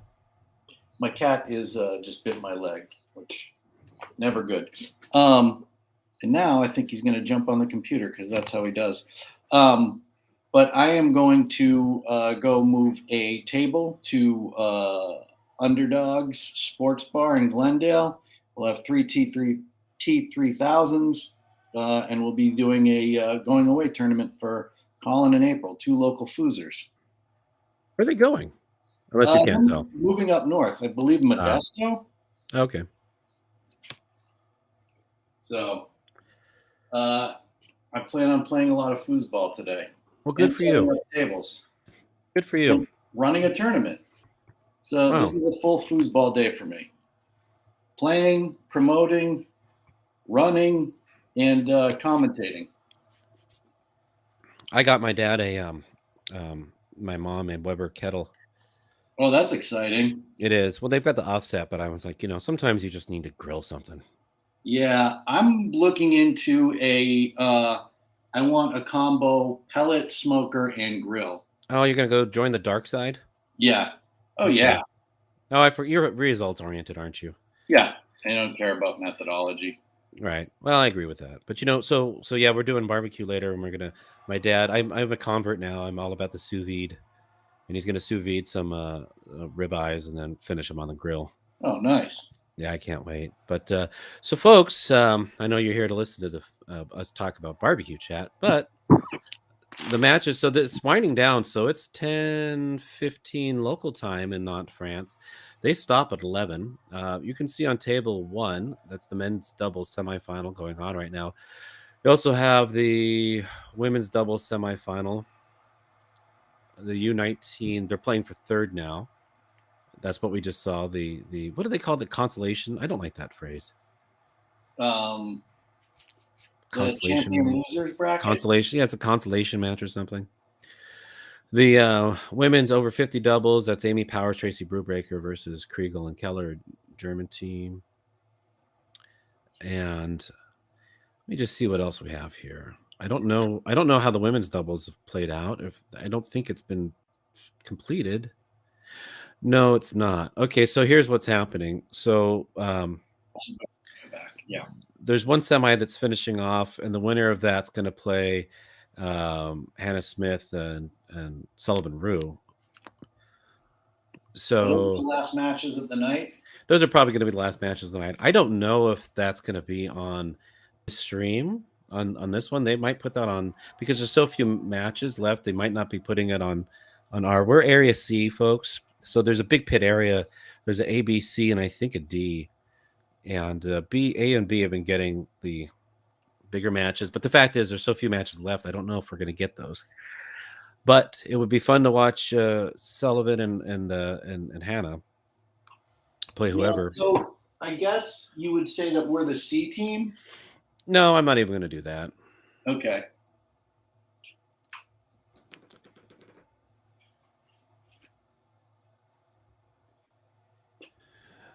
Thank you, Clay. Clay says, really enjoy you two together. Good foosball is always better with good casting. That's my announcer voice. Thank you, Clay. I don't know if you can tell, Noah, but I can't do my normal rhythm. What is that? A tournament soccer brown top down there? What's going on? Is this 1978? Or is that just the lighting? I believe it's the lighting. This bronchitis thing, I can't breathe or talk fast. I'm sure I'll be fine. Well, I'm sure you can breathe to a degree, otherwise. Yeah. You are so funny, dude. Thanks. Hey, are you going to go to the beatdown now? I think I've convinced you to go. I'm going to look into it. I'm not sure. The one I'm planning on going to is the Thunderdome. That's going to happen, I believe, in October. Yeah. Tampa.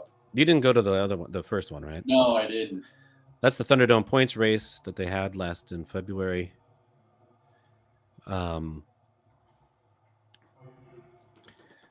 Yeah, it sounded pretty great. Well, it was. I was there, and it was amazing. It was a lot of fun. I hope I can make it. Of course, it's a no pro. So I don't play in them, but I would love if Inside Foos is there to do the this, but not from my living room. Do you think we're going to get another match here?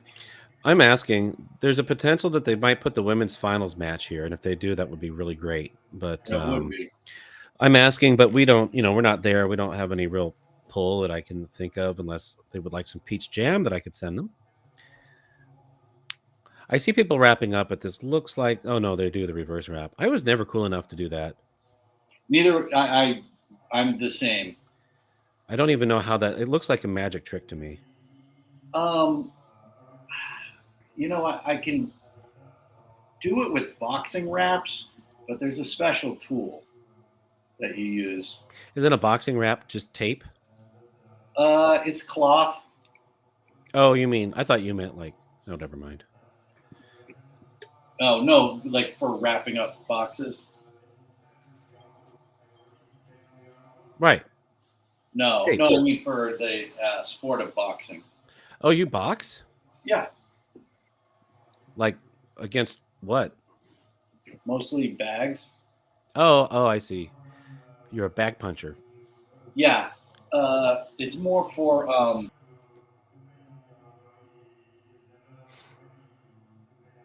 Yeah. I think Noah just ran into the garage to see what it is he punches. We lost him.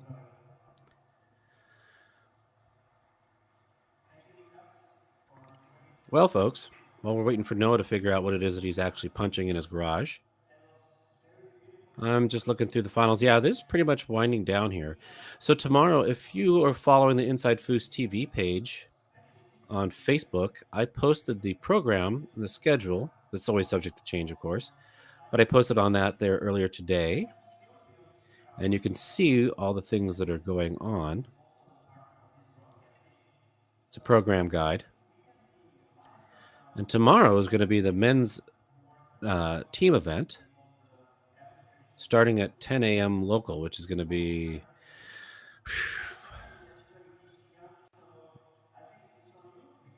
1 a.m. my time. That's not going to happen for me. Yeah, so tomorrow, 10 a.m. starts the national team events. That's the first elimination rounds. And then the final 16 starts at 3 p.m. local time there tomorrow. The semifinals play through Saturday. The semifinals start in the other team brackets. So they have, if you look at the program, you can see they have 4 different groups for the men's team. Group A, Group B, Group C, Group D. Group A's got the United States, Netherlands, Portugal, Peru, and on down the line. Anyway, so what basically they're doing is they're teaming up the different groups throughout the day. And then on Saturday, that's tomorrow, Sunday. And Sunday, you've got the semifinals starting in the morning, 10 a.m., 2 p.m. local. And then the finals starting at 12 p.m.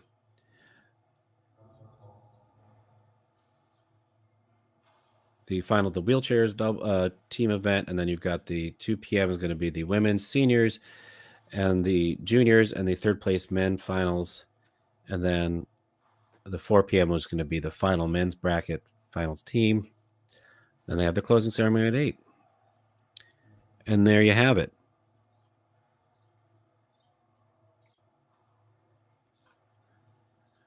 I don't know what happened to Noah. I'm going to check and make sure that Los Angeles is still there. I'm going to see if any matches have been called.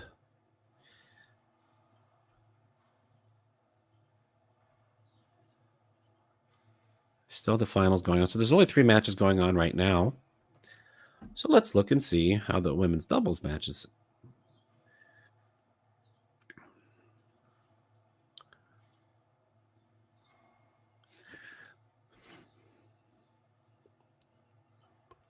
So it looks like it's going to be Sarbulescu and Bobe versus Smith and Rue. That will be the women's doubles final. I don't know if that's going to be called tonight or not. I have to imagine it would be.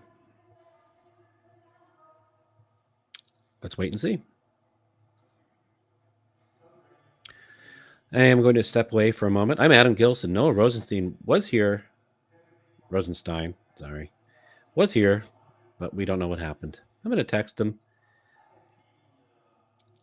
And we're going to take a little 5-7 minute break while we wait and see if they pull something up here for us.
the British. Into the goal. Adrian Morahan closed it out for the United States.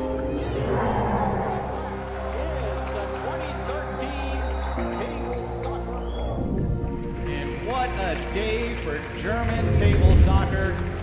The United States of America has won the 2019 Women's World Cup gold medal.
All right, Adam, I seem to be back. Are you there? Well, I guess I can just talk for a while because I'm good at blabbing. All right, so I guess we're going to go on a little bit of a break. We'll be back shortly. I'm going to get some charcuterie because we are coming to you from France. I'm not there, but I'd like to feel that way. Maybe I'll even open a bottle of Chateau Neuf de Pop. We'll be back shortly.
All righty, folks. This is Adam Gilson.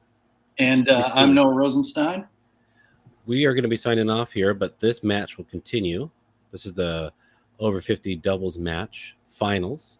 On table number 1, there's going to be the women's doubles finals as well. But I will be back tomorrow morning for those of you in the Western Hemisphere wanting to watch. But we'll be streaming this. I think this is going to be the last final of the day as well that's going to be streaming, because it is getting close. It is 4 minutes away from 11 p.m. there.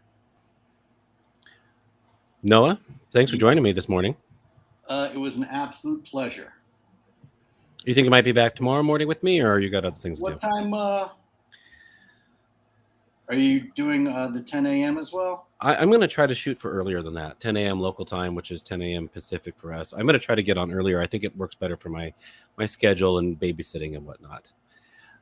Thanks for listening in. I really appreciate everybody that took the time to spend with us today and watching some great foosball. But I'm going to go attend to my 5-year-old and be back on tomorrow. But yeah, no, I'll message you and we can reconnect about that. Sounds great. Thanks everybody for listening. Hope you're enjoying the World Cup as much as we are, and hopefully we'll see you tomorrow. Yeah, and thank you, Ashley Lasitra, our boots on the ground there. Great production. Thank you, and everybody else there at the ITSF World Championships. Until tomorrow, folks. Until tomorrow, I'll get back to eating my potato chips. All right. They're called crisps, by the way. Yeah, some people say that. Okay. All right. Half the world. Okay, bye. Bye.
wins the 2006. Never been a greater player than that one right there. Cindy Head. He's straight up beats Frederick Collignon to win the 2008. A great performance, and here come the British. Into the goal. Adrian's Laura has closed it out for the United States. This is the 2013 table soccer. And what a day for German table soccer. The United States of America has won the 2019 Women's World Cup